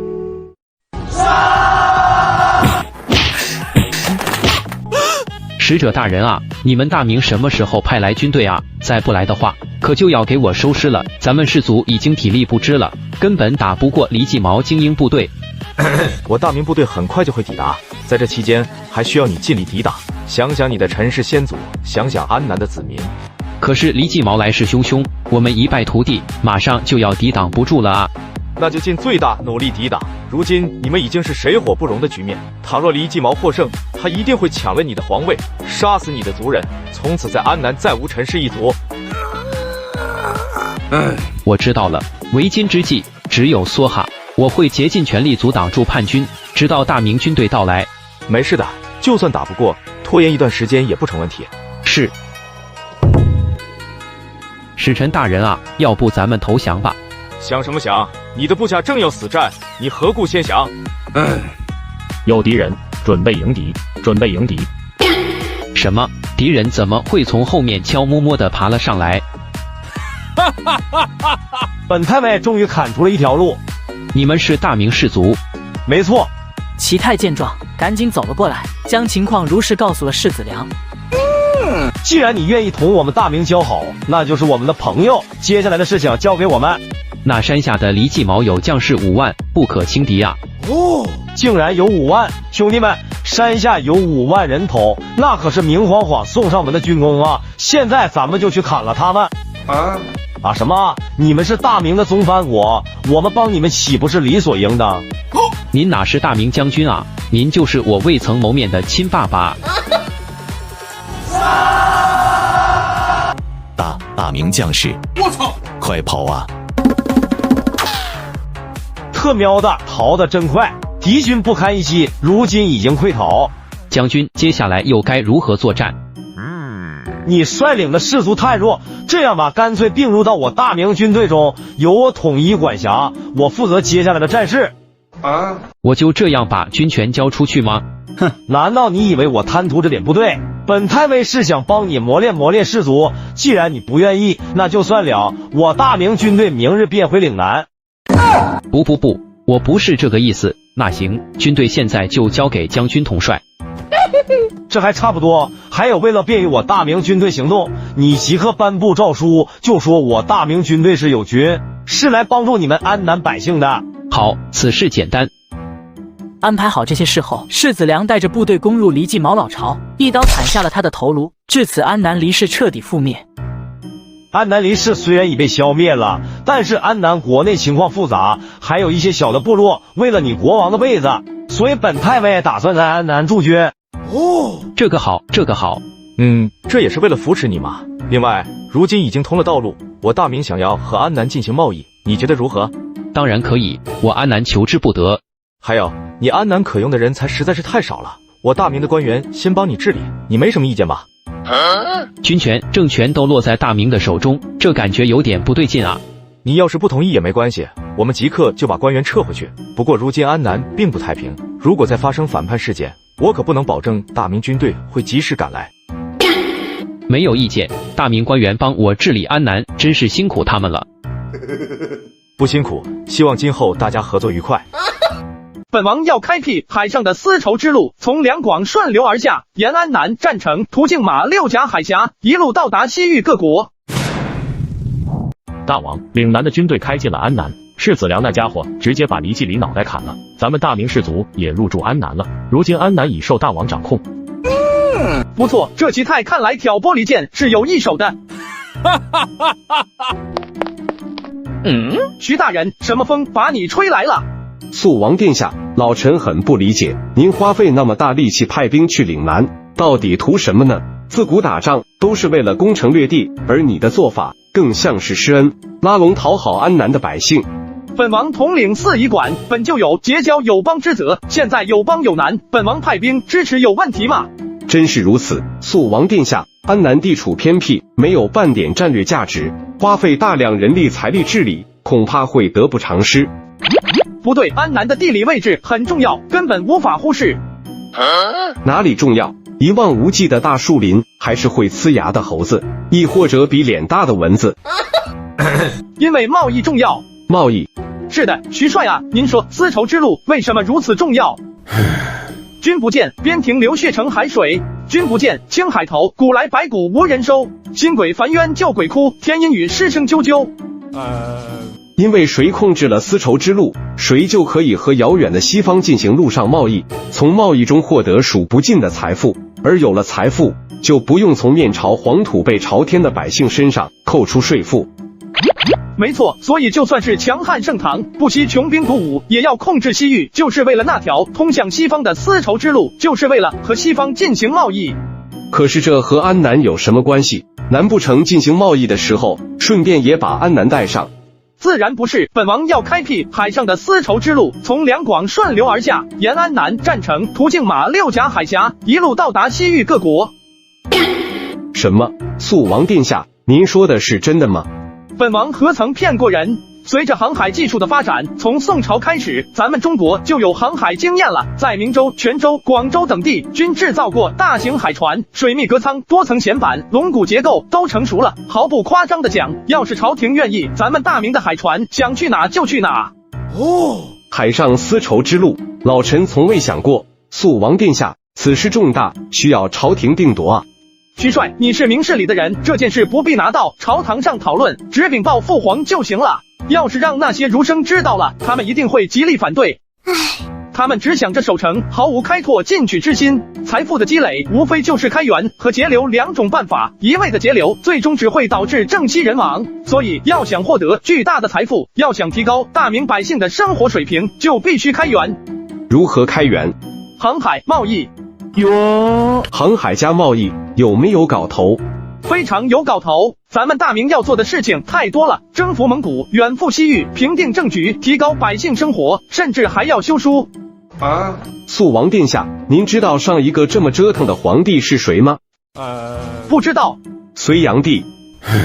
隋炀帝就是一口气要干的事情太多了，远征吐谷浑，开凿大运河，完善科举制，甚至还要三征朝鲜，最终导致国家财政崩溃，民不聊生，隋朝2世而亡。哈哈，徐帅，你这比喻可不恰当，本王又不是皇帝。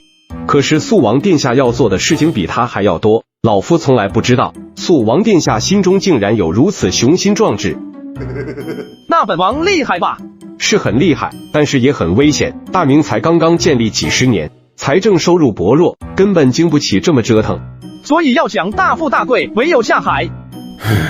老夫可能见不到那一天了。近来老夫得了背疽，疼痛难耐，正打算回老家养老。什么？老夫得了背疽。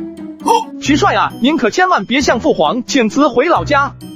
好家伙，你们爷俩都是周扒皮啊！我都这样了，竟然还劝我别治事，难不成要让自己死在任上？徐帅，本王不是那个意思，主要是觉得您就算治事，也别回老家，最好在京城附近住下。为何？徐达作为大明开国第一功臣，一生非常谨慎低调的，没有胡惟庸、蓝玉等人这么张狂。每次出征归来后，都会恭恭敬敬的将军印交给朱元璋，从不逾越君臣之礼。可是朱元璋猜疑心太重，畏惧徐达的能力声望，皇孙朱允炆压制不住，又担心他回老家后无法掌控，便送给了徐达一只蒸鹅。由于背疽与蒸鹅相克，所以徐达在吃下蒸鹅后没几天便过世了。徐帅啊，您与父皇从小相识，可谓是穿一条裤子长大的，关系不同一般。后来您又追随父皇四处征战，为大明立下了汗马功劳。如今您要是回老家了，父皇想您的时候怎么办？多谢肃王殿下提醒，老夫知道怎么做了。如果真的可以，我倒是真想让这位开国第一功臣得到善终。徐达离开肃王府后，紧接着又去了皇宫，将朱骈想要开海的想法告知了朱元璋。如今北元和蒙古帝国分裂出去的其他汗国牢牢占据着丝绸之路，而为了和西域通商，那就必须开辟一条新的航线。朱骈这小子竟然想到了这样的办法，不愧是朕的虎子。恭喜陛下，老臣近来身体不适，背部生了疽，特意来向陛下辞去职位。老臣愿在京城城郊盖一小院，每日耕种即可。哦，爱卿可是开国第一功臣，只要京城一个小院，岂不是太受委屈了？这算什么委屈呢？有一小院，老臣已经心满意足了。爱卿啊，你为了大明操劳了一辈子，朕也不是无情的人。这样吧，择日你回老家吧，治好病，多享受天伦之乐。陛下竟然愿意让我回老家，多谢陛下。对了，你帮我把朱骈的属官姚广孝叫来，朕有事问他。是，老臣这就去。你是朱骈的属官，朕有些事要问你，你要如实回答。陛下请讲，道言乃是出家人，从不说谎话。姚广孝，朕想问你，倘若朱骈当了皇帝，他该如何削藩？陛下明鉴，肃王乃是藩王，从未对皇位有过想法。朕只是随便问问，你不要多想。如果朕是说，如果有这种情况，朱骈会怎么做？绝不会有这种情况。肃王对大明忠心耿耿，从不会做对大明不利的事情，更别说当皇帝了。那他真要当了皇帝呢？陛下请放心，臣身为肃王殿下的属官，每日都会盯着肃王殿下，绝不会让他有逾规之举。他可以有？肃王真没有。那朕问你，如今各地藩王势力越来越大，你可有什么建议？臣没有任何建议，此乃皇家之事，全凭陛下一人定夺。没有建议就给朕想，什么时候想出来了建议，什么时候离开皇宫，想不出来就一直在这里跪着。最近肃王的动作似乎也没有露出造反的倾向，为何陛下突然问这个事情？臣只有一点点自己的想法，不多，就一点点。哦，你的想法是什么？莫不是大动兵戈进行削藩？这倒不是，臣认为皇室宗族都是同出一脉，血浓于水啊。大明的刀剑是朝外的，怎么能对自己的手足兄弟下手呢？这倒不错，从这点看，姚广孝倒是比之前的皇子惩治流民势力不错，有这样的属官在朱偏身边，朕很放心。可是古往今来，藩王造反者不计其数，为了避免出现这种情况，你可有什么好办法？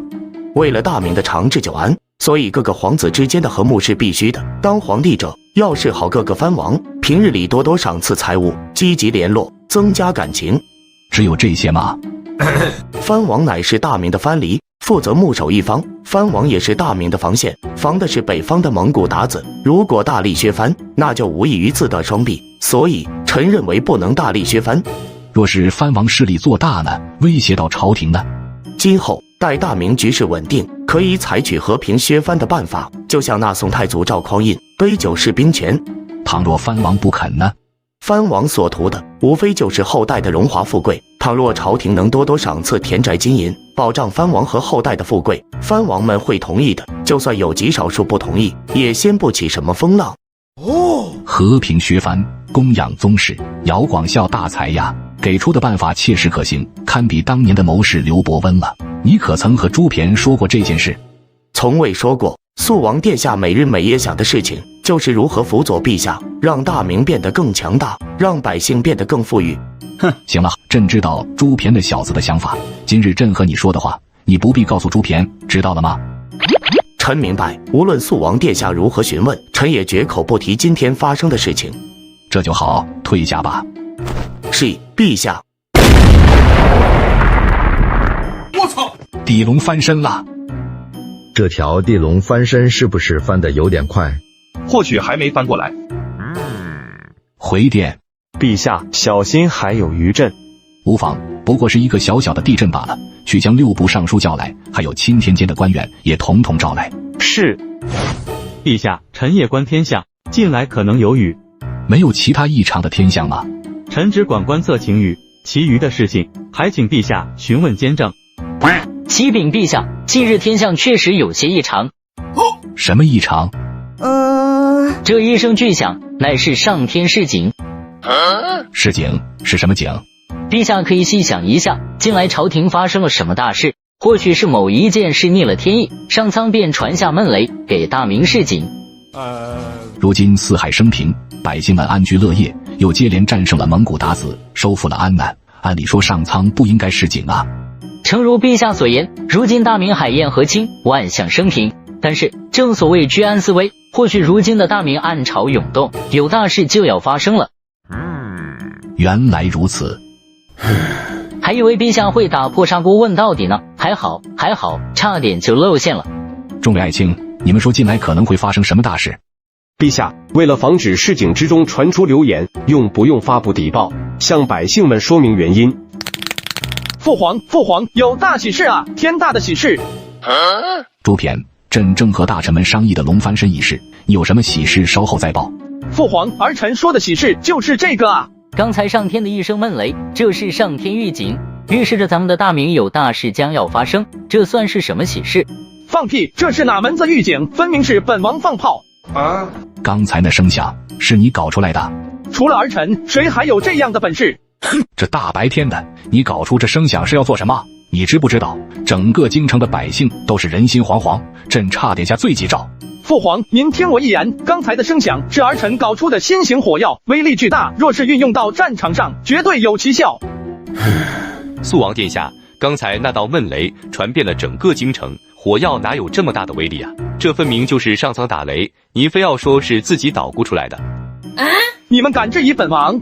你们若是不信，随我一同前去查看火药。倘若本王说的有一句假话，甘愿受任何刑罚。既然如此，那就走一趟。朕心中也十分好奇，什么火药竟然有如此大的威力，竟然连整个京城都颤了3颤。刚才父皇不相信那闷雷是你们搞出来的，现在大家都在这里，你们再搞出个炮弹，放个响让他们听听。肃王殿下，您行些好，放了频道吧，再炸我怕小命都没了。你是说刚才的动静就是他搞出来的？是的，父皇，您别看他长得丑，但是他本领大啊，研究出了新型火药。哟呵，看着不像啊，难不成你就指望这样一群神棍研究出了新型火药，爆炸的威力就像天威一样？怎么看也不像啊。朱骈，你没有胡诌吧？当然没有，父皇，在儿臣的英明领导下，经历了诸多困难，这才研究出来的火药。刚才朕没有看到火药的威力，这样吧，你再实验一次，让朕好好瞧瞧。怎么，朕的话管不住你吗？管得住，管得住，陛下乃天下共主，谁都管得住。那就开始实验吧。父皇，这火药乃是国之利器，绝对不容忽视。火药自宋代就开始运用，虽然能造成一定的杀伤力，但是威力有限，仅仅能给骑兵造成惊吓，远没有弓箭、骑兵来的方便。父皇，您这是妇人之见。火药的运用代表着从冷兵器时代进入到热兵器时代，从此军事上将会发生一系列的变革。哦，你是说朕跟不上时代了？自然是这样，父皇，您年纪已经那么大了，跟不上时代很正常。你觉得在打仗造诣上，你已经要超过朕了？父皇，您说的哪里话？儿臣怎么会超过您呢？您是谁啊？可是大明的天子啊！哼，知道就好。大家离远点，都躲起来，我要点火了。朱骈，朕打算立你当太子，你意下如何？我操！什么？父皇，儿臣没骗你吧？这火药就是儿臣捣鼓出来的，以后再改进几次，这火药的威力会变得更大。朱骈啊，你是说这火药再实验几次，威力还能再度提升？没错，而且这火药不单单可以制炸弹，还可以制碎发枪，这个制作工艺比较复杂，需要进行大量的实验验证。还需要实验吗？你们都是对国家有功的人才呀，朕怎么能亏待你们呢？来人啊，赐金腰带，赏10金，其余有功人者皆赏赐10金。草民下京，承蒙皇上赏赐，草民万死也无以为报。怎么能万死呢？只要你们今后继续炼制火药即可。还要继续炼制火药？不愿意吗？草民并不是不愿意，而是火药已经炼成了。继续实验，争取炼出威力更大的火药。草民懂了。蒋掖，派一些人盯住这里，严禁闲杂人等进出，还有实验的数据一定不能泄露出去。臣领旨。时间不早了，诸位爱卿回去吧。朱骈啊，你做得很不错，哈哈，朕一直觉得你什么都能做好，果不其然，没有让朕失望。父皇，您这是什么意思？难不成是想让儿臣干什么危险的事？难道朕在你心中就是如此形象吗？主要是父皇擅长打一巴掌，然后给一个甜枣，就像今天下午的那个神棍。放屁！朕那是对外人，难不成对你也是如此吗？你做出如此功绩，朕本想夸赞你几句，没想到你竟这样猜测朕。原来是这样。父皇，您想夸赞儿臣什么？儿臣准备好了，您夸吧。骈儿，以后有了这火药，咱们大明再也不受外邦的欺辱了。你不知道，天下之民何其苦也。朕小时候名叫重八，后来参加起义军后，改名为朱元璋。朱，同朱，原是北元之意，璋代表着一种玉刀，这3个字的意思就是诛杀元朝余孽，彰显汉族之威。朕以布衣提3尺剑取天下，此非天命乎？此乃天命所归。哈哈，朕从不相信是什么天命，但是见了你，朕觉得冥冥之中真有天意。你不知道这火药有多大的威力，足以诱我大明百姓安全。还有你带来的番薯，整个大明的粮食产量都会大幅度提升，百姓们再也不会饿肚子了，天下百姓苦日子很快就会结束了。父皇，您放心吧，儿臣以后还会创造各种各样的东西，会让咱们大明富强起来的。朕相信你能给大明百姓带来光明前途。你说，如果有一天你当了皇帝，会怎么对待你的皇兄皇弟们？父皇，儿臣又不可能当皇帝，您问这个问题做什么？那朕换个方式问你，如果说你有一个兄弟，他当了皇帝后，你希望他会怎么对待你们这些藩王？儿臣不知道，他想怎么对待都行。你心中难道就没一点想法？那你觉得和平削藩、供养宗室这种方式怎么样？不怎么样。这个策略能最大程度避免藩王兵变，同时也能让兄弟之间和睦，有什么不好的？若真是用了这策略，咱们大明将减少200年的国运。如此杯酒释兵权的法子，能有什么后患？后患非常严重。谁若是实施了这个策略，谁就是大明的罪人。父皇，您说是谁献的这策略？儿臣现在就去把他砍了。荒唐！难不成你觉得武力削藩更好？当然不是，武力削藩是让大明灭亡的更快一点，和平削藩是让大明慢性死亡。反正这2点策略对大明来说没什么两样，无非是早灭亡还是晚灭亡的问题。哼，你倒是会说风凉话。照你的意思，文的不行，武的不行，那你想怎么样？不削藩不就行了？不削藩，就算你们兄弟和睦，可是等下一代呢？再下一代呢？早晚会酿成兵祸的。父皇啊，您想得太远了。朱偏啊，朕身体愈发不适，最担心的事情就是你们兄弟阋于强，所以朕想把你们的事情安排妥当。那你说说，为何不同意和平削藩？父皇，您觉得和平削藩很好，不必兵戎相见，可是这样的政策啊，会拖垮咱们大明的。为何？道理很简单啊，既然是和平削藩了，儿臣倒是乐得自在，天天当个太平王爷。反正咱们大明要拿出财政供养儿臣，儿臣花的不多，一年怎么着每个藩王也得1万石吧。就这10几个藩王，有什么供养不起的？父皇啊，儿臣这人啊，不能太闲了，一旦闲下来，你知道儿臣想干什么吗？干什么？生娃啊！儿臣爱好不多，也就是骑马打猎和各种各样的美人造娃。以儿臣的体力，就算比不了父皇，以后怎么也有10个儿子吧。我尼玛！父皇听儿臣解释啊，您想大明要传多少代？第1代也就10几个藩王，可是这一个藩王生10个娃，第2代就变成了100多个，第3代就是1000多个，第4代就是1万多个，第5代就成了10万多个。结果咱们大明才传承了100年，就要供养10几万个宗室。就算您给他们每一代都降级，亲王、郡王、镇国将军、辅国将军，可是这也经不住人多啊。要是大明供养10万宗室，那对于财政来说，简直就是一座大山。似乎和平削藩确实也行不通。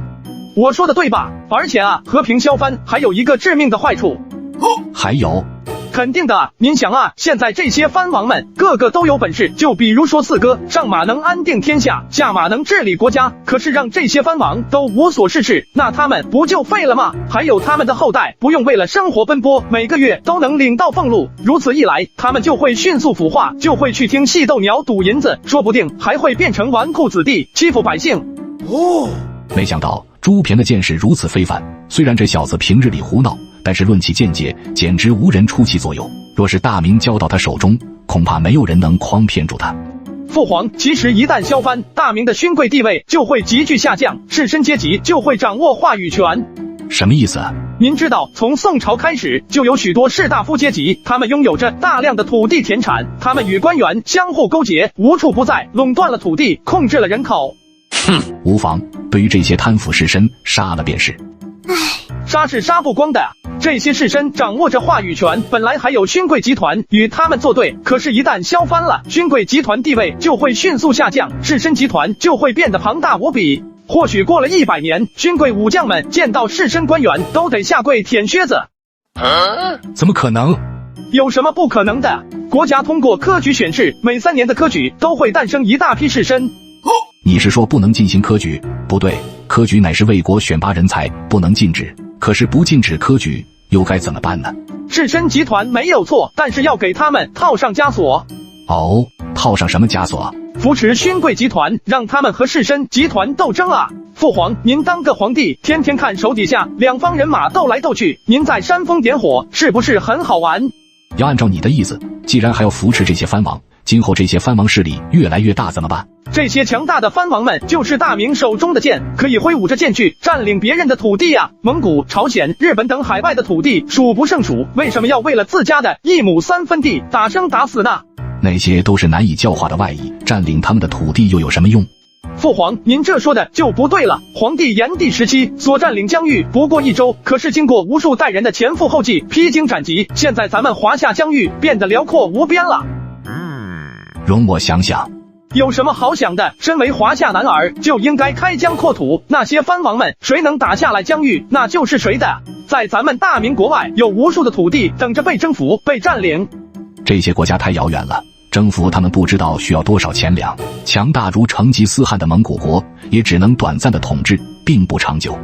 既然征服不了，那就同他们进行贸易，掠夺他们的财富。反正要想富，就得进行贸易。朝廷、勋贵、藩王们一块出钱出力，进行规模巨大的海外贸易。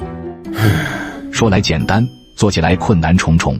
有什么困难的？这种事情在儿臣看来，简直就是小菜一碟。无非就是和各个国家进行贸易，同时让他们学习大明的语言文字，分散他们的部落，教他们耕作，视大明为宗主国，多简单的事情。哟呵，要不你来试试？这种事，父皇老当益壮，自然不在话下。朱偏，朕打算立你当太子，你意下如何？我操！什么？朕打算立你为太子。父皇，您是不是糊涂了？怎么开始说胡话了？儿臣是个藩王，从未对那个位子有过想法啊。真的吗？你不是想娶汤馨吗？你当了太子，汤馨就是太子妃了。儿臣当太子，怎么和娶汤馨混为一谈了？再说，父皇您怎么就要立儿臣当太子了？哼，若是不立你为太子，你恐怕就要谋反了。父皇，您想什么呢？儿臣怎么会谋反呢？朕在位时你不会谋反，可是以后呢？你在岭南的所作所为，不就是在为谋反做准备吗？父皇，您怎能平白污人清白？儿臣在岭南那样做，纯粹是为了百姓好过一点。岭南从前什么情况，您又不是不知道，穷得叮当响。那你在晋地呢？随意发号施令，纠集了一大批边军将士，暗中养精蓄锐，这不是有所图谋吗？儿臣那是为了保卫大明，儿臣若是不养精蓄锐，阿鲁台那家伙肯定上蹿下跳，欺负我大明百姓。父皇，您要相信儿臣啊！就算朕相信你，可是其他人呢？你知不知道现在有多少官员说你要谋反了？这京城儿臣待不下去了，儿臣现在就赶回岭南。你以为这样就行了吗？这些时日，不知道有多少人弹劾你要谋反。你要是离开京城，会有多少人睡不着觉，日夜担心你谋反。那儿臣就待在京城当质子，这总行了吧？待在京城，也会有人说你装疯卖傻，暗中勾结大臣。欲加之罪，何患无辞？何招儿臣无论做什么，他们都怀疑儿臣要谋反，对吧？为今之计，只有朕力排众议，立你为太子，国内的质疑声才会消散。父皇啊，儿臣真的不想当太子，还有更好的人选啊，比如说四哥朱棣。朱棣嘛，他确实不错，英武果敢。如果没有你的话，他确实挺适合当太子的。父皇，儿臣实在不愿意当太子，强扭的瓜不甜，您真的可以考虑考虑四哥，他会是一代雄主的。那到时候你呢？儿臣啊，儿臣就在岭南当个藩王呗，安南已经不是什么问题了，紧接着就是战城、暹罗、真腊诸国。嘿嘿，听说那边有人妖，儿臣还没见过，打算去见识见识。哼，你想的太简单了，你想骑马打仗，想四处游逛。可是就算你四哥能容得下你，那朝廷的大臣呢？能让这么大的一个藩王不受掌控吗？吕青啊，陪本王喝一杯。大王，陛下见您，和您说了什么？是不是又责怪您了？他要是责怪本王就好了。父皇想让本王谋反啊！大王，您谋反的消息被陛下知道了。放屁！本王何曾想过谋反？也对啊，那陛下打算如何处置大王？他打算立本王当太子。大王，您是不是听糊涂了？陛下要立您当太子。对啊，没错啊。因为您要谋反，所以陛下打算立您当太子。没错啊，事实就是如此。为什么啊？因为本王的威名传播甚广，大明各地都歌颂着本王的丰功伟绩，大明的百姓视本王为救世主，外邦的敌人听到本王的大名掉头就跑。所以啊，父皇觉得与其让本王谋反，还不如直接把皇位传给本王呢。但是啊，本王想做的事情就去做，不想做的事情就不做。要是本王不愿意，就算父皇跪在地上求本王，本王也不会去当皇帝。可是天下之人，没有一个不愿意当皇帝的。你这是渔夫之见，当皇帝有什么好的？就比如说父皇一天要处理200份奏章，400件正事啊。要是本王当了皇帝，给张卫配80个郎中，他也顶不住啊。可那毕竟是95之尊。95之尊又如何？父皇自从当了皇帝后，一年出过几次京城，就算坐拥荣华富贵，每天又有多少时间享用呢？他只能每天俯身在诸多奏章之中。吕青啊，要是一个国家的前途都让本王决定，那压力太大了，本王会承受不住的。咱们大明今后会飞速发展的，本王可以创造各种各样的发明，也可以传播各种各样的文化。可是当皇帝真不是本王所愿，但本王不当皇帝，其他人绝对容不下本王。木秀于林，风必摧之，怪就只能怪本王太优秀了。大王，别喝了，你已经喝醉了。还有最重要的一个原因，本王是庶出，是藩王。要是父皇执意要立本王为太子，那么父皇在逝世之前就一定会为本王扫清障碍，那些反对本王的官员都会不存在。何至于此？哼，有什么不可能的？他为了推动大侄子朱允文上位，就敢一手掀起蓝玉案，把那些居功自傲的武将勋贵统统问罪罢黜。那父皇就一定会为了我再次掀起大案，为本王扫清障碍。大王不是憎恨那些儒生吗？他们的死活与大王有什么关系？你把本王当成什么了？难道是父皇那样的暴君？本王是很讨厌他们，因为他们只知道一味的守成，不知道创新，对新鲜事物非常抵触，耽误大明的大好前程。可是本王不会因为个人喜好而诛杀他们。再者说，儒学也有可取之处，比如说倡导人人向善，以德治天下。说着说着，朱偏脑袋一歪，昏睡了过去。道衍大师，我有一事相求。待说无妨。道衍大师，陛下有意立大王为太子，您有没有什么办法？你说什么？陛下要干什么？有意立大王为太子。为什么？陛下怎么会有这样的意思？大王不能当太子啊，不能当太子。雪花飘飘，北风萧萧。难道一头反骨的姚广孝，本质上竟然是个忠君爱国的主？吕青，昨晚本王喝醉了，没对你做什么事吧？大王啊，昨天你喝多了酒，胡言乱语说的那些话。不必担心本王，本王从小抗压能力就强，本王现在已经想清楚了。我不是担心大王，主要是什么？吕青啊，你觉得本王会当太子对吧？放心好了，本王绝不会当的，本王志不在此，本王要去征服天下，哪能被囚在这京城呢？本王知道，眼下最要紧的事情就是迎娶汤心，一会儿本王就去找岳丈，敲定成亲时日。大王，我不是这个意思，姚广孝他。本王知道他的想法，那家伙满脑子都是造反。放心好了，本王思想坚定，不会被他蛊惑的。哎，话说每天早上姚广孝都出来练练，今天怎么不见他了？他疯了。什么？他怎么疯了？这么重要的事情，你怎么不赶紧告诉本王？姚广孝可是本王的左膀右臂啊，本王失去了他，犹如鱼儿失去了水，心痛的难以呼吸。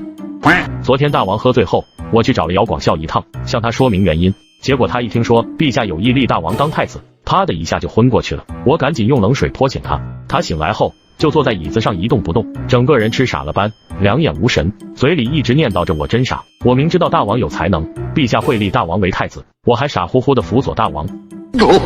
好家伙，大明版祥林嫂，现在呢？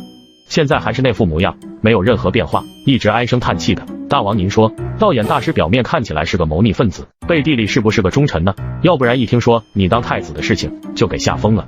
瞎说什么呢？道衍是个坚定的谋反派，容不得任何污蔑。那他现在是啥情况？这个就是梦想破碎后的样子。走吧，咱们一块去看看。大王，是真的吗？是真的，本王对不起你。没关系，这是贫僧自己的选择，怪不得大王。本王会补偿你的，贫僧自己承受就行了。怎么感觉越说越不对劲，好像我是个辜负别人的渣男一样。道衍啊，其实本王没有同意当太子，而且本王也不打算当太子。大王，真的吗？真的。大丈夫起受嗟来之时，宁向直中取，不向曲中求，方为大丈夫本色。我想你是误会了，本王虽然不打算当太子，但是也不想谋反，其实本王就想安安静静的当个藩王。大王，当藩王有什么好的？当藩王很自在，想去哪就去哪，想干谁就干谁。大王啊，若是能更上一步，拥有了一国之力，岂不是想灭谁就灭谁？说的好像也是啊。大王，天底下还有什么事能比得上造反成功夺取天下更有成就感呢？更能证明自己的能力呢？广孝啊，成就感不是这样来的。不是吗？天下的百姓都受您掌控，纵马行走四海，所到之处皆是俯首称臣，您目光所及的地方都是属于您的领土，不好吗？本王倒是觉得让大明的百姓有吃的有喝的，年龄大的老人被赡养，穷困的百姓不必忍饥挨饿致死，生病的百姓能够及时就医，这才是最大的成就感。盛世不是那么容易创造的，所以咱们要努力啊！咱们要做的不仅仅是征服，更重要的是治理。哈哈，本王可是希望你的名字能被立庙纪念，流芳百世的，而不是后世提到你时说你是个妖僧。大王，这是燕王的使者，特意来找您的。四哥让你来，有什么事吗？苏王殿下，北地的女真部落越发张狂，我家大王想要用兵，所以派下官来找苏王殿下商议。四哥想攻打辽东女真？是的，殿下。如今燕地强盛，又没有了蒙古诸族的隐患，所以燕王想攻打北边的女真，但仅仅以燕地的力量，燕王担心不能完全攻打下来女真，所以想联合晋地的力量，共同出兵，打下来的物资平分，给予晋地一份。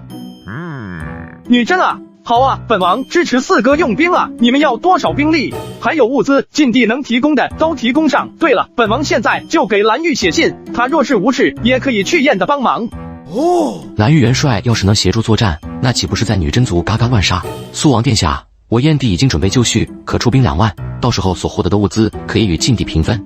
哈哈，本王素来敬仰四哥，你燕地过得也不容易，到时候消化辽东地带也需要物资。这样吧，所掠夺的物资全部归燕地所有。苏王殿下大气，我家大王曾说，若是苏王殿下愿意，大王可以与苏王殿下守望相助。朝中有奸贼污蔑苏王殿下，我家大王也可为苏王辩解一二。清者自清，浊者自浊，不过是一些文营聒噪罢了，又有什么关系呢？回去告诉四哥，女真部落虽然人数少，但是一定不能大意。既然打算消灭掉，那就不能留下什么后患。还有辽东那地界，虽然寒冷，但是物资充沛。明白，苏王殿下，咱们密谋的这件事，还请不要外传。事后我会单独禀报陛下。本王知道。大王，您这样的举措，要是被朝廷知道了，肯定又该被弹劾了。狮子多了不丑，有什么可担心的？要是本王做什么事都扭扭捏捏、犹犹豫豫的，那和一个娘们有什么区别？本王打算回岭南了。大王什么时候决定的？刚才。你看四哥在燕地好不自在，准备攻打辽东女真部落了。可本王呢？岭南之前对安南用兵，竟然没本王什么事。朝廷不是忌惮大王吗？会同意让大王回去吗？不让本王回去，难道本王就不回去了？本王做事何须他们指指点点啊？本王也想明白了，不必计较政治利益上的得失，想做什么就做什么了。好，不愧是大王，又高又硬。大王今后做什么事，我就做什么事。什么都听本王安排，对吧？原则是这样的。那行，走，陪本王去找一趟汤心。大王还要翻墙吗？需要我帮忙？废话，晋国公府的墙越来越高，你不在下面垫着，本王怎么翻得上去？我以后再也不乱说话了。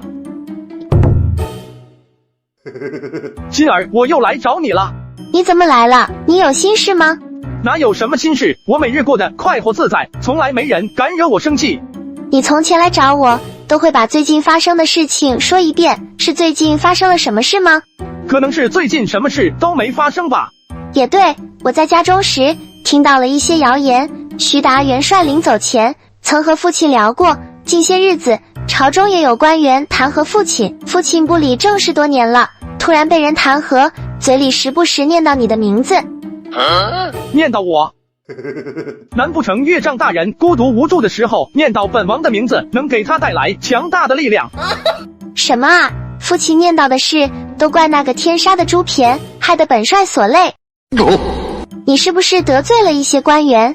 不过是一些见不得光的老鼠，见到猛虎路过，得罪不起，就只能窝在角落里狂吠。那你怎么办？回岭南。那咱们的婚事呢？走，我现在就去找岳丈去说，定下婚事的具体日期。肃王朱骈拜见岳丈。哼，又干什么事？你这是惹了天大的祸事，又求到老夫的头上了。什么啊，岳丈，我已年长，到了成家立业的年纪，幸得与汤心投缘，愿结为连理，请岳丈与父皇选定良辰吉日，为我俩完婚。不是再过一段时间吗？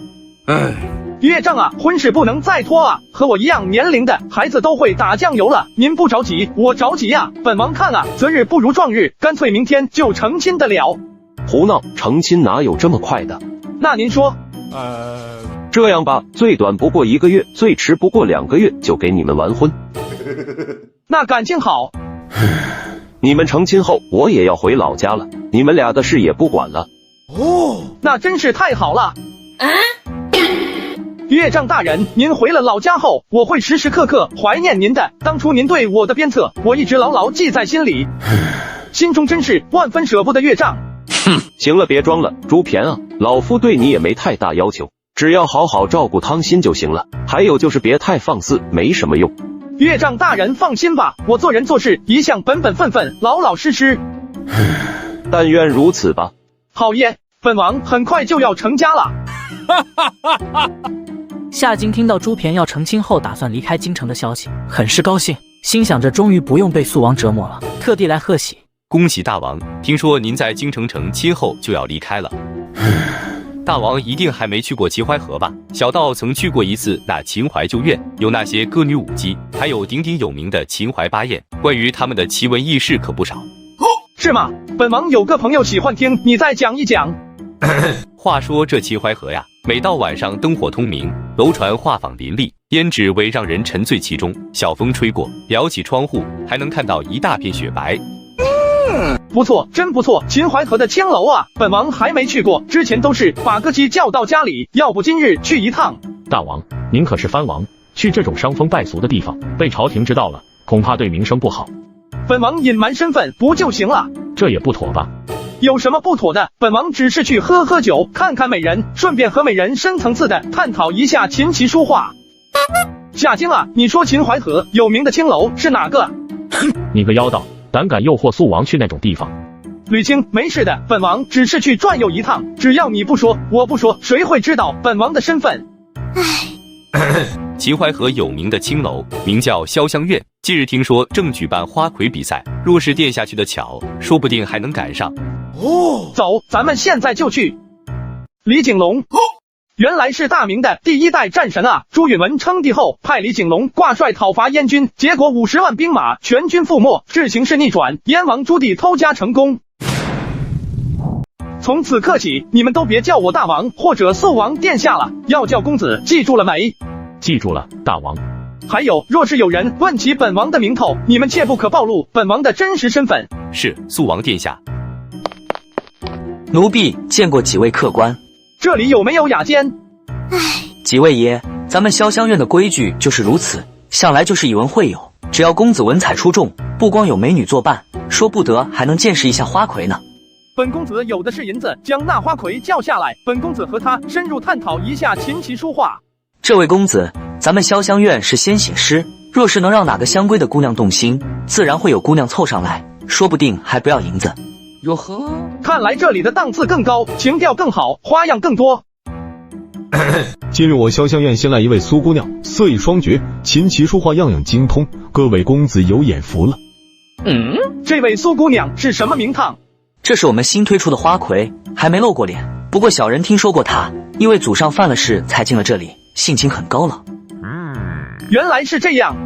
本次以情为题，各位公子在一个时辰内，谁能做出好诗词，谁就是苏姑娘的入幕之宾。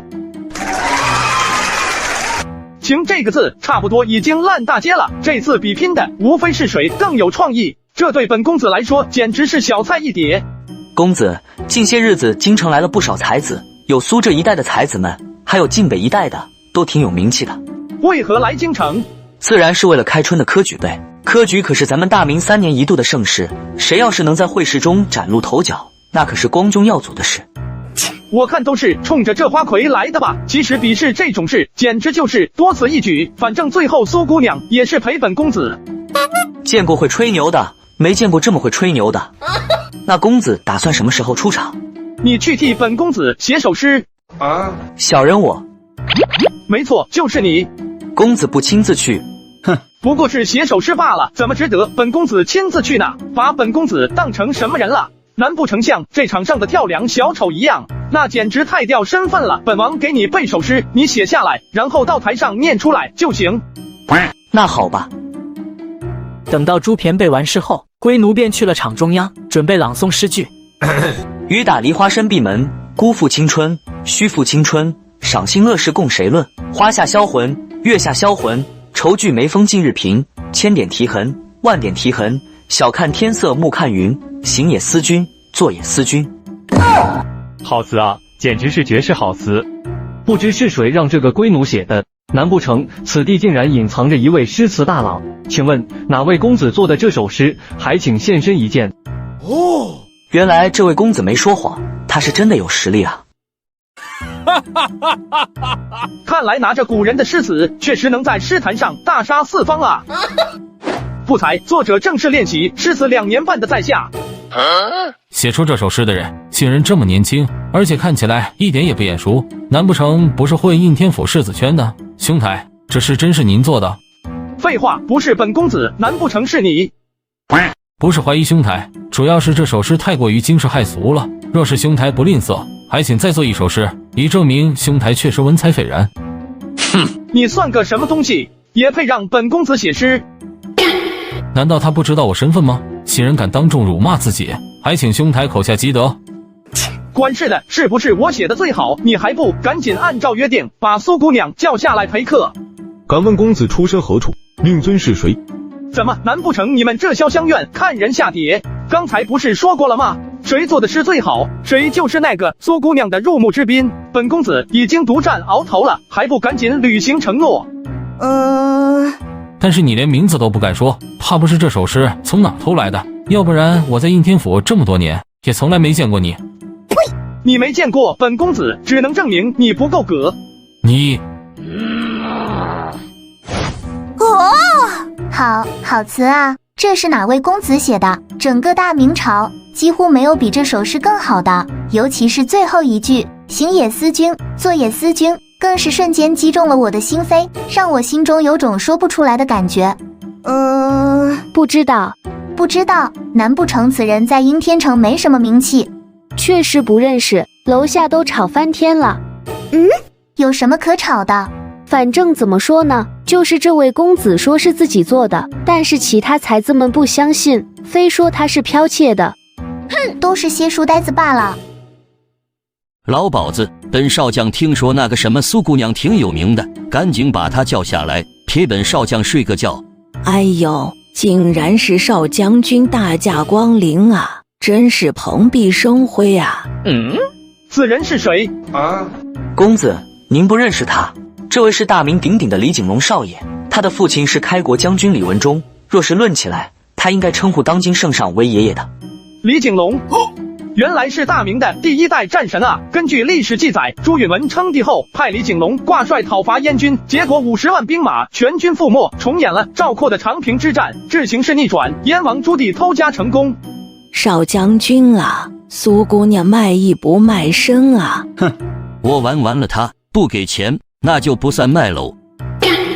少将军啊，按照潇湘院的规定，在场的人要做首诗，若是您做的诗能独占鳌头，那苏姑娘陪您倒也不是不可以。哼，哪有这么多麻烦事？你们这些人，刚才谁取得了第1名？是我，怎么了？哼，刚才你这小子张狂的不行，现在来了一个更牛叉的，你这小子该认怂了吧？哟呵，不过是一个小才子罢了，竟然也好意思来喝花酒，看在苏姑娘的面子上，赶紧给本将军滚开！喂，你算个什么垃圾，也敢骂本公子？敢惹我看你是活腻了。少将军，你这刁民，知道本少将军是谁吗？说出无名，吓入一跳。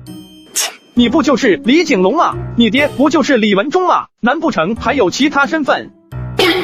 他竟然知道我的身份，那不应该慌张的跪地大声求饶吗？怎么还能那么狂？在整个应天府青年一辈，难道还有比他更牛逼的存在？你对我做了什么？本王保留将近20年的纯阳之身就这样没了。姑娘，你说该怎么办？要不要对我负责？堂堂应天府，天子脚下，你竟然敢对本少将军行凶！你爹是谁？本少将军倒是很好奇，不知道从哪个犄角旮旯里蹦出来的，也敢和本少将军作对，简直不知死活！呸！家父是你爷爷。少将军，这小子无法无天，竟然敢对少将军动手！我等现在就回李府纠集家谱，等到查清楚他是哪个府邸的，把他家给拆了。你小子等着，本少将军早晚找回场子。哼，本公子从10岁就开始杀人，每年要杀够30人。3年前曾遭遇贼寇，那一战本公子斩杀贼寇30余人，直捣黄龙，灭了他们一伙。你算个什么垃圾，也敢和本公子作对？我操！赶紧的吧，本公子又是写诗又是打架的，现在倒想瞧瞧你们这潇湘院的苏姑娘到底是什么人间角色。敢问这位公子是什么出身？怎么？难道非要问出本公子的来历才肯让见苏姑娘吗？这倒不是，主要是担心公子被李少将军欺负。唉，那就跟我来吧。苏姑娘不见外人，只能公子一人上去。我要贴身保护公子，公子去哪，我自然也到哪。吕青，不如你先回府吧。不行，公子出门在外，我必须贴身保护，要不然遇到什么危险怎么办？讲什么呢？本公子在京城横着走路也遇不到什么危险。放心好了，你先回府吧。万一？没什么万一，一会儿本公子和那个苏姑娘探讨一下深层次问题，你在一旁站着多尴尬，本公子也会放不开的。既然如此，明日早上我来接公子。苏姑娘姓什么？公子真是会开玩笑，奴家难道不姓苏吗？第一次来青楼，比较紧张，请见谅。刚才楼下发生的变故，奴家全都看到了。谢谢小哥哥刚才拦住了李少将军，要不然今日奴家该遭殃了。哟呵，难道你就不怕赶走了一只色狼，又引来一只猛虎吗？奴家看小哥哥不是这样的人，毕竟小哥哥一直坐在这里，没有动手动脚，也没有说话轻浮，倒挺有眼力见的。不过公子如今惹了李少将军，又该怎么办呢？要不奴家帮公子打听打听，看有没有什么门路，改日拿着礼品去李府登门致歉，了结此事。哼，他算个什么垃圾，也配让本公子登门道歉？小哥哥，须知多一事不如少一事，人家毕竟是将门之子，在京城几乎没人敢招惹，听说和皇太孙的关系也很好，您何必置气呢？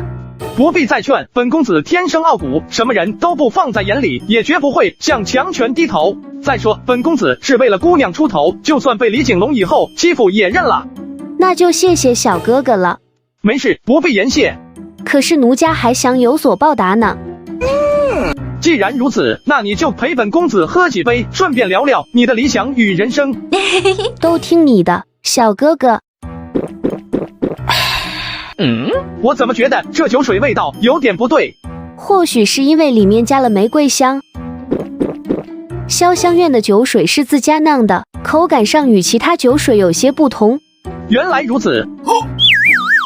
不对劲，姑娘，现在赶紧找人去一趟肃王府，让人把本王接回去。哥哥，你说什么？我头突然有点晕。我说你这酒水有问题。小哥哥，奴家走不动路，要不你今天在这里歇息。不过奴家还没有试过云雨，您可要轻点。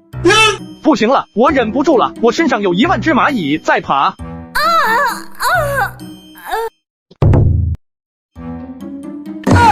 我怎么会在这里？你对我做了什么？本王保留将近20年的纯阳之身就这样没了。姑娘，你说该怎么办？要不要对我负责？你要点脸不？你说的可都是我的词啊！昨天本来只是陪这位公子哥喝了几杯酒，怎么就莫名其妙的那啥了？而且这位公子哥对自己的称呼，为什么是本王？应天府衙办案，速速开门！是你设下的圈套，故意针对本王。奴家并不清楚什么事。你要是不想死的话，一会儿无论别人问你什么，你都说不知道，记住了没有？发生了什么事？本王也不知道，但是很明显，楼下的官差就是针对本王来的。应天府衙办案，接到李府举报，说你与义庄凶杀案有关，现在速同我们走一趟。李府，李景龙，是他报复我。具体事情等把你押到官府再说。我奉劝你现在就滚出这个房间，今天的事情就当没发生过，要不然事情闹大了，你会死得很惨。哟呵，好啊，你是什么身份？好大的胆子，竟然敢威胁官差！不行，我要冷静，我这是被人献计了，没弄清楚事情原委之前，不能先暴露自己身份。好，我跟你们走。哼，还算你识相。听说你打了李少将军，本事挺大啊！你也不想想，敢得罪李少将军，能有什么好果子吃？别废话了，赶紧走吧。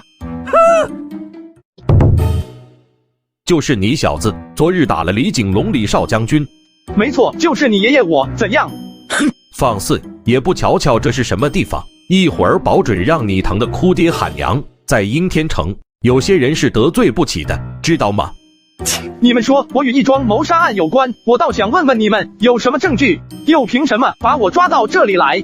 哼，不需要什么证据。今日早上，李府的下人来报说你触犯了大明刑律，所以就把你抓回来了。呵呵，把我抓到这里就是为了讨好李景龙？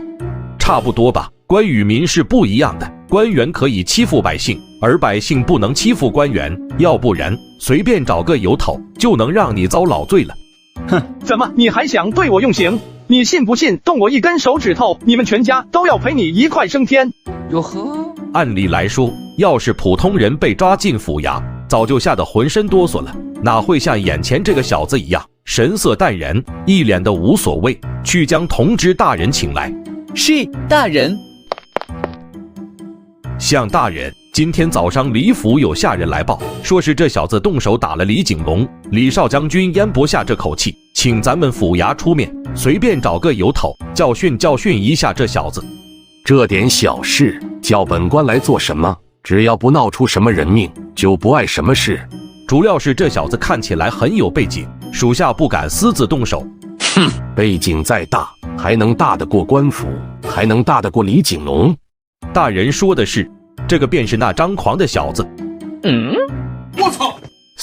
肃王殿下，应天府衙同知向京拜见肃王殿下。肃王殿下，好啊，本王算是见识到了，你们这应天府衙是一群什么样的垃圾。家父李文忠乃开国将军，家父洪武大帝乃开国皇帝，你爹管我父皇叫义父。好啊，本王不过就去了一趟青楼，就被你们抓到这里来了，甚至连问都不问就想对本王用刑。你们这应天府衙是朝廷开设的，还是归他李府管辖？他让你们抓本王，你们就抓。殿下，吾等并非此意，主要是李府有仆人来报，说是殿下在潇湘院见闯了祸事，让我们去处理。哼，所以你处理的方式就是不问缘由，直接把本王抓到这里来。下官不敢。还有什么不敢的？俗话说阎王好过，小鬼难缠，没想到此话一点不虚，本王算是见识到了。还请殿下见谅，府衙本就有缉凶的职责，只是没想到大水冲了龙王庙，得罪了肃王殿下。放屁！你们应天府衙平日里办案拖拖拉拉，结果一牵扯到李景龙的事情，立马屁颠的利索了是吧？本王问你，昨晚是不是你的人故意在酒里下药？下药？下官不知啊。哟呵，不知道，你们两个最好祈祷什么事都不会发生，要不然你们全家都要一块上路。不至于吧，肃王殿下，这只是一场误会啊。禀报肃王殿下，不知是何人传出的消息，现在应天城都传遍了，说是肃王殿下和李景龙在青楼争风吃醋，殿下揍了李景龙一顿，旋即在青楼留宿。肃王殿下，绝不是我等两人传出去的消息。对啊，我们之前根本不知道殿下的身份，这一定有奸人作祟。到底是谁在针对本王？我本以为这件事是李景龙打不过自己，就用这些下三滥的手段报复。可是现在看来，背后有人在假借李景龙之手，故意搞臭我的名声，会是谁呢？短短一个上午，朱偏上青楼的事情就传遍了整个京城。特喵的，什么人乱嚼舌根子？等本王查清楚后，统统诛他们九族！谣言猛于虎，假如坐实了大王骄奢淫逸、不务正业的名头，那就真的麻烦大了。像这种藩王的传闻轶事，最能勾起百姓们的好奇心了，说不定能一直流传下去。吕青，有人不想让本王待在京城，又担心本王的势力过大，所以用了这下三滥的手段。那大王要怎么办？这件事会传到父皇耳朵里的，看父皇怎么办吧。说不定本王要去一趟赵狱了。不至于吧？启奏陛下，肃王殿下确实在青楼留宿，并且和李景龙发生了冲突，事后被应天府衙带走。城中传出了一些谣言。平日里朕对朱骈这小子胡作非为没有多说什么，毕竟少年郎胡闹一些，其实没什么。但是这一次未免太过分了，皇家的颜面都要被他丢尽了。他好歹还是个藩王，天底下有他这样胡作非为的藩王吗？斗殴、逛窑子，唯恐天下不乱。蒋晔即刻捉拿朱骈入诏狱，另外连同刑部彻查这件事，把这件事查得水落石出。若是查出有人故意构陷，可先斩后奏。遵旨。陛下，其实据锦衣卫来报，肃王殿下虽然行事乖张，但是从不做荒淫无度的事情，这件事想必有隐情。再者说，肃王殿下前脚刚被抓进应天府衙，后脚谣言传的整个应天城沸沸扬扬，这肯定是肃王殿下得罪了太多人，有人想抹黑他。哼，你能看出来，莫非朕看不出来？陛下，那您为什么要让肃王进诏狱呢？诏狱可是关押侵犯的地方，这样处置未免让肃王心寒。你什么时候替朱骈说话了？卑职万万不敢，只是卑职认为陛下向来看好肃王殿下，做出这样的举动有些不妥，故而稍稍提醒。朕不这样做，幕后的人要是继续对朱骈出手怎么办？那小子没有防备，容易听信他人的话，万一再中招怎么办？这件事绝对没有那么简单。现在朱骈在风口浪尖上，把他押到诏狱，也是避免让他受太多攻击。卑职明白了。肃王殿下，你不问问卑职来做什么吗？你带着一大帮人来府里，无非是押着本王去诏狱，还能有其他事情吗？殿下聪慧，还请殿下跟我走一趟。江环，本王问你，父皇打算怎么处理这件事？如今整座京城都传得沸沸扬扬，肃王殿下做出这样的事情确实不妥，有损皇家颜面，陛下十分愤怒，责令卑职彻查这件事情。那你打算查到什么地步？查到让陛下满意为止。这样就好，走吧。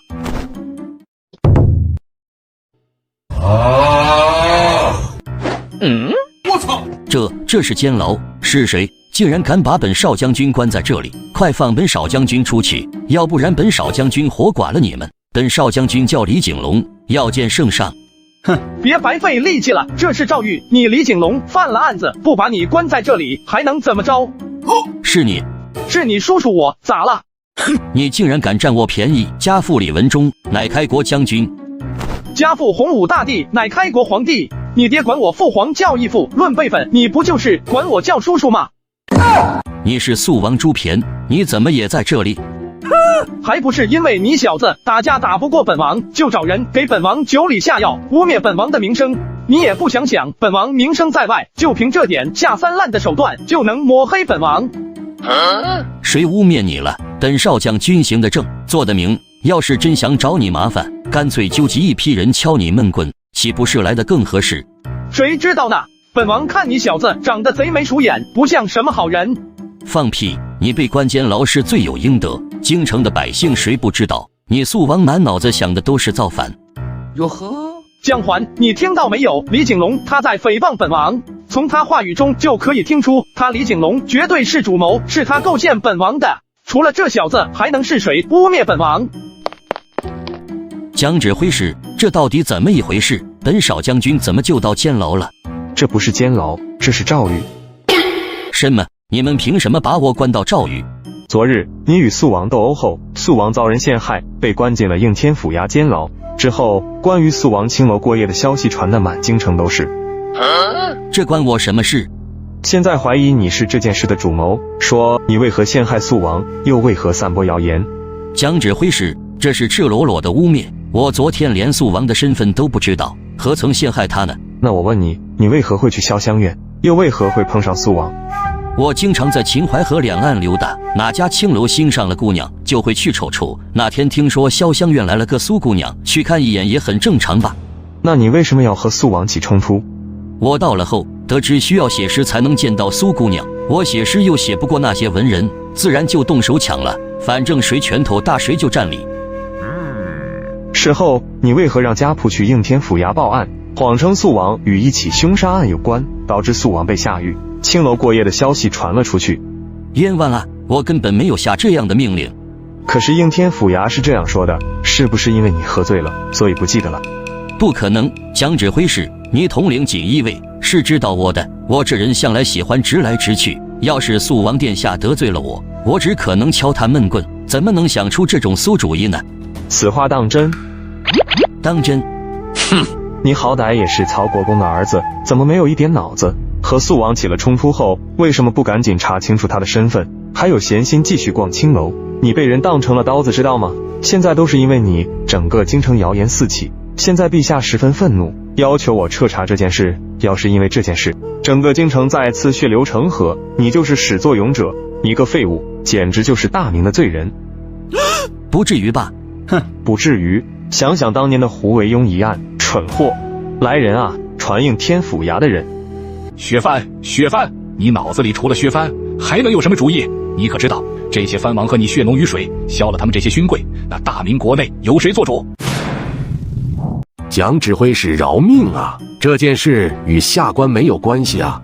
你们之前说是李景龙给应天府衙传信，说是朱偏殿下惹上了凶杀案，让你们尽快去处理。没错，我们事先也不知道肃王殿下的身份，要是知道了，就算给我们10个胆子，也不敢动肃王殿下的一根毫毛啊！哼，不知道身份就可以随意审问，是把肃王当成了普通人，打算动手揍他一顿，好像李景龙邀功。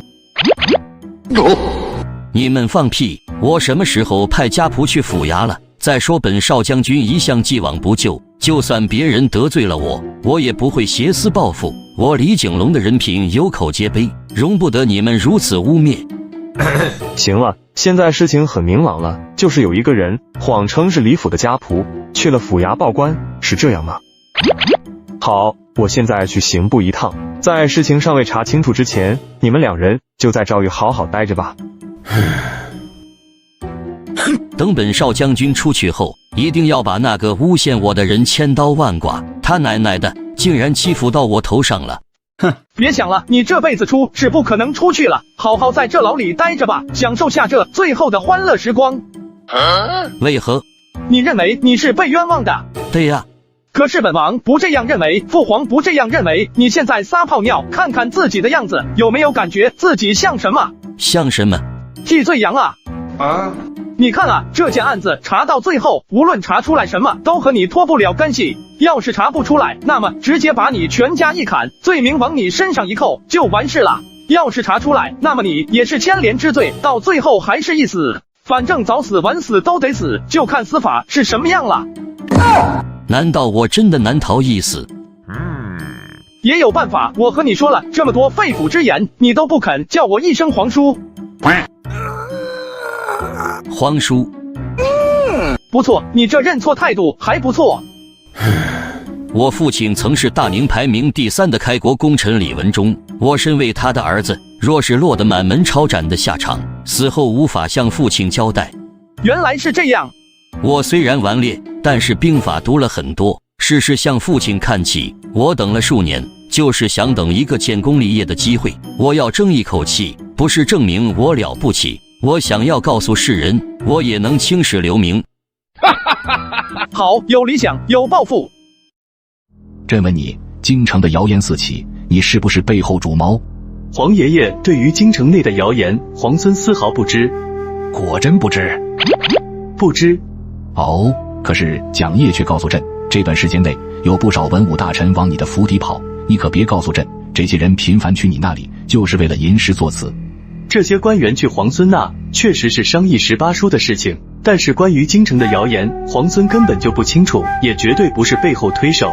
允文啊，如果真是你做的，现在承认下来，朕会认为你有手段，够冷静，会认为你是一个合格的君王，不会责怪你的，知道吗？但如果是你做的，可是你却不敢承认，朕只会觉得你没有担当，没有勇气，做什么事都只会在暗中搞鬼，这样的你一辈子都成不了什么大器。皇爷爷，皇孙确实不知道这件事，皇孙心中虽然不喜欢18书，但绝对不会用这种下三滥的手段，有损皇家颜面。若是朕最后查出来这件事确实和你有关的，任凭皇爷爷处置。好，蒋爷已经在调查了，等查清楚事情的真相后，凡是与这件事有关的官员，有一个算一个，朕不会放过他们的。皇爷爷、皇孙站在公正立场上说句话，18叔性格乖张，遭此磨难并非坏事，或许能让他性子变得沉稳。然后呢？就算是18叔是遭人陷害，可那人并非是什么坏心思。皇爷爷，藩王势力过大，乃是天下祸乱的根源，倒不如借此机会削藩。这些话是谁让你说的？并非有人告诉皇孙，是皇孙自己想的。哼，削藩，削藩！你脑子里除了削藩，还能有什么主意？你可知道，这些藩王和你血浓于水，削了他们这些勋贵，那大明国内由谁做主？没有了藩王与士大夫共治天下，大明国力不就能蒸蒸日上了？迂腐！国家只要交给那些世子手上，他们就会把大明当成温床，滋养出无数的病菌。他们会欺上瞒下，迫害百姓，豪强盛行，把持着海量的财富，你知道吗？到时候你该怎么办？儒家以德治天下，重用那些有才德的官员即可。放屁！皇帝绝对不能和世子穿一条裤子，而是要把他们当作韭菜，每隔一段时间就要大开杀戒，杀得人头滚滚，杀得当地官员和豪强惨不忍睹，杀得他们不敢欺负百姓。若是皇帝不能将官员当成心腹，那官员又怎么能诚心侍奉皇帝呢？君主与官员之间有了间隙，国家又怎么能治理好呢？住嘴！自己回去好好想想，如何让官员敬畏你，同时还能尊重你。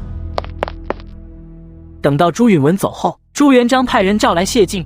谢晋，你乃是洪武21年的进士，素有大才，不过锋芒毕露，朕命你回乡10年，如今已经到期，打算重新启用你。在洪武21年时，谢晋高中进士，机敏伶俐，所以颇受朱元璋赏识。但谢晋这人太飘了，写了个万言书，对朱元璋及朝政大家批评，再上《太平实策》，阐述自己的主张，对着朝政大肆指指点点，气得朱元璋大手一挥儿，谢晋就被滚回老家了。谢晋，你是大明最出挑的才子，文章练达，才思机敏，朕于尔一则君臣，恩由父子，当知无不言。多谢陛下赏识。关于朱骈被构陷一事，交给别人来查，朕不放心，所以朕命你与蒋晔一同彻查此事，5天内将这件事查得水落石出。遵旨。蒋桓在审问了朱骈与李景龙后，大致明白了审案的方向。现在的疑点就是要能接触到李景龙，熟悉李景龙的，能够代表李府出面，还能够去应天府衙报官的。可是这样一个人，我派人搜查了李府一圈，又将李府的仆从全都叫出来，让应天府衙的文吏一一指证，却还是没有发现这人。这条线索好像就从这里断开了。这人可真鸡贼的，如此难找。肃王殿下，既然您认为有人在你酒水里下药，那这人一定非常熟悉您。您身边有这样的人吗？有啊，身边最熟悉本王的人就是吕青啊。能神不知鬼不觉的下药，那这人的武艺一定很高超。您说，您身边有没有这样的人？有啊，本王身边武艺最高超的就是吕青那家伙。此人还清楚您的行踪，熟悉您的一举一动。是啊，本王的行程都会告诉吕青，他负责贴身保护本王。我尼玛！肃王殿下，难道你的意思是说，一向忠心保护你的侍从，给你酒水里下药，污蔑你的形象？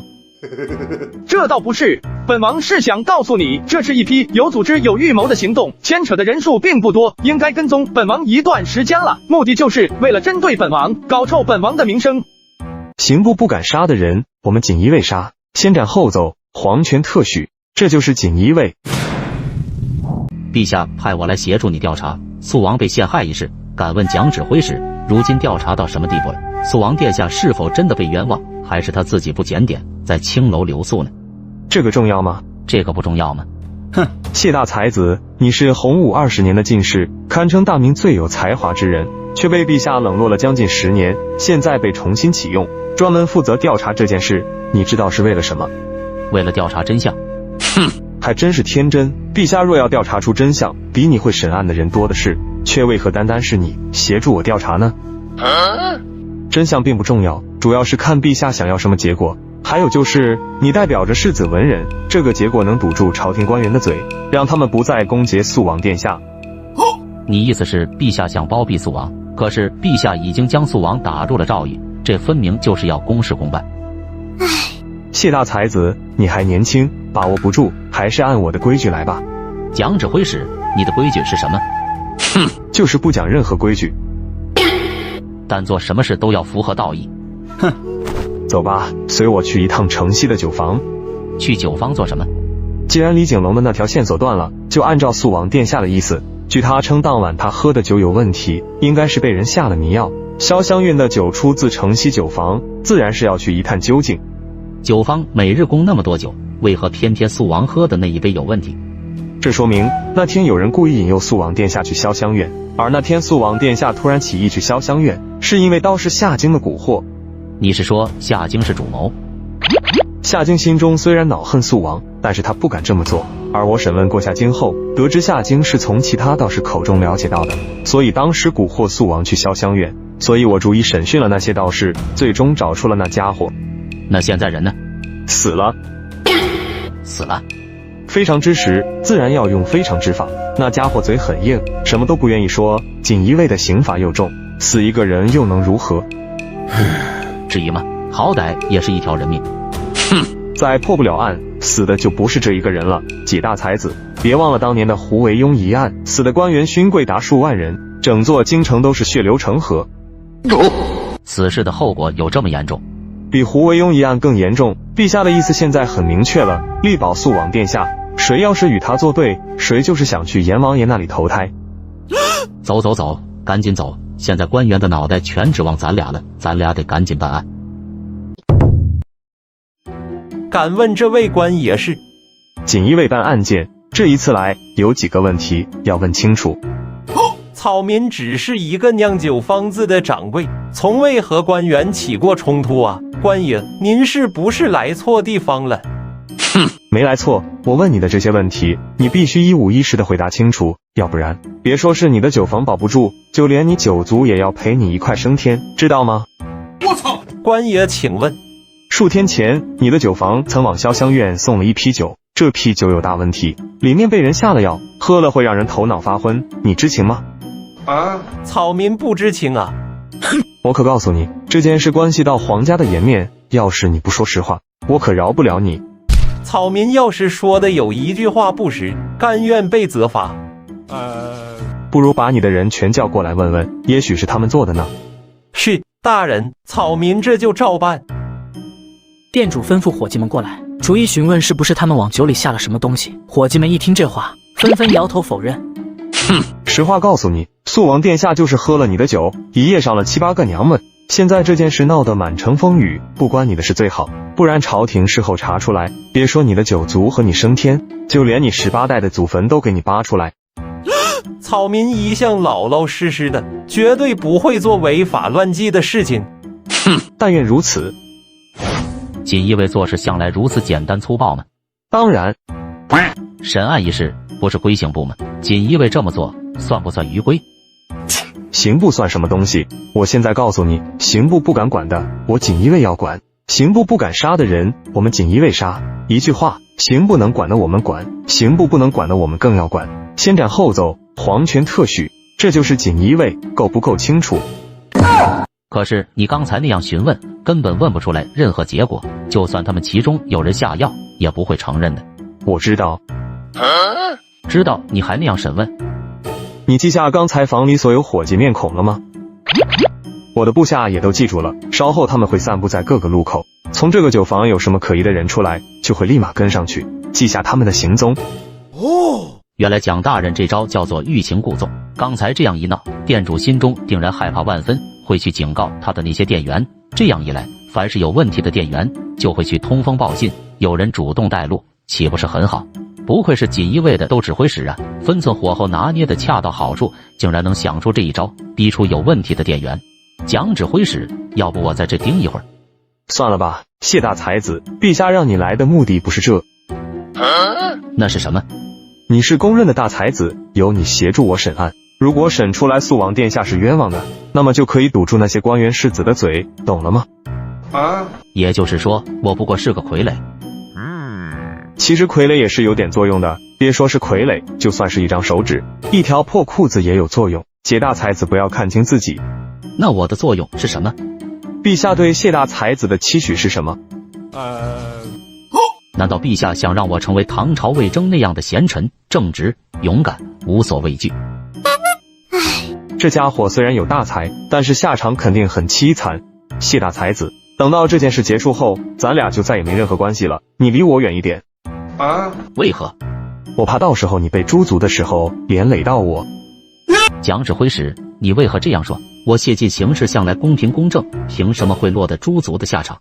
我问你，大明的官员要如何行事？自然是要公平公正。人的活法有99种，你为何专门找最后一种死法呢？蒋指挥使，你统领锦衣卫多年，我钦佩你的手段，可是你别吓唬我，陛下让我协助你审案，我会继续履行职责的。谢大才子啊，陛下冷落你10年，就是要磨平你的性子，好让今后的皇孙重用你。然后呢？现在陛下让你协助调查这件案子，其中的含义就是让你多和肃王殿下接触，今后好让肃王殿下重用你，懂了吗？还有呢？你现在最重要的就是回牢狱中，没事和肃王殿下谈谈心，聊聊天，讲讲人生的梦想和规划，顺便抒发一下对肃王殿下的敬仰之情。这怎么可能？你这是让我投靠肃王殿下？没错。为什么？你自己慢慢想。现在我要盯紧这个酒房，你要是没事的话，可以离开了。好家伙，这人真够愣的，当着我藩王的面说削藩。你是何人？来干什么的？奉陛下之命来调查肃王一案。那外面现在怎么样了？父皇打算怎么处置那些官员？处置官员？肃王殿下何出此言？现在朝堂上恭节殿下的官员有很多，也未见陛下处置一人呢。可能时候还没到，蒋桓那家伙呢？调查的结果是什么？有没有什么消息？初步估计是有人往肃王殿下喝的酒里面下药，用不了多长时间就能调查的水落石出，还肃王一个真相大白。本王倒是不在乎什么名声，你出去后抽空去找那些官员世子说说，别整天弹劾本王，干点其他的正事。肃王殿下，其实官员们也是为了大明的长治久安，现在大明国力蒸蒸日上，可藩王太多，严重阻碍的大明的发展，所以官员们上书恭节殿下，只是想当着我藩王的面说削藩。好家伙，这人真够愣的。怎么？你觉得把藩王全都削平了，大明就安全了？到时候谁来保卫大明呢？自然由大明的将领来保卫。那你觉得又该如何削藩呢？此事臣于数年前写的《太平实策》就提到过，周朝之所以能源远流长800多年，就是因为分封诸侯的制度原因。周朝是什么制度？难不成比咱们大明的制度还要健全？周朝一带诸侯分封的地方，全部遵守诸侯的制度礼节，选择贤明的人才能辅助，然后世子世袭，庶子则一县之地，这样数年后翻得再多，也成不了什么大器了。这周朝都过去2000多年了，合着还想用周朝的礼来治理大明的藩王，这脑子真没问题吗？那你对大明的政策还有什么见解？大明想要发展，首先政令要稳定，要赏善罚恶，制定严明的刑法，要整理书籍，制定礼乐，表彰贤者，祭祀上天，还要规范人的一言一行，降低百姓的税负，节流开源，改善大明的民生。这些主张是你自己想的？不才，正是我一人想的。那你可曾给父皇提过？当然。你给父皇说了这么多东西，父皇为什么不砍了你的脑袋？这家伙有点意思啊，虽然他提出的政策有些不切实际，想要把大明打造成一个海晏和亲的大治之治，过于理想化了，可是这家伙也的确是个人才啊，年纪轻轻就能想到这么多东西，几乎涉及到民政、军事、律法等各个方面。你叫什么名字？谢晋。谢晋，怪不得，原来是这家伙啊！在历史上，这位可是大明第一才子，还不满20岁就被朱元璋委以重任，差点就担任了朱元璋的幕僚。只是这人就是头铁，对于朝廷的各项政策都敢逼逼赖赖，不把任何人放在眼里。也因为这个情况，到最后，历经朱元璋、朱允炆、朱棣3代帝王，也都没有受到重用，在47的时候被活活冻死在雪地里。殿下听说过我？当然听说过。本王听解大才子一言，犹如拨云见日，一斗顿霄啊！本王觉得你说的非常对，和你的主张简直一模一样。没想到啊，今日居然遇到了知己。殿下，这是什么意思？岭南就需要你这样的人才啊！殿下，我无意前往岭南，开什么玩笑？老子学富五车，顶着大明第一才子的名头，就是要做一人之下、万人之上的谢晋，去偏远的岭南干毛，看猴子呲牙。贤明的人从来不在乎身份的高低。再说你到了岭南后，本王立刻让你做岭南的长史，如何？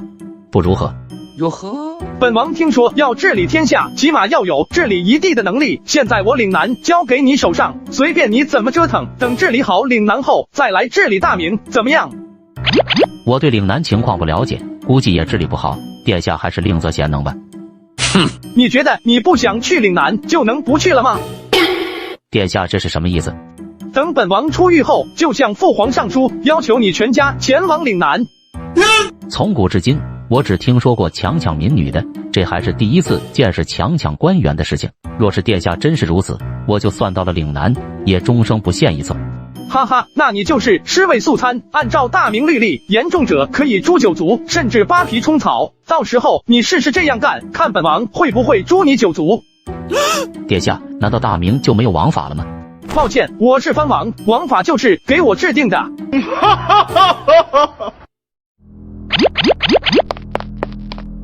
指挥使，要动手吗？派人将附近的出口全部堵住，一只苍蝇也不能放过。是。大人，您可把我给害惨了。今天锦衣卫去了酒房，差点把我给查出来。锦衣卫怎么会去酒房呢？还不是你们让我在酒里下药，这要是查出来了，那可是掉脑袋的大罪。小人不过是赚点辛苦钱，可不想把命都搭上去。这不是没查出来吗？现在外面情况怎么样了？现在全京城传得沸沸扬扬的，有不少人说啊，肃王不遵礼法，有损皇家颜面，可能会被削藩。仅仅是削藩嘛，还真是便宜那肃王了。人家毕竟是藩王，皇上的亲儿子，总不能要人家的脑袋吧？大人，既然你们交代的事情已经办妥，那小人也该走了。你不能走啊？为何？不放心你，既然锦衣卫已经盯上了酒房，万一你要是暴露了，那我们这些人也逃不了，干脆你就留在这里吧。3个月前，我等潜入应天城，本来想找机会除掉朱骈，以祭奠草原死去的无数英灵，奈何我们没有找到机会，只能在贵人的帮助下抹黑朱骈的名声，让他遭到大明朝廷的惩罚。如今事情已经办妥，我党也该返回草原了。是首领。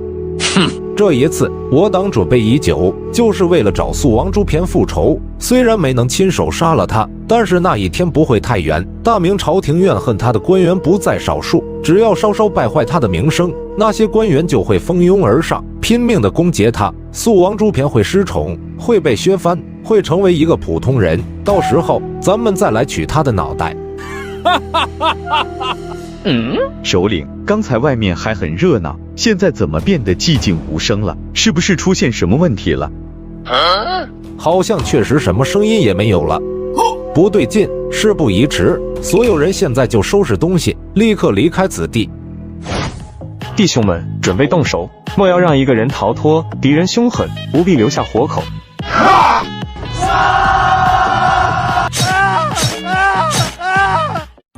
怪不得耗费心思的想要抹黑肃王殿下，也只可能是你们这些胡人了。肃王殿下之前逼得你们蒙古割地求和，你们心存怨气也很正常。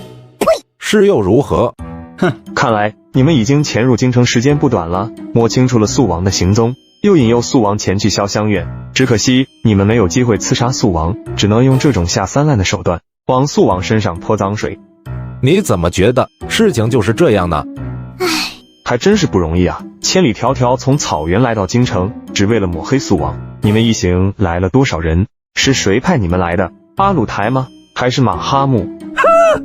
看得出来你们已经完成了任务，应该打算返回草原了吧？可能不是阿鲁台或者马哈木派来的，也有可能是之前鬼力赤的部下，因为怨恨肃王，所以前来寻仇。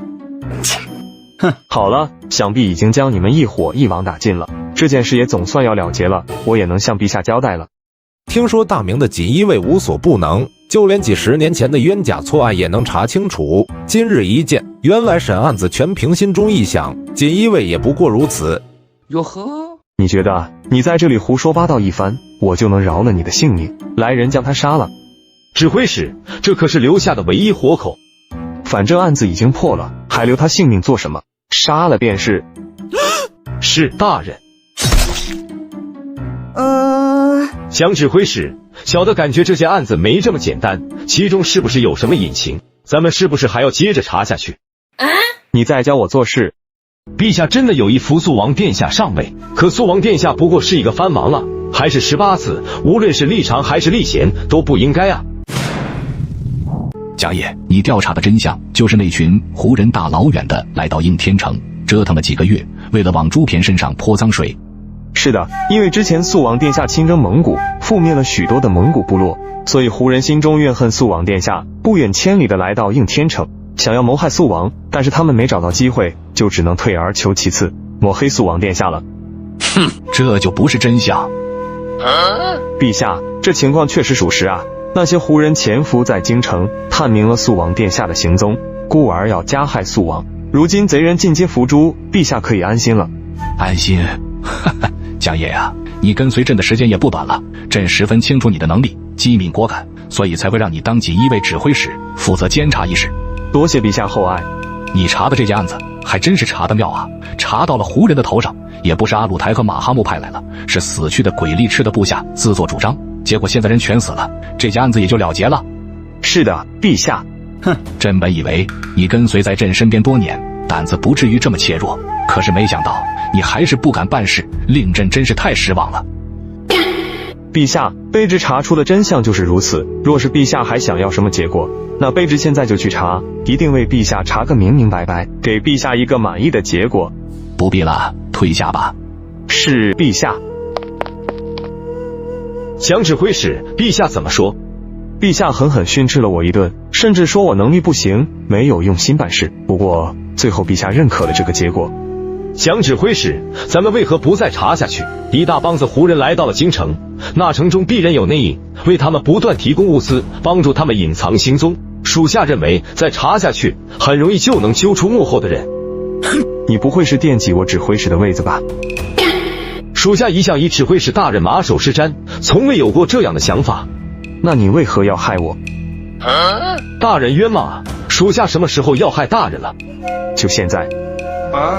现在京城的局势十分复杂，支持皇孙一派的文臣武将纷纷上书，要求陛下处置肃王殿下，甚至还有官员提出了削藩。陛下令我彻查这件事，无论我查出什么，都会得罪一方。如今这个结果是最好的结果，虽然被陛下臭骂一顿，但我没有性命之忧。我年龄已大，过不了多少时日，就该回老家养老了。能不招惹是非，就尽量低调一点。你却倒好，还想让我趟着趟浑水。大人，如今的局势真有这么凶险？或许比想象的还要凶险。你还年轻，没经历过胡惟庸一案。在胡惟庸案发前，所有人都觉得胡惟庸对大明有大功，又尽心尽力的辅佐陛下，陛下不会拿他怎么样。可是最后呢，整个京城都杀得人头滚滚，血流成河。陛下向来我行我素，不受任何人威胁，他更喜欢以直接的手段来解决问题，不喜欢被规矩所约束。所以谁挡着陛下的路，谁就是死路一条。大人，您说这些是什么意思？你知道历朝历代什么是最凶险吗？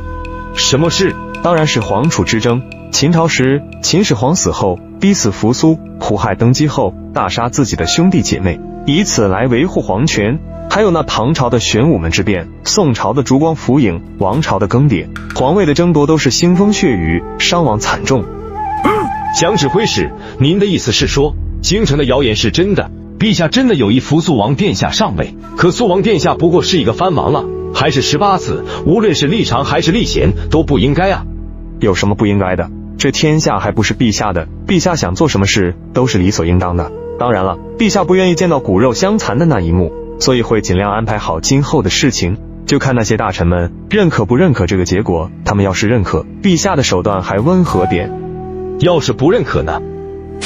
那陛下一定会持天子剑，为肃王殿下清理出一条路。所以说，像这种事情，咱们还是少掺和在里面，让那些大臣们闹吧。闹着闹着，不知道什么时候，九族就和自己一块升天了。还是大人明智，懂得明哲保身。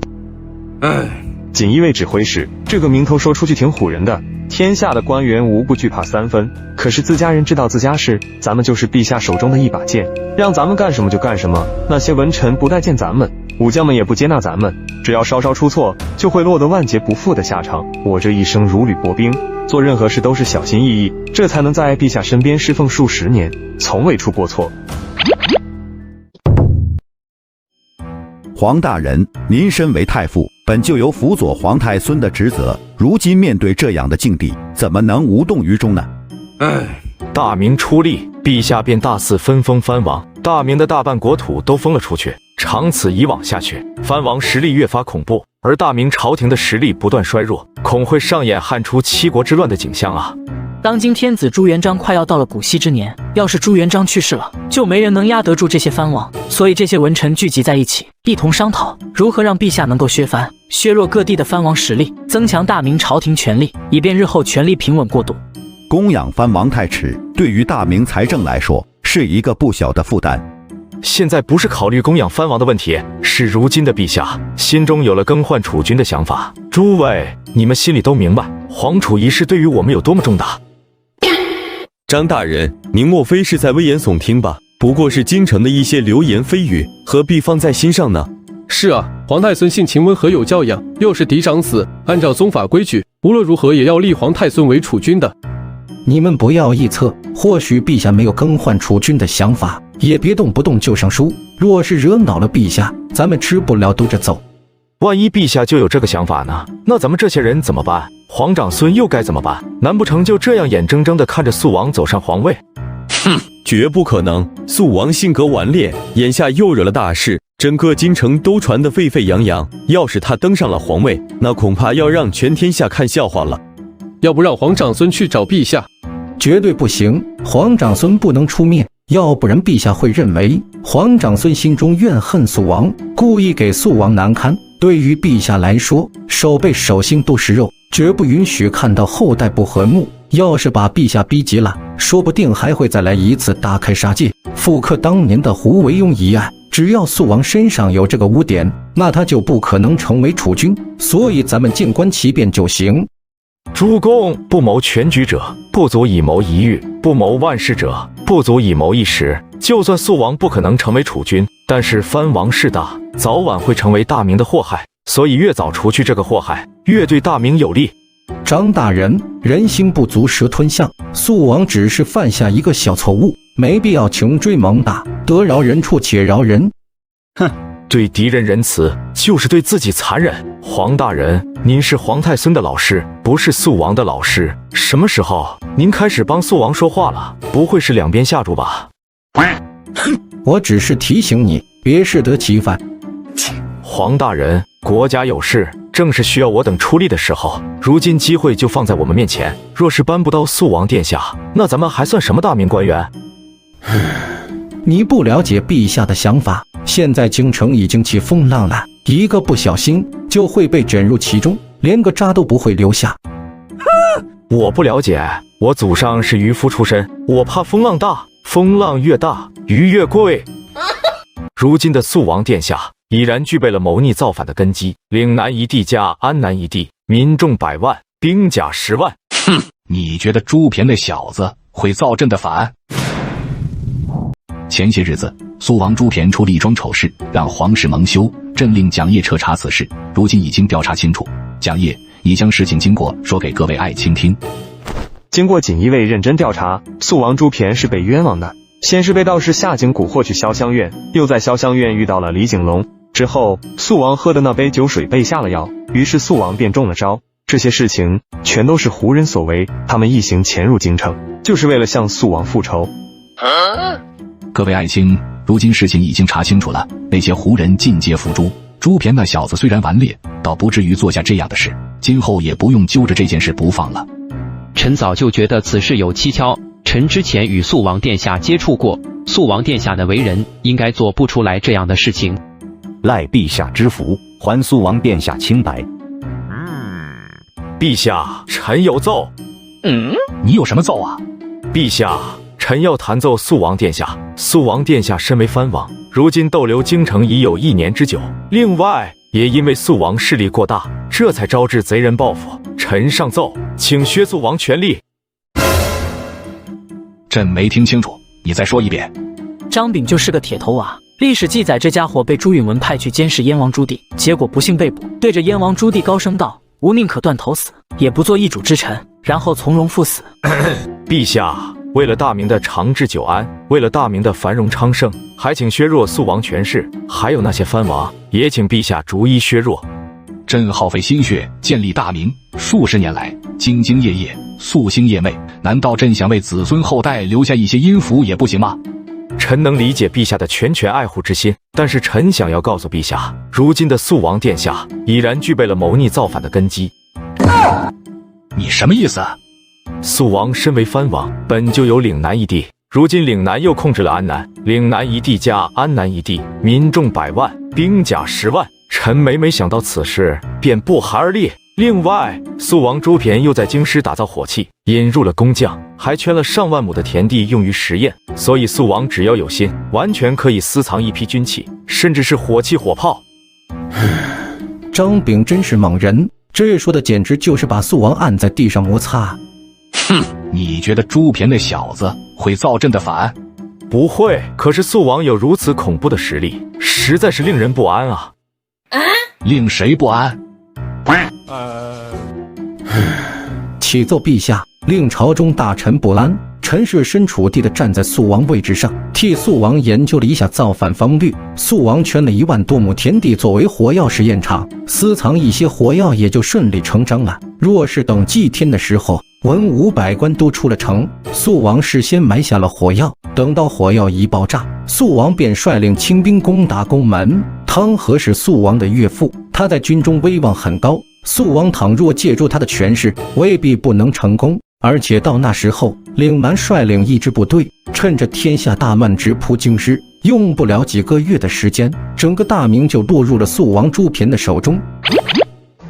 我是不是来错地方了？黄子成和张炳分明是肃王的死对头啊！今天竟然尽心尽力帮肃王想造反策略，而且这造反策略听起来确实非常具备可行性。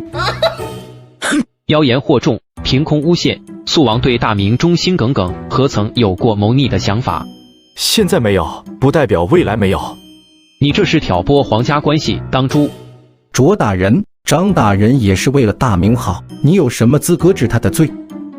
好了，诸位爱卿，朕将自己的儿子们分封出去戍边，而孙守捧城墙，形成了以应天成为主体的拱卫之势，如此可保大明江山的千秋万代。你们现在请求朕处置朱骈，如此一来，朕的其他儿子们该心寒了，又怎么能尽心尽力的为国尽忠呢？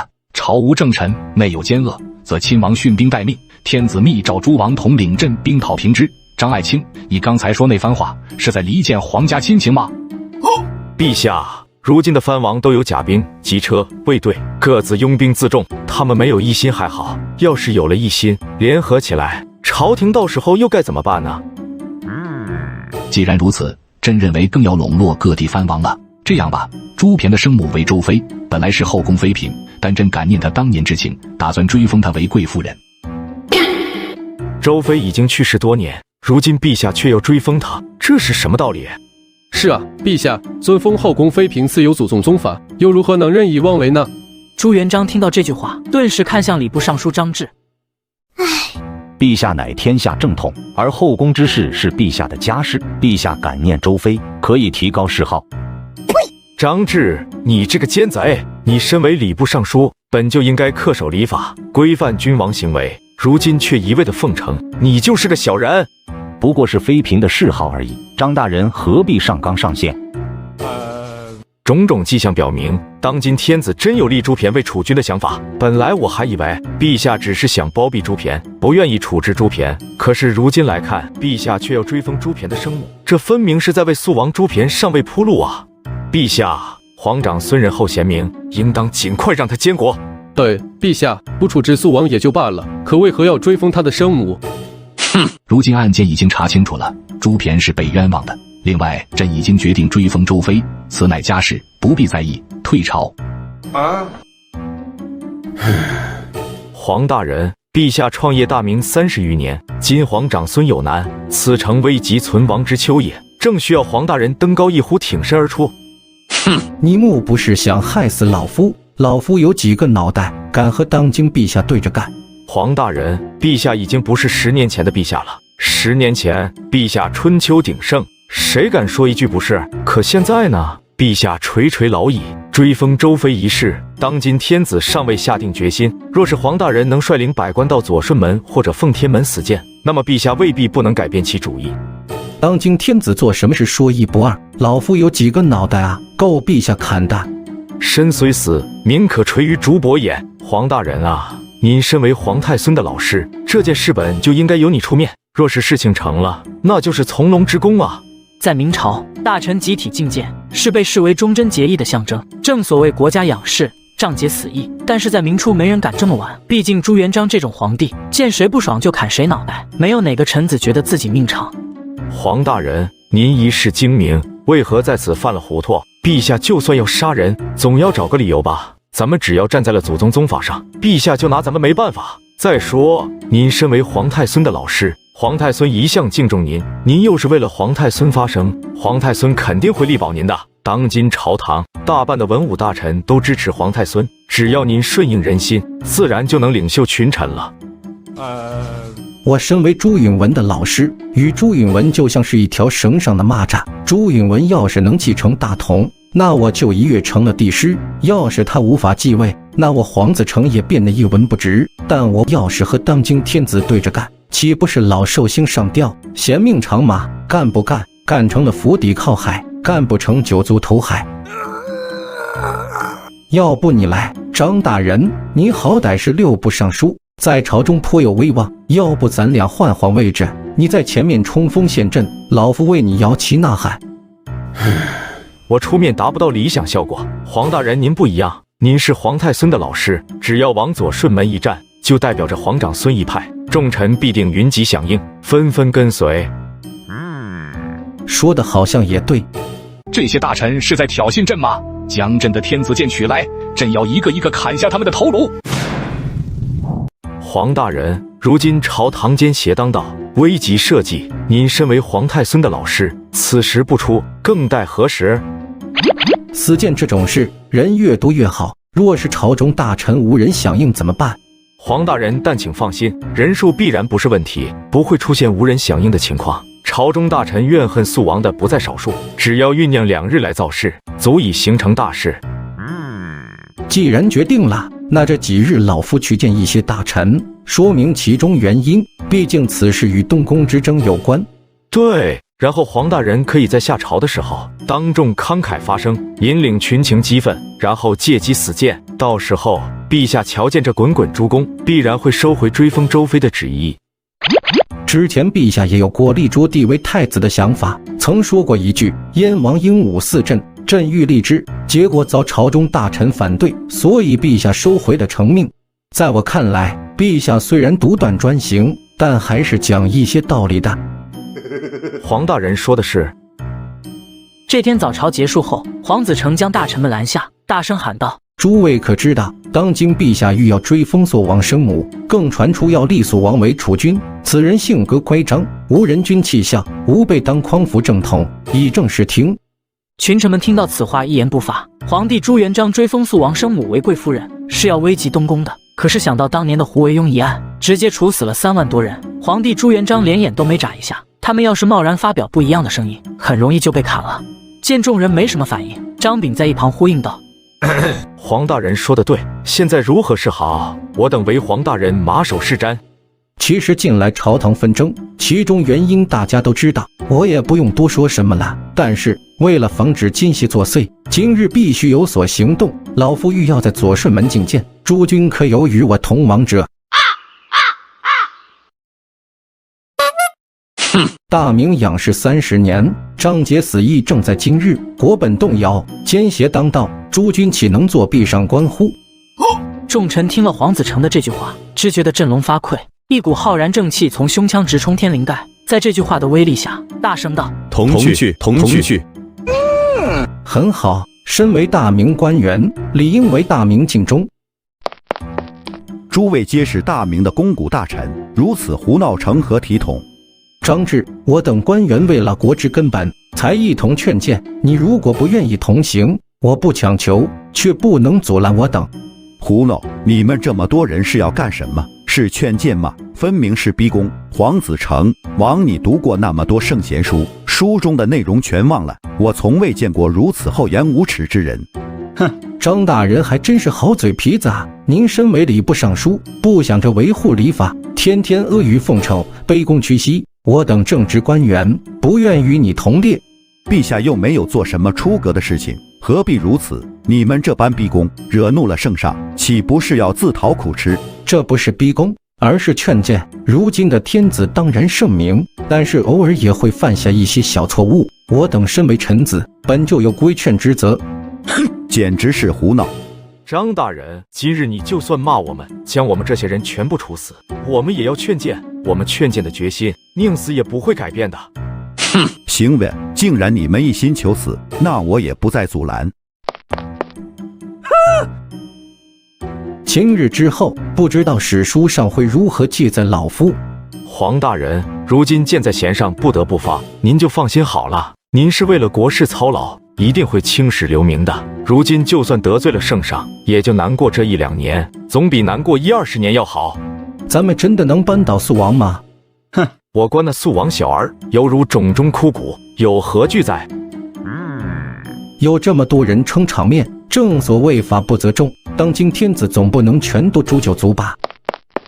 诸位，你们来这里到底是为了什么事？我等前来是为了阻止圣上追封周妃。周妃的谥号早已盖棺定论，又何必再起波澜呢？圣上有言，后宫乃是宫中之事，与外朝又有什么关系？难道诸位想要插手宫中吗？到底是什么居心？家事国事天下事，陛下的家事也是朝廷的事。如今皇太孙尽得人心，陛下却未让太孙监国，还追封肃王的生母，这是什么道理？诸位，听咱家一句话，你们现在就离开此地，圣天子就全当不知道这件事，要不然后果你们是知道的。臣宁死也不会放弃的，请陛下三思啊！哼，黄大人，您也是个老人了，什么时候做事这么没规矩了？你这人说是为了陛下考虑，可是却将此事弄得沸沸扬扬，还不是为了得到名声吗？你好大的胆子，竟然敢拿天子刷名声！臣等叩请陛下三思，东宫不可更替，国本不可废弃。胡闹，简直是胡闹！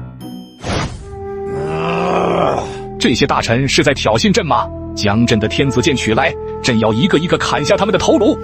陛下，这些朝臣并未犯下大错，您若是处置他们，恐怕正好遂了他们的意。哼，这些文臣都该死！瞧着朕年龄大了，活不了多久了，就像小丑一样的跳出来。倘若朕年轻10岁，朕会诛他们9族。瞧瞧这些人，看似是在支持朱允文，我看不过是在维护自己的利益罢了。要是允文当了皇帝，这些人就会欺上瞒下，相互勾结，将整个大明搞得乌烟瘴气。而朱骈与他们不和，他们便不断的使绊子，企图阻止朱骈上位。大明是朱家的大明，而不是这些人的。蒋掖，你再去劝一劝，给这些朝臣最后一次机会，要不然朕是会杀人的。卑职遵旨。黄大人，还请各位大人即刻回去。哦，蒋桓如此好声好气，这说明皇帝并不打算处置我们。蒋指挥使，如今大明国本不稳，朝堂诸公有目共睹，正当吾辈奋力之时，我等聚集于此，就是以报大明。大明的朝臣有一个很显著的特点，你要是对他客客气气的，他们会蹬鼻子上脸；可你要是非打即骂的，他们就会无比顺从。怎么说呢？骨子里就是犯贱。黄大人，我再劝你们一声，陛下的耐心是有限的，你们千万别过火。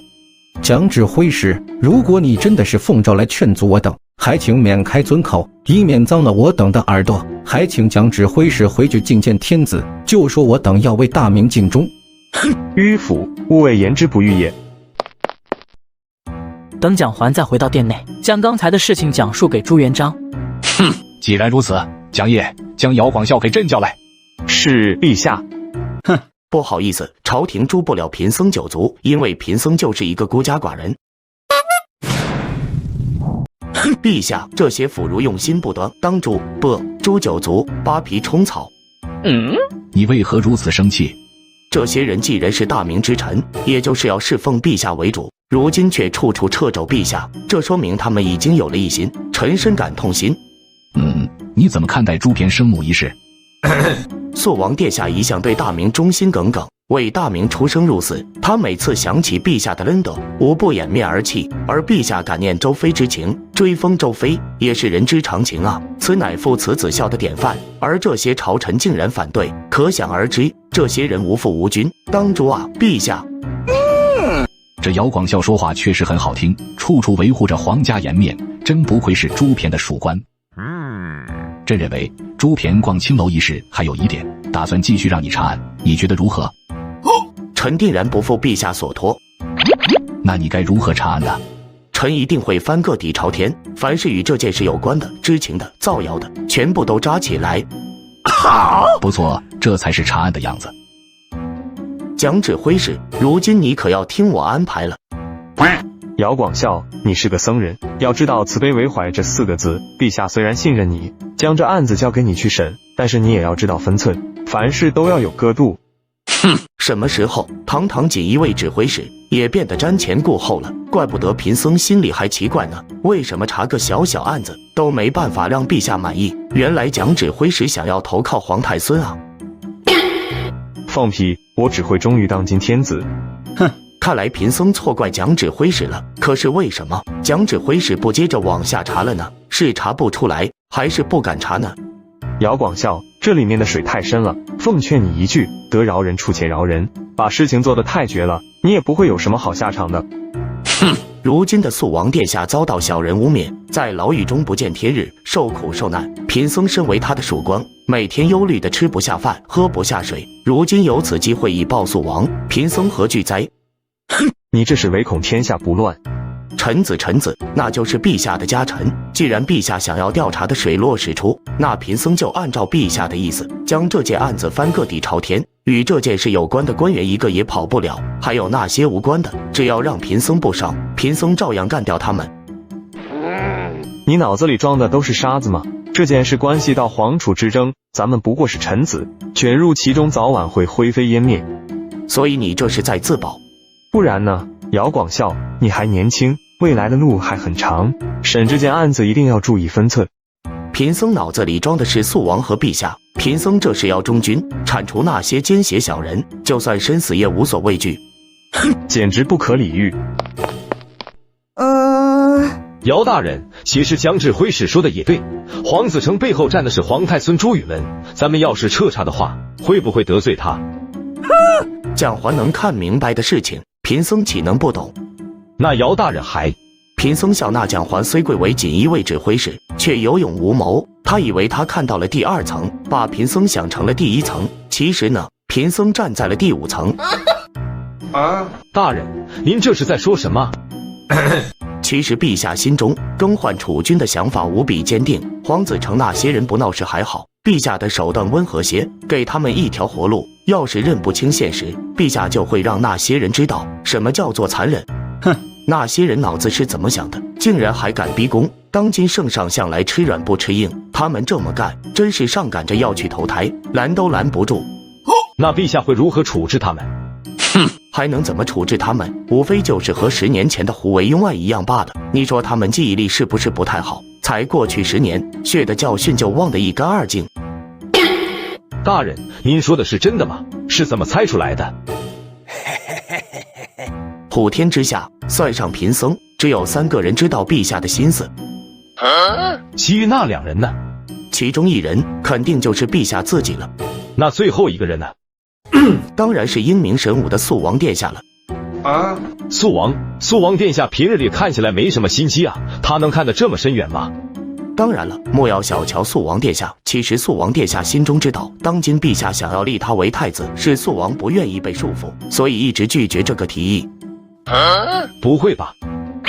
确实是这样，肃王殿下有大才，只是你们看不透他。贫僧一想起肃王殿下描绘的盛世，就觉得浑身充满干劲。这大好河山，除了肃王殿下统律，还能有谁呢？这算什么道理？既然已经查明了真相，为什么还不把本王放出来？打算把本王关到什么时候？本王身上都快发霉了。殿下呀，朝廷那边传来2个消息，说是黄子成等人在左顺门跪着死谏，要求陛下撤回追封周妃的旨意。看得出来，黄子成对殿下的敌意很大。那坏消息呢？坏消息不就是刚才这个吗？这算个屁的坏消息啊！黄子成越是反对本王，本王越是高兴。要是他在大殿之上一头撞向柱子，撞得头破血流，那本王就更高兴了。这肃王殿下不会惯出毛病来了吧？怎么还希望别人反对自己呢？难道他不知道现在京城的舆论对他有多不利吗？不过殿下请放心，还是有个好消息的。陛下相信殿下，所以特意命令姚广孝查清楚此案，还殿下一个清白。什么？这算什么好消息？这简直是天大的坏消息！姚广孝那脑袋上长反骨的家伙，肯定会肆意妄为的。姚广孝不是殿下的属官吗？由他审理此案，定然会帮衬殿下的。可恶啊！坏就坏在他要帮衬本王，要是他不帮衬就好了。谢晋啊，你赶紧出去一趟，一定要阻止姚广孝。本王做什么事光明磊落，要是让姚广孝查案，岂不是会让别人心中以为这件案子有偏袒行为？没想到肃王殿下的为人这么正直。大王让你来的。非也，之前陛下曾让我跟随蒋指挥使查案，后来案件查清后，我便一直待在赵邑，听闻姚大人要查案，便跟了过来。既然是陛下的旨意，那你也应该知道这件案子的方向是什么吧？是什么？很简单，凡是反对肃王殿下的官员，一律有罪。查案，也就是查出原本的事情真相，不随意攀咬，不任意污蔑，一切以事实真相为准。哼，你这家伙不忠于肃王殿下。姚大人，凡事要讲究公平公正，您这么做是要置肃王殿下于不忠不义的境地吗？放屁！贫僧看你谢晋贼眉鼠眼，说不定就与这件案子有关，保不准你也参与其中了。呵呵，欲加之罪，何患无辞？原来姚大人查案的手段不过是用莫须有的罪名啊！蒋华，这谢晋绝对有大问题，当禀报圣上，诛他9族。你大可以试一试，说不定还没诛我9族的时候，姚大人9族的脑袋先保不住了。哼，不好意思，朝廷诛不了贫僧9族，因为贫僧就是一个孤家寡人。随后，姚广孝带着锦衣卫开始查案，在路过一个府邸时，抬头看了一眼，沉思道：“这上面写的是皇府，和黄子成有什么关系？”这皇府是皇军的府邸，皇军是本朝的户部侍郎，平日和黄子成没有往来，两人之间没有任何关系。哼，他们都姓黄，难道就没一点关系吗？天下姓黄的多了去了，莫非姚大人要把这些人全都抓起来？姚大人，审案要讲真凭实据，不是凭空臆测。据锦衣卫所知，这位黄军与黄子成确实有点渊源。黄军的爷爷的三舅老爷的哥哥是黄子成姑丈的老爷。姚广孝和谢晋愣了好一会儿，才理清他们俩之间的亲戚关系。既然他们两人之间有关系，那肯定有利益往来。蒋华，现在就率人包围这个府邸，贫僧要查案。姚大人，就因为他们是八竿子打不着的亲戚关系，你就要查黄军府邸？你懂个屁！贫僧这是不放过一个坏人。你个妖僧，祸乱朝堂的妖僧，我要面见圣上，揭穿你的罪状。妖僧，你就等死吧，圣上一定不会放过你的。坦白吧，将你知道的事情全说出来，贫僧还能保你一条性命。大人啊，下官犯了什么错？为什么突然要查封下官的府邸？就简单说一说你和黄子成暗自勾结，污蔑肃王殿下的事情。什么？下官什么时候污蔑肃王殿下了？再说下官和黄大人并不熟悉，平日里也只是见过几次面，又怎么可能密谋呢？那10天前，肃王去青楼的那天晚上，你在什么地方？自然是在府中。当晚干了什么？和小妾睡觉。详细说说。大人啊，这种事怎么详细说呢？下官也记不清楚了。吃完晚饭后，下官和小妾做了一会儿运动，然后就休息了。运动了多长时间？1个时辰。哟呵，将他小妾叫来核查清楚，若是他说谎，那就是故意隐瞒事实，当诛。大人，小人记起来了，运动了不到半炷香的时间。运动之后呢？是直接休息吗？还是又做了什么事？出宫了一次，大概用了半个时辰。大人，您怀疑我？我不是怀疑你。那就好。哼，我是要诛你9族。我操！大人，这是为什么啊？下官一向本本分分、老老实实，什么违法乱纪的事情都没做过啊！哼，出宫竟然用了半个时辰，或许你就是借出宫为由，偷偷见了什么人，然后密谋诬陷肃王殿下。来人啊，将他带走！大人，冤枉啊！下官只是近日便秘啊，所以才用了这么长时间。大人啊，难道下官出宫也有错吗？姚广孝，你这不是诬陷好人吗？混混，你怎么知道他是好人？等他进了诏狱，证明自己是清清白白的再说。他就算承认了，也是你屈打成招。你个奸贼，简直就是朝堂中的老鼠屎，连老鼠屎都不如。哟呵，来人啊！贫僧怀疑谢大学士也有问题，把他押到诏狱，好好招待他。姚广孝，你个奸贼，审案哪有你这样子干的？要照你这样审下去，满朝文武岂不是全都要被诛9族？哼，那就是他们有罪。放屁！姚广孝，你个刽子手，大明的史书上会如何记载你？你就是大明的秦桧，赵高之流，一定会遗臭万年的，成为大明官员之耻。大丈夫生不能无鼎食，死亦当无顶棚。贫僧从不在乎什么身后名，在乎的只是能不能实现自身抱负。只为了实现你心中抱负，就可以谋害这些无辜官员的性命。自然，这些官员的死活对我有什么影响吗？贫僧完全不在乎。再说这些官员中，肯定有一些奸臣，那还有一些正直的官员呢。宁可错杀1000，也不能放过一个。你个妖僧，祸乱朝堂的妖僧，我要面见圣上，揭穿你的罪状。快点把牢门打开，我要去见圣上。妖僧，你就等死吧，圣上一定不会放过你的。无所谓，你随意。谢晋十分愤怒，和姚广孝一同去了皇宫，面见了皇帝朱元璋，并且告知了这件事。不错，你做得很不错。陛下，这妖僧在胡作非为呀！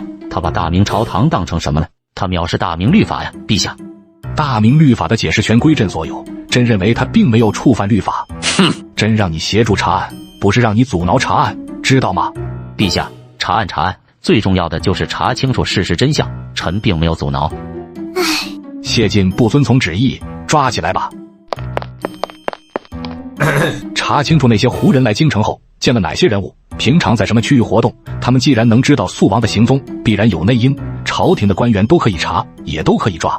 是，陛下。论起智谋和手段，姚广孝绝对可以和刘伯温相提并论。但姚广孝有一点不能和刘伯温相提并论，人家刘伯温想的是家国天下，而姚广孝则不同，整天研究如何花样造反，憋着劲要建功立业，证明自己的能力，所以才被叫成妖僧。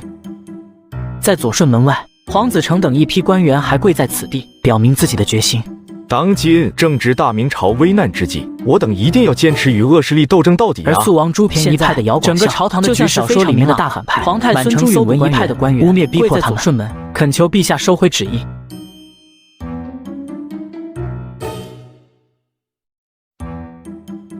没错，如今朝堂混乱，正需要我等臣子拨乱反正。诸位坚持下去，正义也许会迟到，但绝不会缺席。奉圣谕，准备行刑。什么？我等臣子有什么罪过？为何要被大廷杖？如今朝堂有奸邪作祟，我等臣子一心为国，望陛下明察啊！哼！你们这些奴才，竟然敢杖责当朝官员，简直是反了！给我打！好叫各位官员知道，陛下很生气，后果很严重。如今你们见也见了，打也打了，各自通知家中的仆人，把你们接回家养伤吧。我等是为了国本存续啊，何罪之有？陛下一日不收回旨意，我等一日就不离开此地。臣一心为国，维护祖宗宗法，身虽死，铭刻垂于竹帛也。当今的皇长孙温文尔雅，知书达理，本就是储君的不二人选。可陛下为何钟情于肃王？若是肃王继承大统，则朝堂乱，天下亦乱。对，尤其是肃王的爪牙姚广孝，不论是非黑白，满京城抓人，抓得人心惶惶。我等在此恳求陛下收回成命，还大明一个朗朗乾坤。哟呵，咱家瞧着还真是一群铁骨铮铮的臣子啊！不过你们在这里伏地不起，是想迫使当今天子屈服吗？是想让当今天子做昏君吗？臣等不敢。呵呵，说是不敢，却做出这等大逆不道的事，咱家告诉你们，你们打错主意了。当今圣上不受任何人威胁，奉圣谕，锦衣卫狠狠地打，照死里打。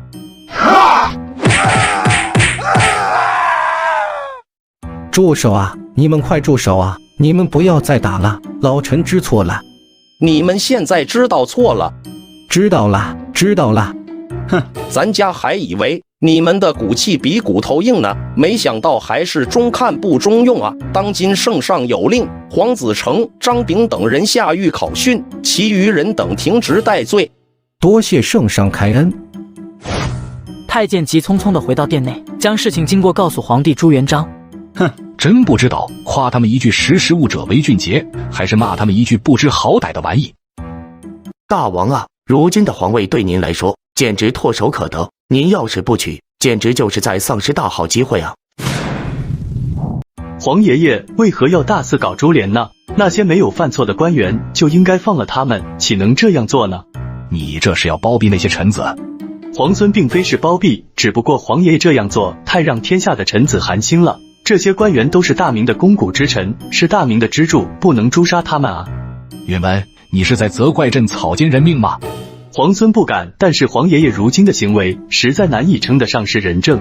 哦，倒说起朕的不是了。允文啊，那你认为所谓的仁政是什么样的呢？皇孙认为，作为皇帝应该以宽厚仁慈为主，选择贤能的人加以任用，选择好的意见加以听从，虚心听取下边人的意见，这样文臣武将都得到任用，就可以达到政治清明，天下安定。哈哈，没想到朕亲自教导你这么多年，竟然教出来一个圣人。你的这套理论，要是在安定的盛世或许没什么错，但是大明才建国30年，绝不能这样做。朕告诉你，对待这些官员，就要像对待骡马一样，时刻鞭策他们；对于那些不听话的，就要处置他们。凡事都应该有自己的主见，不能被这些大臣牵着鼻子走。皇爷爷啊，只要用仁德对待别人，就能得到别人的忠诚；用诚实对待别人，就能得到别人的温暖。您不该牵连数万官员啊！您这种行为简直就是和桀纣没有任何区别啊！朱允文拜黄子成为师，还有姚广孝抓捕的那些官员，也有不少是他看好的，现在都进了诏狱，他心急如焚，情急之下将心里话说了出来。哼，允文，朕这么做是为了大明朝廷的稳定。皇爷爷，您何故将我当作孩童？皇孙知道，皇孙无论如何做，您都不会满意。您心中中意肃王，想把皇位传给肃王，所做的这一切不过是为了传位罢了。是，你说的没错，可是朕也是在救你。若是朕将皇位传给你，你这辈子必然死于非命。说到底，皇爷爷，您还是不信任我。我比肃王差哪了？无论是品性还是能力，皇孙甩了他8条街。来人啊，将朱允文带下去，禁足东宫。若是没有朕的旨意，不准外出。快点把本王放了！本王要去找父皇。现在京城乱成了一锅粥，有多少无辜的官员受苦受难？本王要去拯救他们。肃王殿下，还请别为难小的。要是上头没有旨意，小人是万万不敢放出肃王殿下的。本王奉劝你识相点，你要知道，你得罪不了父皇，可你更得罪不了本王。本王的手段比父皇残忍多了。殿下，求你真别难为小人了。好，本王不难为你。来，你把脑袋伸过来，本王打晕了你。就算本王是越狱，与你没关系，这样总行了吧？不必了，殿下，我自己来。算你识相。拜见父皇。卓别，你还真是好本事啊！身为堂的皇子，就直接闯了进来，把这文华殿当成什么了？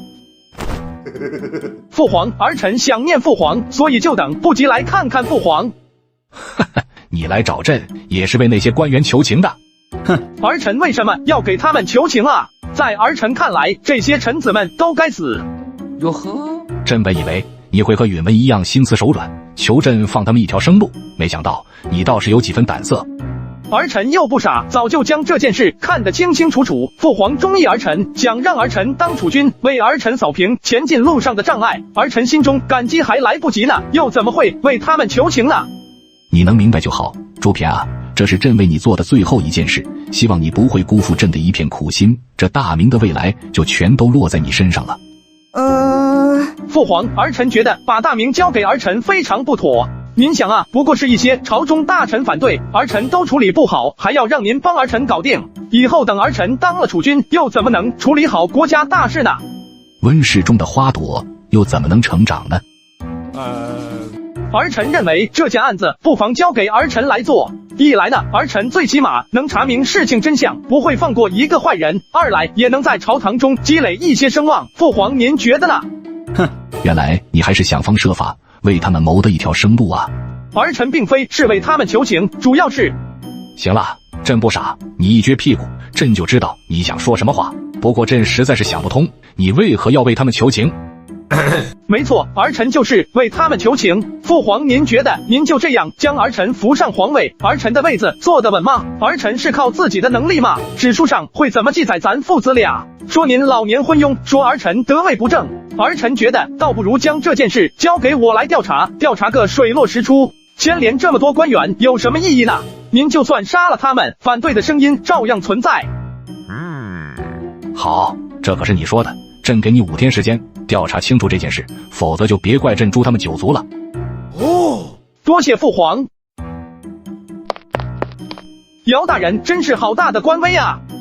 大王，别叫我大王，我应该叫你大王。姚广孝，你太过分了。贫僧做的这一切可都是为了大王啊！这些官员仇视大王，贫僧抓捕他们怎么了？别说是抓捕他们，就算是诛他们9族也是应该。我知道，可是你不该瞒着本王。再说他们仅仅是因为仇视本王，本王就要诛他们9族。难道本王在你心中就是这样一个残暴不仁的人吗？顺我者昌，逆我者亡。大王对敌人软弱，就是对自己残忍啊！这不是软弱，这是做人做事的规矩。那些犯错的官员，你抓起来也就罢了，可那些无辜的官员呢？他们好端端的在家中待着，结果就被锦衣卫给抓走了。他们会被抄家，严重者判处死罪。受牵连的那么多人里面，有多少是无辜的？你知道吗？大王，这是警告，经此一事，他们就再也不敢轻视你了。杀几个官员又有什么关系？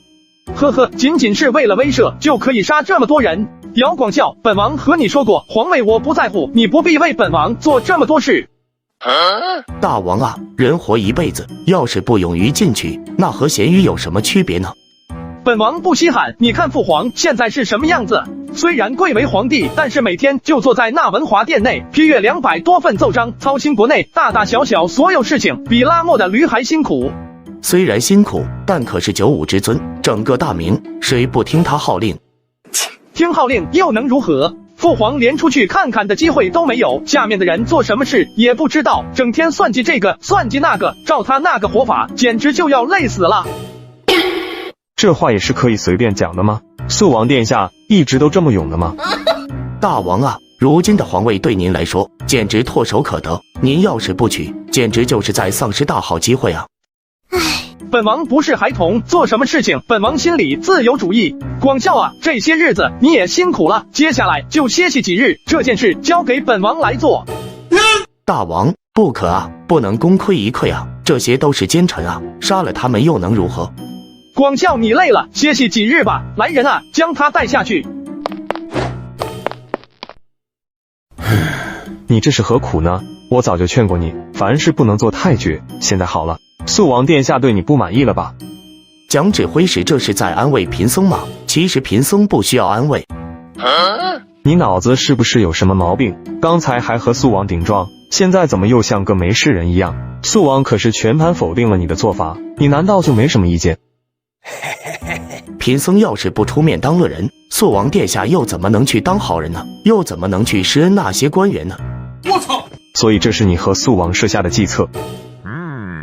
肃王并不知情，此乃贫僧一人所为。谁要是敢害我广孝，本王就诛他9族。快去，保护广孝的重任就交给你了。那些官员厌恶肃王，视肃王殿下为敌，而肃王殿下心软，不会对他们下死手，那还能怎么办呢？只能让肃王殿下救他们的性命。如此一来，他们就不会与肃王为敌了。所以刚才你故意和肃王争吵的？是的，这样的话，之前的事情就是贫僧一人所为，与肃王没什么关系。你是什么时候想到这计策的？在贫僧见陛下的时候，贫僧第一天抓捕官员的时候，陛下并未阻拦，甚至还鼓励贫僧那么做。贫僧心里就明白了，陛下与贫僧想到一处去了。陛下是为了肃王的名声，尚且有情可原，可你是图什么呢？贫僧啥不图？那你图什么？贫僧就是要做一番惊天动地的大事。贫僧精研易经，洞悉道家真传秘籍，与阴阳术数、兵略、文韬等无一不通，还有佛家、医界等诸多学问，无一不晓。可这一生过得极为坎坷，郁郁不得志。贫僧自认为论谋略不输于当代任何一人。呵呵，贫僧就是要扶肃王上位，以证明自己的能力。证明个屁！你的名声就要烂大街了。哼，贫僧可管不了身后事，随便这些官员如何谩骂，这些事别对肃王说。接下来你好好协助肃王审案，知道吗？放心吧，我知道怎么做。如今的赵玉人山人海，从当朝的6部尚书到进京赶考的落魄学子，但凡是发表过一些不好言论的，都基本上被抓进了牢狱。朱骈甚至在这里看到了礼部尚书张志。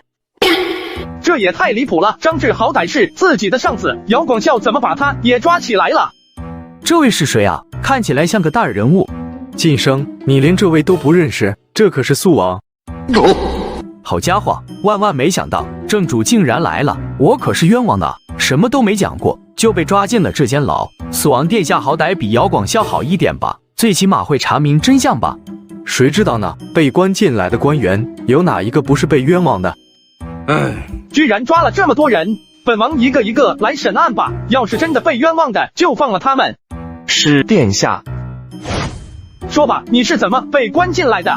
因为下官和皇子臣有亲戚关系，所以就被抓进来了。就这，没其他原因了？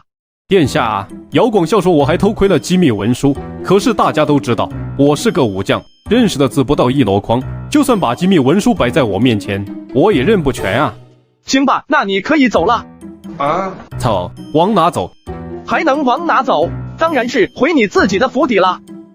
殿下的意思是说，下官没什么问题了。经本王查证，你已经无罪了。谢肃王殿下，谢肃王殿下，等您100年之后，下官为您立庙。你又是犯了什么事？草民只不过发表了几篇文章，就被抓进了监牢。姚广孝不至于这么离谱吧？就因为你写了一篇文章，然后把你抓起来了。发表的什么文章？念给本王听听。殿下，我看了这家伙写的东西，他在文章里隐喻你，把你比作胡亥和刘禅。什么？你这奸贼竟然敢讽刺英明神武的本王，我看你是活腻了。草民冤枉啊！殿下饶命啊！其实草民也在文章中夸赞殿下了，殿下对大明是有功的，只不过殿下应该恪守藩王本分，不能逾规。本王怎么做还用得着你指指点点？算了，本王恕你无罪，现在回家去吧。殿下，您真要恕草民无罪？这不是废话吗？可是草民写文章骂你了。骂本王又能如何？本王又不会少一块肉，只要是合理的规劝，本王倒也能接受。可你要是敢辱骂，本王定要你好看。草民一直认为殿下急功近利，喜好奉承，今日一见，才知道殿下虽然独断专行，但是什么事都能拎得清。殿下其实是个贤明之人，怪不得岭南百姓能安居乐业。不错不错，你小子很有前途，等出去后好好考个会员。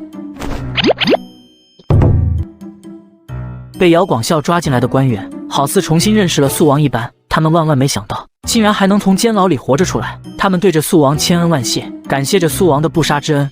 殿下仁义，殿下是贤明的藩王，从前下官对殿下多有不敬，还请殿下见谅。是啊，过几日等京城风平浪静了，下官亲自去拜访殿下。不必客气，你们都是无罪的，放你们回去也都是应该的，都回家吧。此时有一位官员神情有点犹豫，向着朱骈行礼，小声问道：肃王殿下，下官听闻姚广孝是您的属官。是，怎么了？没什么，下官只是觉得肃王殿下应该和姚广孝保持一定的距离。姚广孝浑身沾满血腥，此人做事不顾后果，不能重用啊！哼，好大的胆子，竟然敢离间本王和广孝的关系！来人啊，本王怀疑这家伙有问题，给他上酷刑，让他知道社会的险恶。殿下，下官完全是为了殿下考虑啊。那姚广孝本就是奸贼，殿下不能不防啊。找死！本王不杀你，是因为要遵循大明律法。但是你日后小心点，别让本王找到你贪赃枉法的证据，要不然本王诛你9族。小的知道了。吕青，你去找一趟姚广孝，这几日保护好他的安全。大王，难不成你觉得有人会害他？这不是废话吗？广孝把这些官员得罪得太狠了，这些官员出狱后不敢报复父皇，也不会报复本王，说不定会报复广孝。你想想，要是有一半的大臣们联合起来对付广孝，那广孝是不是很凄惨？大王，他不会被害死吧？哼，谁要是敢害我广孝，本王就诛他9族。快去，保护广孝的重任就交给你了。是，大王。等吕钦走后，礼部尚书张志和国子监祭酒宋乐也被放了出来。张大人呐，宋祭酒啊，这一切的错都是怪本王。谁能想到，偏偏有贼子在本王酒里下药了呢？殿下啊，咱们大明好不容易走上正轨，可经不起折腾啊。那些监生们有什么错呢？无非是多说了几句话，却白白丢了性命。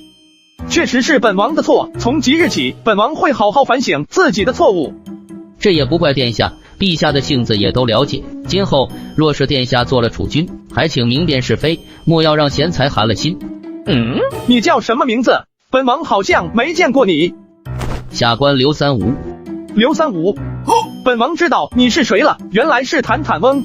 这位刘三无可是大明有名的大儒，当年甚至还担任过元朝的提学官，后来建立大明后，制定过明王朝的科举制度条例，还为刑法、大告作序，可谓是人品才学俱佳的适龄领袖。是的，殿下。你是来杀我道衍的吗？你是不是疯了？大王这人虽然笨了点，蠢了点，可是没事杀你干什么？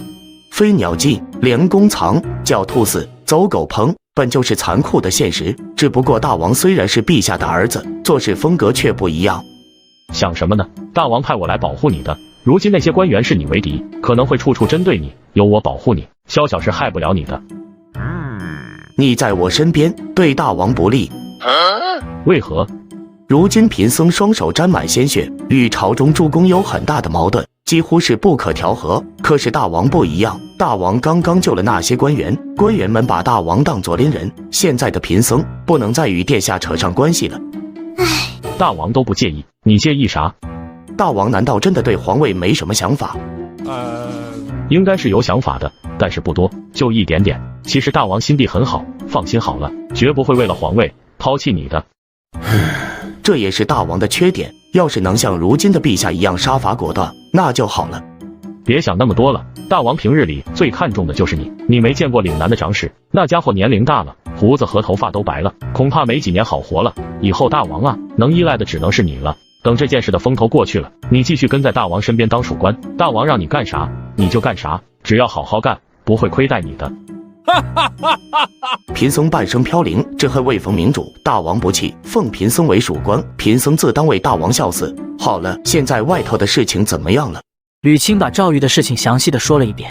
道衍大师，你还别说这些大臣们，前些日子把殿下当成敌人，现在进了一趟监牢，老实多了，对殿下感恩戴德的，就差给殿下供上香火了。所谓的御下之道就是如此，既要让下面的人感受到雷霆震怒，还要让他们心怀感恩之心，恩威并施，才能坐稳皇位。说这些干嘛？大王不是还没当储君吗？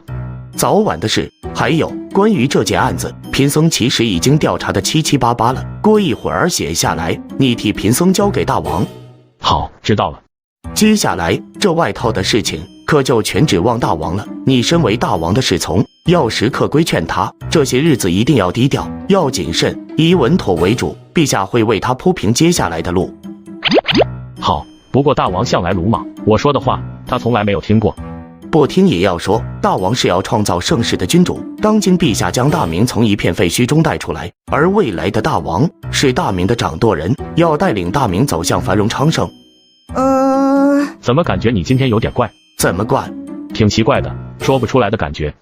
或许是你的错觉。等大王当了皇帝后，你要告诉他，这治大国若烹小鲜，要掌握火候，对待百姓以稳妥为主，不能让百姓受到惊吓。到时候你不会亲自告诉他吗？你身为大王的侍从，时刻在他身边，当然由你时刻提醒他了。那行吧。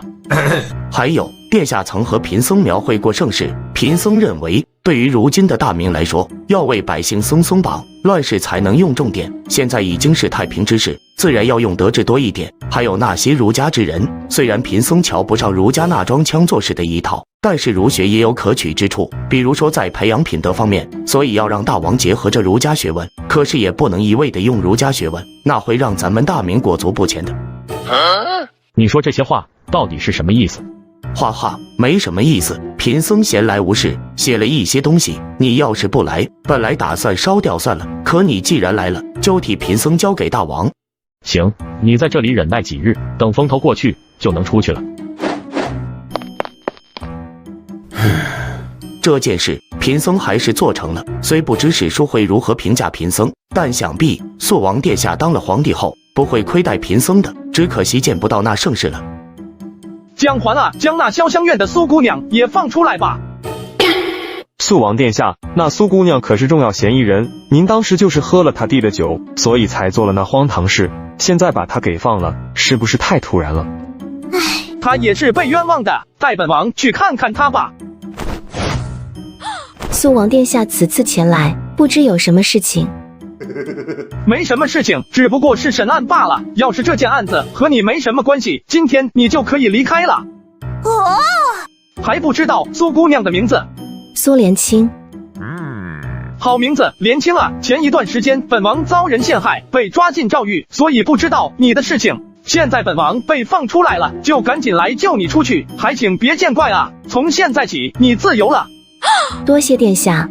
本王还不知道你的来历，左右无事，给本王说说吧。奴家自幼家中清苦，7、8岁的时候被卖入教私房，因为聪明机灵，便被教导琴棋书画。奴家明白，要想不受人欺凌，只能拼命用功学琴，能成为名满京城的乐姬，才能有出头之日。奴家很用功，谁知道发生了这种事情。不过奴家也不怪殿下，殿下身份高贵，不是奴家能攀得上的。其实本王这次来，一是为了审案，二是就是给你一个交代。你想要什么样的交代？殿下，奴家还是知道自己的身份的，而且这几日在牢中不断听到你的名字，奴家和殿下扯上关系，恐怕对殿下不好。哼，不过是一些见不得人的渣子，只敢在背后议论，不敢摆在台面上，不必管那些人。那能不能请殿下为奴家赎身？奴家会制作胭脂水粉的手艺，打算在京城买一个店铺，卖些胭脂水粉。挺好的，要不本王再给你找个如意郎君。殿下为什么要这么做？那个奴家不找行不行？本王逗你呢，不必开胭脂店了，放心吧，本王会对你有交代的。不过眼下有点忙，等本王先把这件案子搞定。殿下说的等是什么意思？本王也不瞒你，以后你就是本王的人了。不过做正妻是不可能的，那你为妾还是能办到的。可是殿下贵为皇子，自己的婚事能做得了主吗？再说奴家出身不好，皇帝陛下能同意吗？本王要是连婚事都做不了主，那还算哪门子藩王？父皇也就是揍本王一顿，还能怎样？放心吧，本王抗揍。父皇年龄大了，手上没什么劲道。奴家但凭殿下安排。行，那本王就先走了，稍后会有人安排你的。是啊，殿下。朱田出了牢狱，正巧见吕钦赶了过来。吕钦啊，本王不是让你保护姚广孝吗？你怎么偷偷跑过来了？大王啊，卑职分明是光明正大跑过来的。刚才卑职保护姚大人时，姚大人让卑职将文书交给大王，于是卑职便赶过来了。什么文书？让本王瞅瞅。朱田接过吕钦递来的文书，大致看了一遍。这姚广孝脑子里是怎么想的？案子已经调查的很清楚了，怎么还大肆株连官员呢？哎，他要是生活在乱世，说不定什么时候就会遇到狐狸说人话，龟壳上面有字，家里的麦子长2个穗。或许他是想证明自己。他还和你说了什么？他说殿下急功近利，盲目鲁莽，做事只凭心中的想法，不从方方面面考虑问题。今后要是当了皇帝，可得改这坏脾气，还让卑职时刻规劝殿下。没想到啊，这姚广孝竟然在背后说本王坏话，还让你规劝本王，他怎么不敢当面说？是不是怕本王揍他？我操！吕青，快和本王去见广孝。